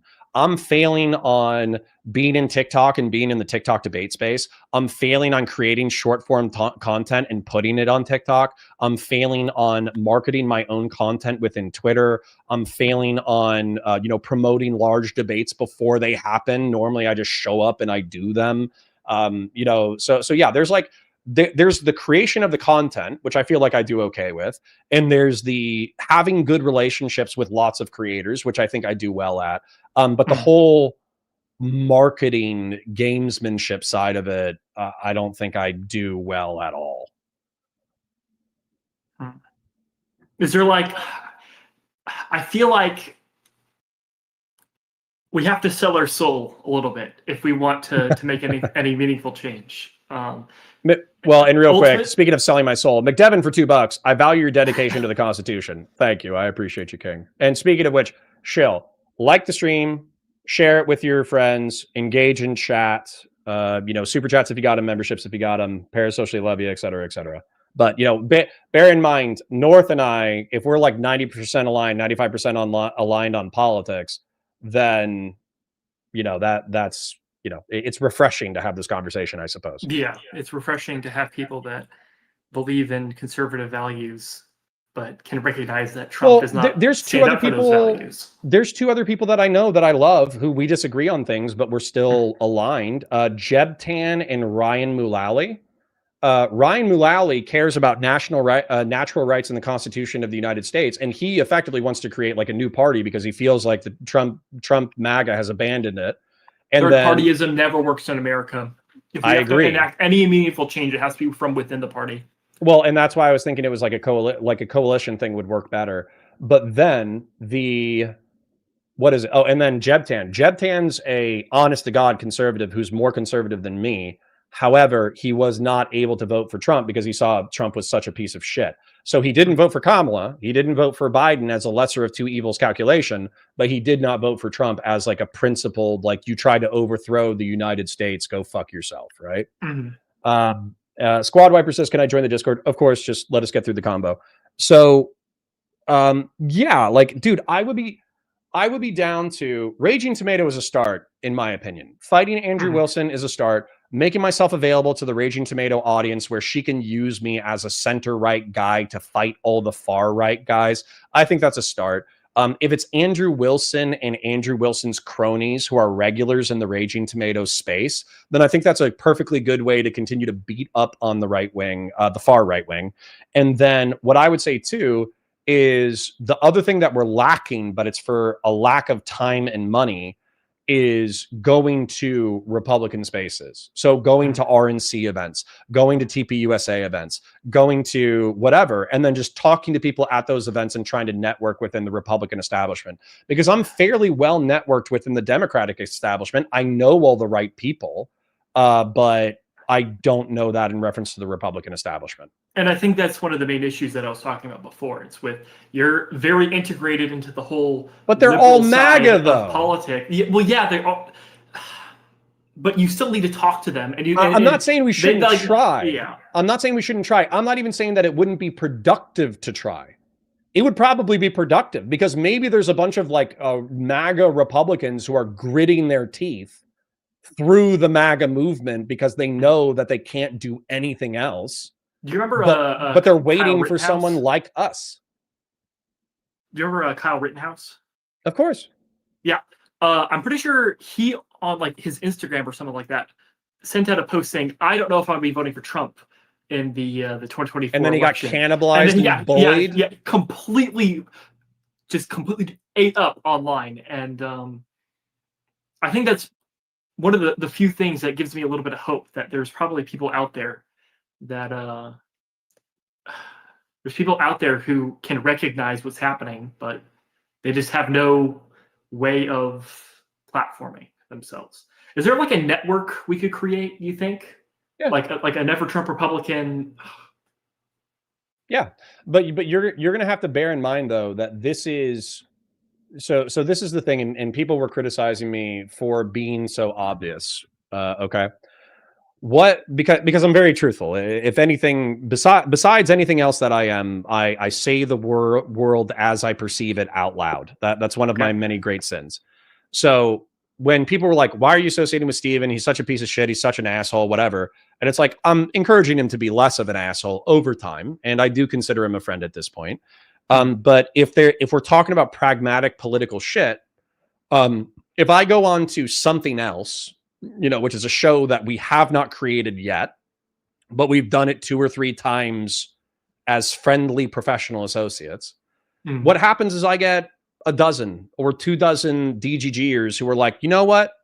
Most conservatives are pieces of shit, but Connor has some interesting ideas. I'm gonna go check out his channel. And then boom, I get an extra 10, 20 people, every time we do a show. And so for me, it feels like I'm building up a small base of people who are at least tolerant of my ideas and ideology. And so if I did that for the next 5 years, we're going to have a big debate sometime. We're going to have a blowout sometime. We're going to have a big fight where some people think I'm more right than Steven is. And people outside who watch that big debate are going to come into my community.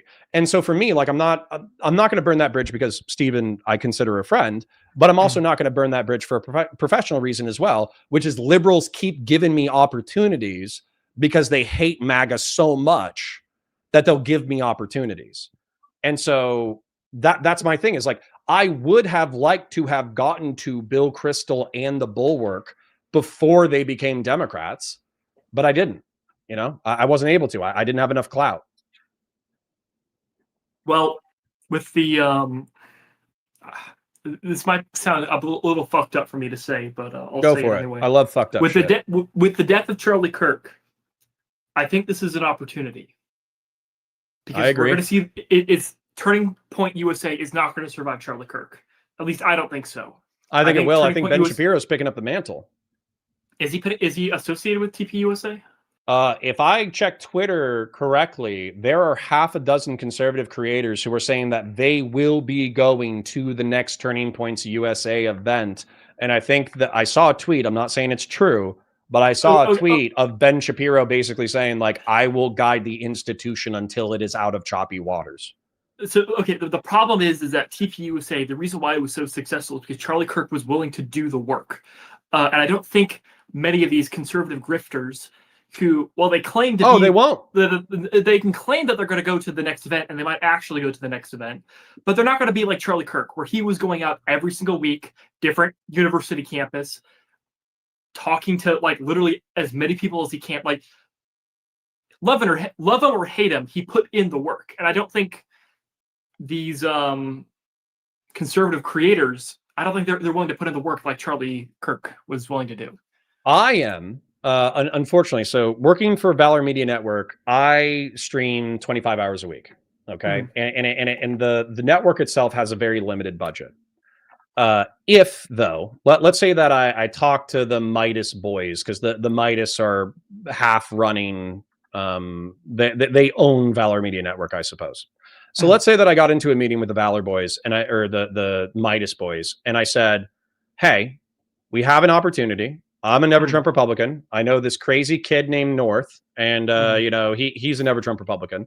We think that TPUSA and the right wing not only has been going bad for a decade, that in the wake of Charlie Kirk's death, people will be so fearful and so scared of public debate that we want to go to TPUSA events, and we want to go to TPUSA, and we just want to debate and talk and just be in the mix, throwing elbows from a never Trump Republican perspective. And we think we can make excellent content that will be algorithmically relevant, that will reshape the Republican Party. And and by the way, I wouldn't need much money. You know what I would need? I would need a rifle rated soft armor concealable vest. I would need a okay. To be fair, concealable vest. He got hit in the neck. That's not going to do anything. Listen, you got to go with chances. Okay, you got to go with chances. Okay. Maybe the next guy won't be as accurate, so I got to go with the vest. That was a long shot, though. That was like the longest assassination shot in like U.S. history. I thought it was 200 yards, but I'm pretty sure that's like longer than the JFK shot. I'm pretty sure. Oh, it was. I think JFK was like 100 or 150 or something like that. Yeah. So it was longer than JFK. I almost guarantee. And I think it was like 25 yards longer, or as long as the Butler, Pennsylvania attempt. Right. So no, it was a decent shot. Like, the guy clearly was like, he's hunted as a kid or something. Or just got lucky. I mean, I think it was just one shot, wasn't it? Or is it multiple shots? Yeah, it was one shot with a bolt. Okay. So, but anyways. So like, I would want, if I'm going to start traveling the country and missing weekends with my family, and I'm going to be tired and I'm going to be grumpy and this, that, the other, and realistically, the causing a civil war on the right in order to reclaim the Republican Party in the name of sane republicanism, Maybe that's a tag right there. Sane republicanism. I should rebrand the show to the last sane Republican. So except for North. But if I did, I would want, and it's $1,600 by the way. I would want a $500 trauma kit. I would want a $1,600 soft vest. I would want travel and expenses paid for, and then I would do the rest. Right? As long as my bills are paid, I don't give a shit. As long as my bills are paid, I don't care. I would show up. I would risk getting shot. I would risk getting into fights. I would risk whatever in order to go make that content. But the question is, unless you're sitting on a few $1,000,000 bucks. No, I'm not. I wish. Yeah. So either we would have to wait until I'm big enough that I have my own money that I can fund my own adventures, or we would have to find a patron. And like I said, Bill Crystal is, I could email him, but that dude, he seems like one bad conversation away from eating a gun. This is why I would like to get in contact with some of these organizations that used to be the Never Trump Republican. Like, I think there are still enough opportunities with like the Lincoln Project that even though their messaging is dog shit, but they have the funding. They have some funding at the very least. Yeah, but now they're just like right-wing Democrats. Yeah. So listen, but that's okay. So we presented one option is if we were independent, we'd do it ourselves. If we found a patron, which could be a liberal, by the way, but if we found a patron who believed in the project, then we could do it ourselves. The other if I ever got big enough, we could do it ourselves. The other option though, and I want to be convinced by you. I don't want to convince you. Okay. Trust me. I have like lots of love and good memories for my family and decent conservative people. And ideal Republican values and all that kind of stuff. I have plenty of nostalgia about what I thought being a Republican was. I just don't know what it is anymore. The other option, though, is that I'm just going to be real, chat. Sorry, liberals are pussies. Okay, they just are. They're just pusillanimous. Okay, so they saw Charlie Kirk's neck explode, and despite talking about COVID deaths and police brutality and these murders and this, that, the other, I'm not going to lie. Half of the liberal friends I talked to who are involved in politics, they had a panic attack. And they had a panic attack because they were like, oh man, it could be me next. And I was like, that was always true. It was always true. That threat to your life never ended, I guess. Right. Now Stephen understands that, but a lot of other liberals are more pusillanimous than Stephen. And so a lot of them basically had miniature panic attacks and they were like, I'm not doing a college event ever again. I'm not doing a public event ever again. Yeah, because they're scared. They're scared of getting shot. Doing public events, that's what happens. The mission, the public, yeah, like it's always a possibility. Yeah, but you can be a public commentator from the comfort and security of your own home these days. You can be a YouTuber and get tons of money. Then you aren't doing anything if you don't go out into the real world and actually. Well, I agree. Okay, well, North, you and I are of one mind on this. We could have always gotten smoked. We could have been at any public event and gotten smoked. That was always the case. Mm-hmm. So yeah, like you're taking whenever you do a public event, whenever you go to a crowd of more than a few dozen people and you don't know who those people are, you are running the risk of getting stabbed or shot or killed. It's just true. So now that the liberals are a little afraid of their own shadow because they're worried about getting shot on live TV, there might be an opportunity there with Z. Cohen Sanchez and the Unfuck America and the National Ground Game movement. But the National Ground Game movement, they don't want to build TPUSA. They want to build the Democratic version of TPUSA. And so while Unfuck America tour, I feel like isn't that also basically just trying to cultivate a Democratic base? It's not cultivating what we want to cultivate, which is never Trump Republicans. Well, but then that's the argument and the question that I've been having within my own mind that I've been fighting in my own mind, because there's people in my chat. They're like, oh, Connor, you're practically a Democrat anyways. You're a centrist on abortion. You're a gun nut, but there's liberals who like guns. And there's plenty of capitalists who care about achievement in industry and academics who are Democrats. So why don't you just be a Democrat? And I'm like, because I hate the word Democrat with every fiber of my being. And I think democracy is the worst form of governance except for all the other ones. But the point is that, like, could you join, or could I join the Democratic Party and then make it a more center-right, capitalist, pro-gun, freedom-loving, republic-loving party?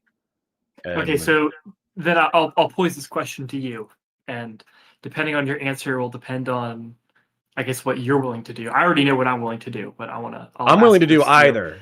By the way, I'm willing to do both simultaneously. Who do you think is going to be easier to convince MAGA away from being MAGA into being center-right Republicans or moderate Republicans or whatever you want to call us, or convincing a leftist to be a more moderate liberal? I will never convince a leftist. I will never. They have the same intractable problems as the dissident right.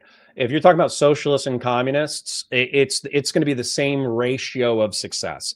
You're going to talk to 99 leftists, and one of them will become a social democrat or a liberal. And then it also comes down to, as I said, cultivating a base. If you're taking away from MAGA, I feel like that's doing more than convincing a leftist. It's more, that's more important from an electoral basis, but you have to bear in mind, despite your highfalutin ideas and my highfalutin ideas, you and I are two assholes talking to 150 people on a live stream pissing in the wind. So while we're pretending like, oh man, we're going to go to a TPUSA event and we're going to debate people and everybody's going to see, they're going to see the light and they're going to see that North and Connor are the two last good Republicans and they're going to rally around them and give them millions of dollars. And, you know, they're going to give them parades. You know, I'm not that idealistic. That's not very likely, I suppose. I just want the ideals that I believe in to not die. That's what I want. Yeah, we're more likely to get spit in our face than anything else. 100%. So, but that is where, in my opinion, the right-wing TPUSA debate project of fighting MAGA to try to get MAGA back to the center right is almost more important than making liberals more center right. But making liberals more center right is easier. And so that's where, for me, I would actually do both simultaneously. I would be happy to work with liberals in general elections in order to elect the lesser of two evils, but constantly push them on their ideology and why I think they're wrong and stupid. And I would be happy to go to right-wing events in order to fight MAGA and fight right-wingers on why they've been effectively, in my opinion, co-opted into a pedophilic death cult.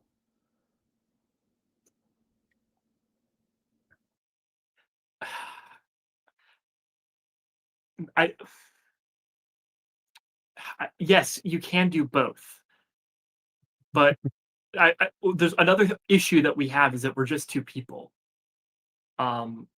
We need more Never Trump Republicans, not just like as like a viewership or like an audience, but we need more creators, people who think this way. Yes.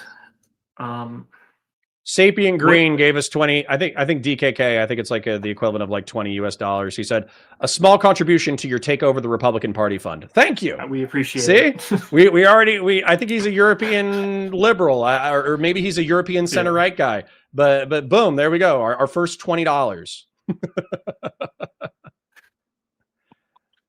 Lovely. Yeah.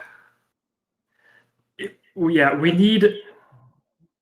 It's not just who do we try to take an audience from. It's also who we're willing to actively promote as well. Like,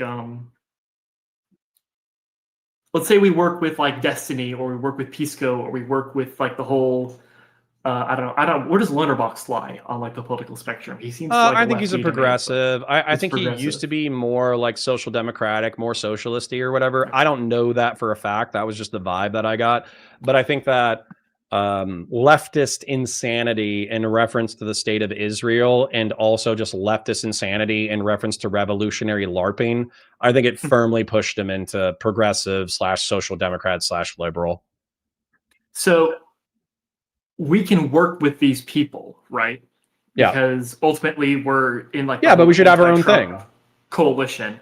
But it's also like when we associate with these people, are we inadvertently funneling viewership into them and away from our base that we want to cultivate? I think that's possible, but at the same time, you have to understand that I am probably one of the smallest dogs. I'm probably the runt of the litter. Okay, because I'm appealing to liberals and trying to get. So I guess you're more taking away from them than you're funneling into them. And I'm really only chipping away because people who watch Hutch watch IRI, people who watch IRI watch Pisco, people who watch Pisco watch Destiny, and so they're kind of in this what I would say is like a liberal cross pollination, and so I get the liberals who are like, it's so fucked up. The country is so fucked up. I'll take any sane conservative I can have, and then I also get liberals who, frankly, are like, they were just raised Democratic, but they still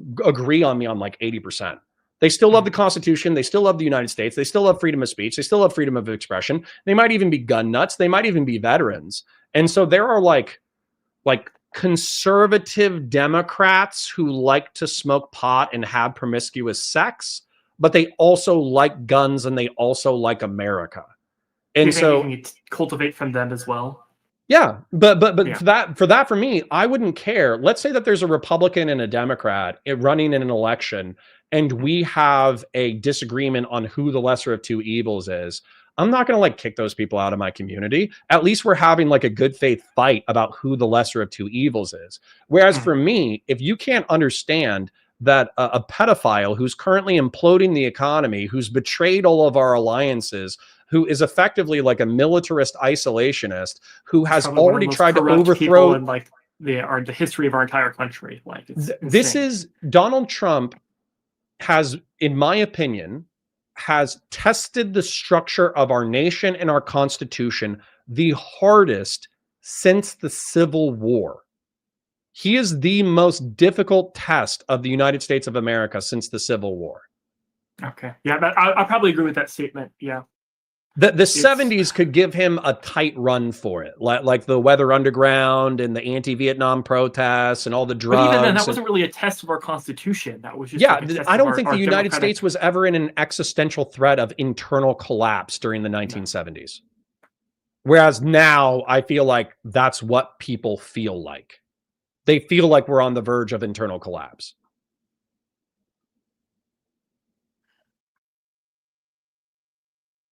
Hold on, I have a list of questions that we can still go through. No, it's okay. I'm thinking. Because the truth is, I think I want to do both. By the way, I do want to. Sorry, go ahead. Wanting to do both, it's can you do both? Yeah. As a matter of fact, I would say I'm more successful in the liberal mission statement than I am in the right-wing mission statement, but I also haven't tried the right-wing mission statement, so maybe it's time I try the right-wing mission statement. So what I mean by that is I think that I should continue. I'm going to text Zico and Sanchez, who's the head of Unfuck America, in a couple of days. She's probably still shocked about the Charlie Kirk assassination. And I'm going to ask her what her next steps are. Because as far as I understand it, Charlie was shot when he was debating an Unfuck America person. Unfuck America. Was that really what that was? Yes. And then Unfuck America has been following Charlie Kirk's TP USA events specifically so they can create debate content against Charlie from the Q&A sections. They've been doing that. So the question is, can UFA accept us or accept me as someone who is willing to help them with their project as an anti-MAGA person, but who has my own principles and values, but then allow me to debate liberals and progressives and leftists on why I think they're wrong, and they can tolerate me as a creator, and we can grow that way. And then simultaneously, can I work with Raging Tomato and the right-wing sphere and the red pill sphere in order to start debating right-wing schizos and then get a profile that way? It's a two-front war. Mm-hmm. It's always a two-front war. Yeah. And then this is a very important question that I have to ask you. Trump dies. Trump leaves office. Let's say there is a sliver of never Trump Republicanism that reemerges out of that. Do we abandon coalitioning with the Democrats in order to promote that within the Republican Party? I would if it was politically necessary to do so. But there's some things that liberals we agree on, right? Well, yeah.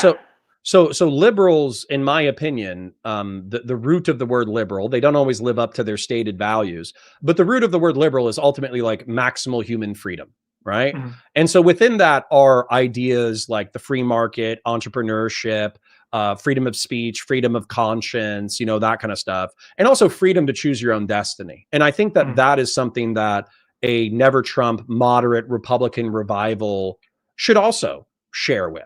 So if there's a bill that comes up that is threatening the liberty of American citizens, then we can partner with liberals in order to vote that shit down, gladly so.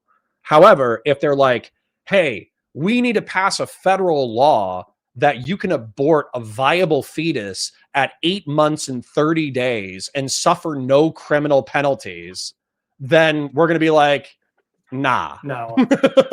Like, we're going to be like, nah, we're not going to back you on this one, guys. Or we're going to ban all guns except for muskets. Then we'll be like, I'm not going to sign off on this one. Put on my powdered wig.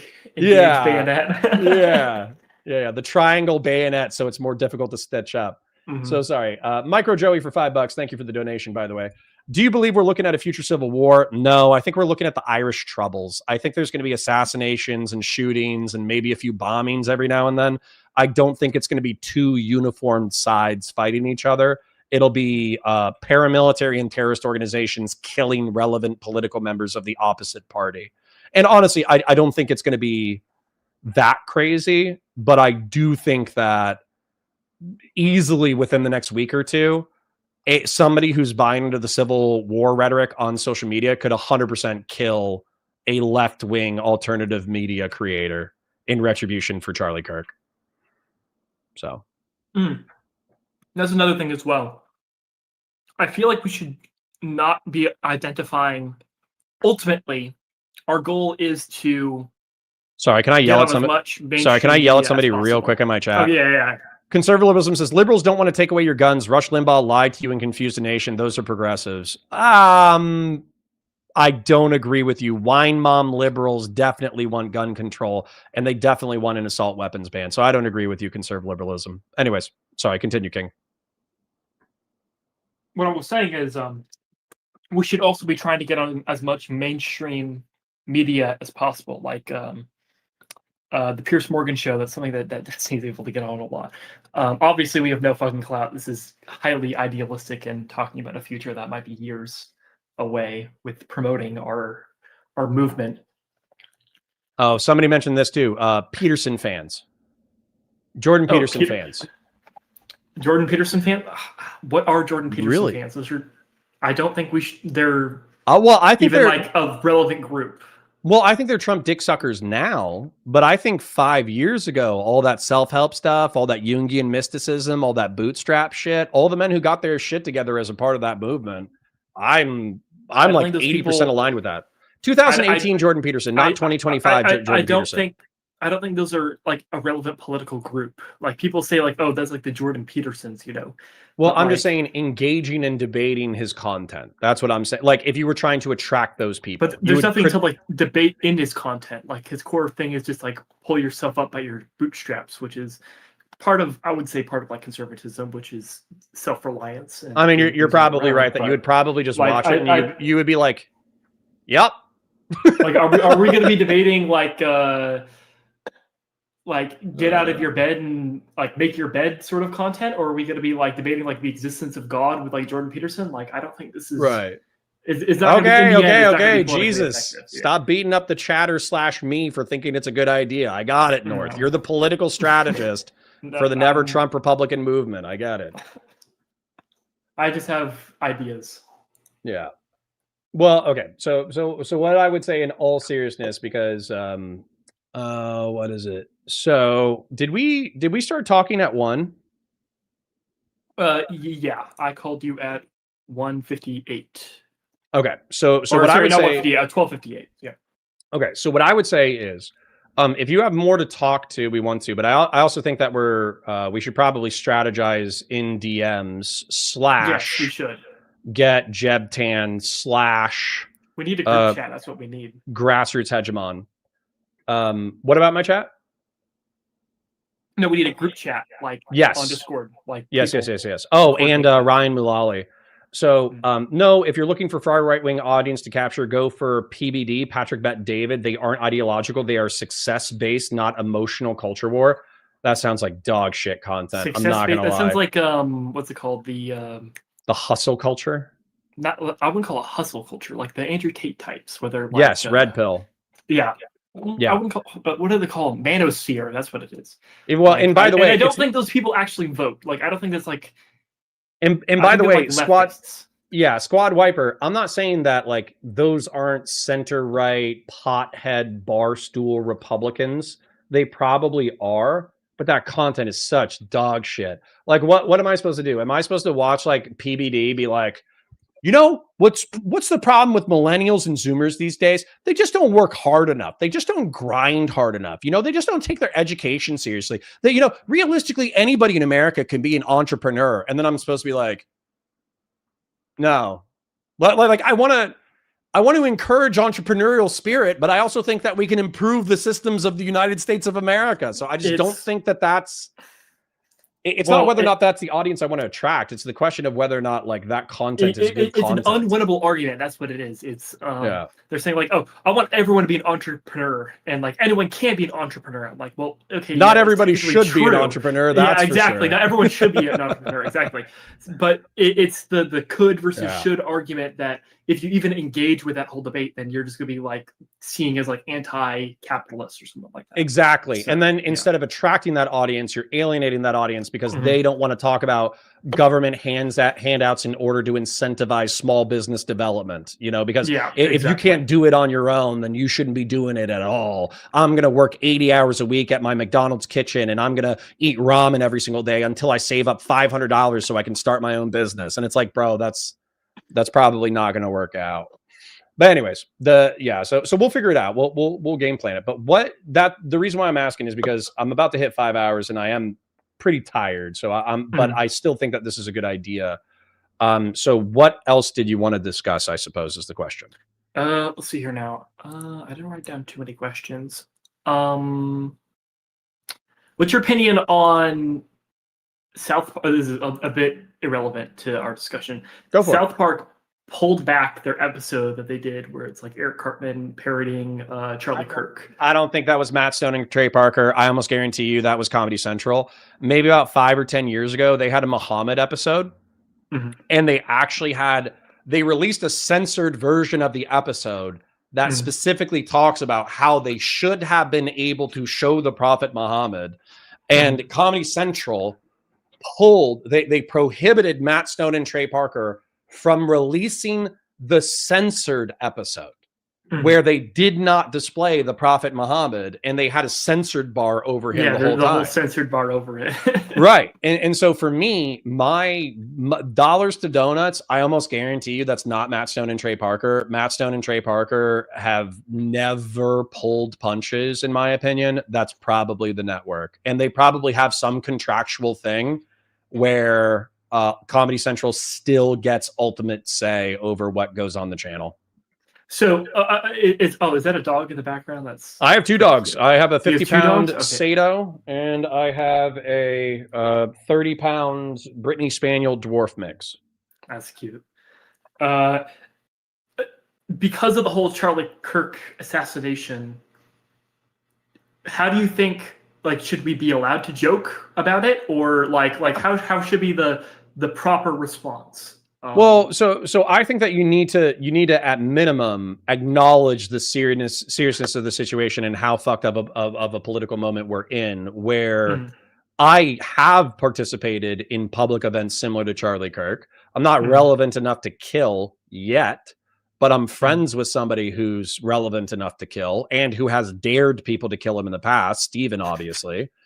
And so, yeah, like I think it's perfectly possible for this kind of violence to escalate and for another alternative media figure to be murdered at a public event. I think that's perfectly possible. How should we talk about it? I don't give a shit about the jokes. I'm not going to lie. Like the Steven allegedly, because Kyla and I bullied him about one of his bad jokes recently. Allegedly, the first joke he was going to go with on Twitter was, man, Hassan Piker will do anything to get out of a debate. Okay. That's fucking funny. I mean, funny. It is funny. I made that joke myself. That saying, dude, I guess Hassan doesn't have to debate him anymore. I mean, dude, it's fucked up. It's funny. I don't think that Steven should have. I think that if he said that, he would have a few more death threats in his DMs, and somebody might be trying to figure out how to kill him. So I appreciate him holding back. It's a funny joke. Another thing about that, though, is it's about political effectiveness versus, being authentic. Should we refrain from making those jokes for the sake of political effectiveness? Like, if you remember the whole Stephen making the joke about the dead children in Texas after the flood, right? Do you think it would have been more advantageous for him? Like, he can argue whether he is allowed to make the joke or not. Yes, I know it would have been advantageous for him. The reason why I know it would be advantageous for him is because Unfuck America is still considering doing a college tour with him. I don't know if they put that on hiatus since Charlie got murdered. They're ultimately going to have to make their own decisions. But they were still considering a college tour with Steven in order to have him debate, because they've reached out to a bunch of other creators, and a bunch of other creators don't want to do live debates. This was before Charlie got murdered. Before Charlie got murdered, a lot of people don't want to do live debates. But he survived the joke that he made despite the backlash, not prospered because he didn't do it, I guess. I'll tell you, Unfuck America has caught a lot of shit for even doing a one-off event with Steven because of his personal sexual conduct and because of the jokes that he's made publicly. Absolutely. And I'm not trying to like cry for them. Like it's the natural. When you work in public and you work with public people who are controversial, you're going to catch flack. So you have to have rhino tough skin. But, he made their jobs harder, not easier. Yeah. So should we as content creators sort of follow that, in which we shouldn't be making those kinds of jokes? No. Basically try not to be controversial for the sake of everybody's got a plurality of tactics. Everybody's got to decide their own lines. For me, I try not to say anything on my stream. I say plenty of fucked up shit, but I try to say plenty of fucked up shit that if somebody like took a swing on me, I'd be willing to fight back. I try not to say shit that's so messed up that if somebody took a swing on me, then I would be like, oh, I understand. Saying it for the sake of saying it instead of saying, if I was a parent, let's say that I was a parent from Texas and my child had been killed at a Christian summer camp, and there was this dickhead on the internet who had joked about my daughter's death, saying that the reason why she died was because she was looking at porn using a fucking VPN. And then I saw that guy in real life. There might be a chance that I would fucking swing on that guy, right? There might be a chance. I'm not saying I would, but I'm saying there's a chance, right? And so if that's the kind of joke that you're making, where if somebody who's personally involved in the incident might swing on you, then you need to know that you're kind of in the right. I don't know. I'd have to think about it more. Yeah. All right. You say you're up on 5 hours? What's that? You say you're 5 hours into your stream? I'm at like 4:30. So if you have other, I'm basically saying I'm tired. But if you have topics that you want to hit, I want to hit them, because what'll happen is we'll hit a topic, we'll get into the motion of it, and then 30 minutes will blow by, and then I'm going to want to end stream. But if you're kind of fishing for topics, then I don't really have any topics prepared. Basically on. Oh right, here's another thing. I tweeted about this. Matt Walsh talking about the needing to act or whatever, or act accordingly in response to the Charlie Kirk situation. Oh yeah, no, I think that there's like an explicit call to violence happening on like it's not explicit, but he's reading the room. So what happened for the first 2 or 3 hours after the murder was everybody was in such a state of shock. They were like, I can't believe that this happened. Like I can't believe that I just watched Charlie Kirk die. And I feel like there was an initial feeling of, this is so fucked up, we all need to take a step back. But then what happened is one of these fucking losers, one of these degenerate freaks on the internet said, fuck that. This is the line. This is the Rubicon, civil war now. And so that person got a bajillion likes on their fucking Civil War tweet, which is totally stupid and worsens That was the the situation. Libs of TikTok account. I think. Sure. And then Libs of TikTok did it, and then Phil Labonte started doing it, and then Tim Pool started doing it. And of course, like Phil and Tim are doing sanitized versions of it, and Matt Walsh and Michael Knowles, they're also doing sanitized versions of it, but they're doing it too. And it's because I don't think that that's a genuine response. I think that Nick Fuentes' response of, holy shit, this just happened. I'm at the same level as Charlie Kirk. It could just as easily be me. We have serious things we need to deal with, and this is what I believe. But my side needs to not be assassinating people and murdering people, and I'm not going to encourage assassinations or extra legal violence. That was like an adult reading the room and realizing where we are and stepping back. Weirdly enough, Nick Fuentes was more mature than Matt Walsh and Michael Knowles. I don't know if I would call it maturity, though, because I feel like it could be self-interest. I was going to say, I would consider it self-interest over maturity. I think there was a possibility that there was someone within like the Groyper community that might have perpetrated this. I don't think anyone, like, they found the suspect, right? And he's like, not 9 to 10, his social media presence indicates that he's a leftist. But yeah, I was speculating that even after we found that out. I was like, maybe it's a false flag acceleration. I think it might have been preemptive damage control in case it was a Groyper. They're out for blood right now. Like, they're still out for blood. So if it was a Groyper, then they probably would have clamped down hard on Fuentes and all that. Sure. No, I agree with you. I agree with you that it could be damage control. I agree with you that it could also be selfish, where he knows that Charlie Kirk got smoked, and Charlie Kirk was a less controversial figure than Nick. And so if Nick, let's say like Nick, some people were like, Nick Fuentes is going to pick up the mantle where he's going to finish what Charlie Kirk started. And I'm like, if Nick went to 3 college campuses, he would be dead. If he did a 3 college campus tour, he can't even leave his own house without getting he would be dead by 2. By a banana or get pepper sprayed or something like that. Right. Yeah. So no, I don't think Nick Fuentes is going to be the next Charlie Kirk. Doubt. Very much doubt. He doesn't leave his own house. He's not going to be like in college campuses. Yeah, fuck no. Yeah. Is Destiny thinking about with like the Unfuck America tour? Is he talking about wanting to fill in that space that TPU might be waning? I think so. I would have to check my DMs, but I sent him some body armor recommendations. We sent some jokes to each other about like, well, it's time to make more gun self-defense content. And he's like, I need to get this equipment. And I was like, yes, you do. Yes, you do. So I don't think he's totally scared. Honestly, I think, just being real, I think Steven expects when he dies that it's just going to be Black Void, right? I think that's what he expects. So he doesn't expect judgment. He doesn't expect God. He doesn't expect hell or anything like that. He just expects Void. And so as a result of expecting Void, he can kind of have like a Tombstone style bravery where he wants to do cool shit all the time, namely having sex with women, but also, and men, I guess, but also being a politically relevant, controversial commentator. And so I think he'll do whatever he wants to do until he gets smoked. So he'll either die in old age or he'll get smoked. And I don't think he really cares. And I guess Destiny is the kind of guy that will do whatever the fuck he wants, and he doesn't really give a shit until he gets stopped or killed. Yeah, until he gets stopped or killed, Steven's going to do what Steven does. Okay. Well, yeah, I think that's it. I don't really have anything else to talk about. We got to make a group chat of those people. Yes, I will do that.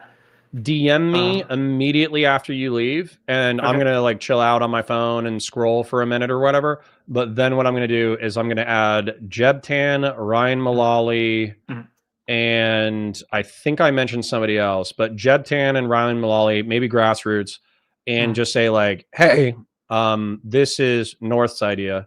Connor thinks it's a great idea. We should continue to push with, in my opinion, Unfuck America, Steven, liberals, whatever. But we're probably missing on a massive marketing opportunity.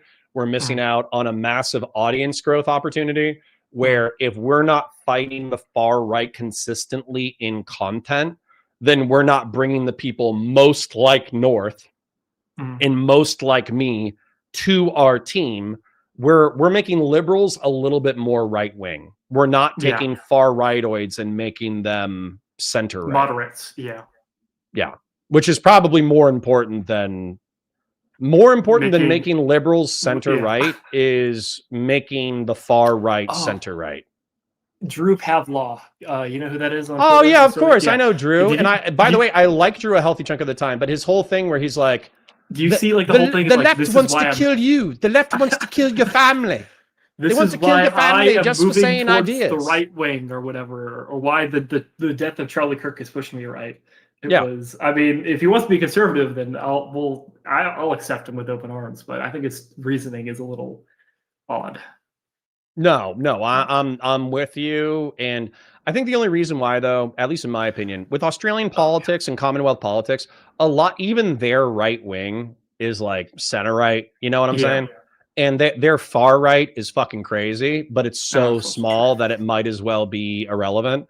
Whereas I think that, so him like going from like, I used to be center left, but now I'm center right. It's like, all right, you're still liberal. Yeah, you're still a liberal. You're just an Australian conservative, which is still a liberal. He's going like a blood and soil arc right now. I don't know if you've noticed that on his Twitter. He was always kind of, I don't know about blood and soil, but I know he's always been like a civic nationalist where like you have to believe in the proposition of the country or you're not really a citizen. That's something that he's kind of said repeatedly that I've seen him say. So like, if you don't actually believe in Australia, if you don't believe in the Commonwealth, if you don't believe in the Parliament, if you don't believe in whatever the Australian dream is, then you're kind of a piece of shit and you should be deported from the country. Yeah, but the problem is that if you're applying that to someone who's born in the country, then it's not like you can really deport them from the country. I don't know how denaturalization works in the Commonwealth. I think it's a little bit easier than in the United States, but it doesn't matter. I mean, it's the same line of argumentation. Yeah. Because for me, if I was appointed dictator for a day, I am detaining Hassan Piker, stripping him of citizenship, loading him into a fucking trebuchet, and firing him into the Caribbean. The Caribbean, no, fire him into Turkey. Yeah, well, firing him into Turkey. And then if he tries to return, like, we have orders, like, we're going to order our security forces to shoot him on sight. Like, that's my Hassan Piker policy. But I'm smart enough to recognize that's why I shouldn't be dictator, you know, because I would be violating the civil rights of a fellow citizen. Constitution, and I would be shredding the Constitution in order to fuck up somebody that I don't like, you know? And so, fair, if you're a dictator, then I think there's a lot of things that went wrong. Before. sure. But I'm just saying, like, I still have that impulse. I just know that impulse isn't good for society. Yeah. So that's a good thing to recognize, though, because that means that you have like a moral compass and you have ideals that you're willing to fight for instead of going off your own personal feelings. Yeah. A republic, if we can keep it, is infinitely better than the dictatorship of Connor. You know, like I would be happy. Yeah. You know, I would have a harem and I'd be rich and I'd be helping out the working class and the middle class and I'd be a billionaire and I'd confiscate state wealth and I'd have as many guns as I've ever wanted and I would be like planning like a techno futurist fascist solar system empire. It would be awesome. It would be great. Emperor of man type shit. Is that yeah? Well, but I wouldn't pose to be the emperor because I'm not immortal or psychic. But yeah, like some shit like that. I would try to colonize the solar system and I would try to mine the asteroid belt. And if it costs too much money, I wouldn't care because I still think it would be worthwhile. But there's like trillions of dollars worth of materials out there in the asteroid belt. Right. So why wouldn't I run out of money? Yeah. Right. So, but yeah, Seraph says a harem after talking shit about polycules. But hold on, Seraph. This is the point. That's bad for me. I would kill people. I would destroy lives. I would mismanage the society. I would ruin my relationship with my family. Like, so just because that's what I would do with ultimate power and ultimate money doesn't mean that I should be trusted with either of those things. Yeah. That's why a republic is better. A rule of like the rule of law and rules that we establish through democratic consensus that are difficult to overturn because we know that human beings are selfish pieces of shit is actually good. Christian Valaris, I agree with you that Mrs. Points would probably not put up with that shit. Right. Oh, Mrs. Points. Yeah, she would hit me. She would hit me with a fucking skillet. Okay. She would hit me with a skillet if I tried to combine Donald Trump, Napoleon, Julius Caesar, and Jeff Bezos into a single person, and I tried to be that person. My wife would murder me, unironically. So, anyways, I think that's a good note to end it on. But yeah, we almost hit 5 hours. Quick shill to everybody. Like the stream, share it with your friends, engage in chat, super chats if you got them, memberships if you got them. I parasocially love you. Thank you for all the support this week. North, we're going to talk in DMs, obviously, but yeah, can you shout yourself out? Who are you? What are you about? Where can people find you? And what are the projects that you're working on? All right, so my YouTube, I recently just took down all my YouTube videos because they're all just streams and they're all terrible quality. I'm still trying to figure out how to get my OBS filters through my mic, so you can't find me on YouTube right now. You can find me on Twitter, though, at That Guy Is North. That Guy Is North. Yes, That Guy Is North on Twitter. You'll see me talking about aviation, the state of the current Republican Party, and fighting the leftists and the far-right people online. So, yeah. Yep. And then I would say I'm going to jump offline. Just because I had a good conversation with North and, we're aligned 95%, doesn't mean that I'm going to totally abandon all of my liberals and be like, fuck you guys, I'm going to hang out with North now. But I do think that it stands to reason. The question that he's asking is super important. Is it worth it to remain as a center-right Republican and fight for the soul of the party? Or should you just cast your lot in with the left and hope you can make the left more right-wing? I think that making the left more right-wing is an easier project, but fighting the right wing and bringing them back to some moderate sense is probably more important, just more difficult. And so that's kind of where I'm at with that analysis. Alrighty. Yeah, I don't think I have anything else to add on that. All right, cool. I'll catch you soon, like brother. I said, yeah, hope you have a good day. Thank you kindly. All right. See you, bud. Yep. Bye-bye. All right, ladies and gentlemen, like I already shilled, like the stream, share it with your friends, engage with chat. I'm going to go ahead and thank everybody who super chatted today or gave a membership. Ensort, Sam, Justin, Melody, Luke, a.k.a. Batasui with a large super chat, AF Racing with a large super chat, McDevin, Sapient Green with a large super chat, Micro Joey with a $5 super chat there at the end. Thank you kindly. I parasocially love you. Thank you for the super chats. And then, like I would say, Burke thinks you should fight for the soul of the right. Then I think I have to listen to Burke, don't I? So, but the question is, how do we do that? And I think the way that we do that is I'll keep in touch with Unfuck America. I'll keep in touch with all my contacts in DC. I'll keep working with liberals in order to, fight about content. We'll agree when we agree. We'll disagree when we disagree. But I think one of the things that I need to do is I need to get onto the Raging Tomato debate scene and just start beating the shit out of right-wingers. And then I just need to make it a part of my content to beat the shit out of far right-wingers. I think that's just it. I think that's it. So, we need, and this might be annoying for my liberals. I know that I've probably created a nice little safe space where you and I disagree on things, and then, we fight about it peacefully between our two perspectives.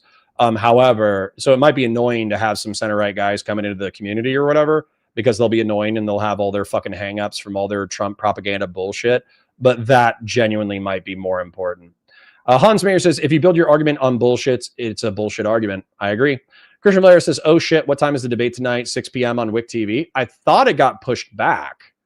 I thought that the WIC segment that I was going to appear on was going to be on the 17th, and Raging Tomato was hosting the Andrew Wilson debate. So Andrew Wilson was supposed to be on Raging Tomato. I'll double check and make sure that I didn't miss anything, but I think we got pushed back to next week. So anyways, I parasocially love you. Thank you for watching. I hope you have a beautiful day.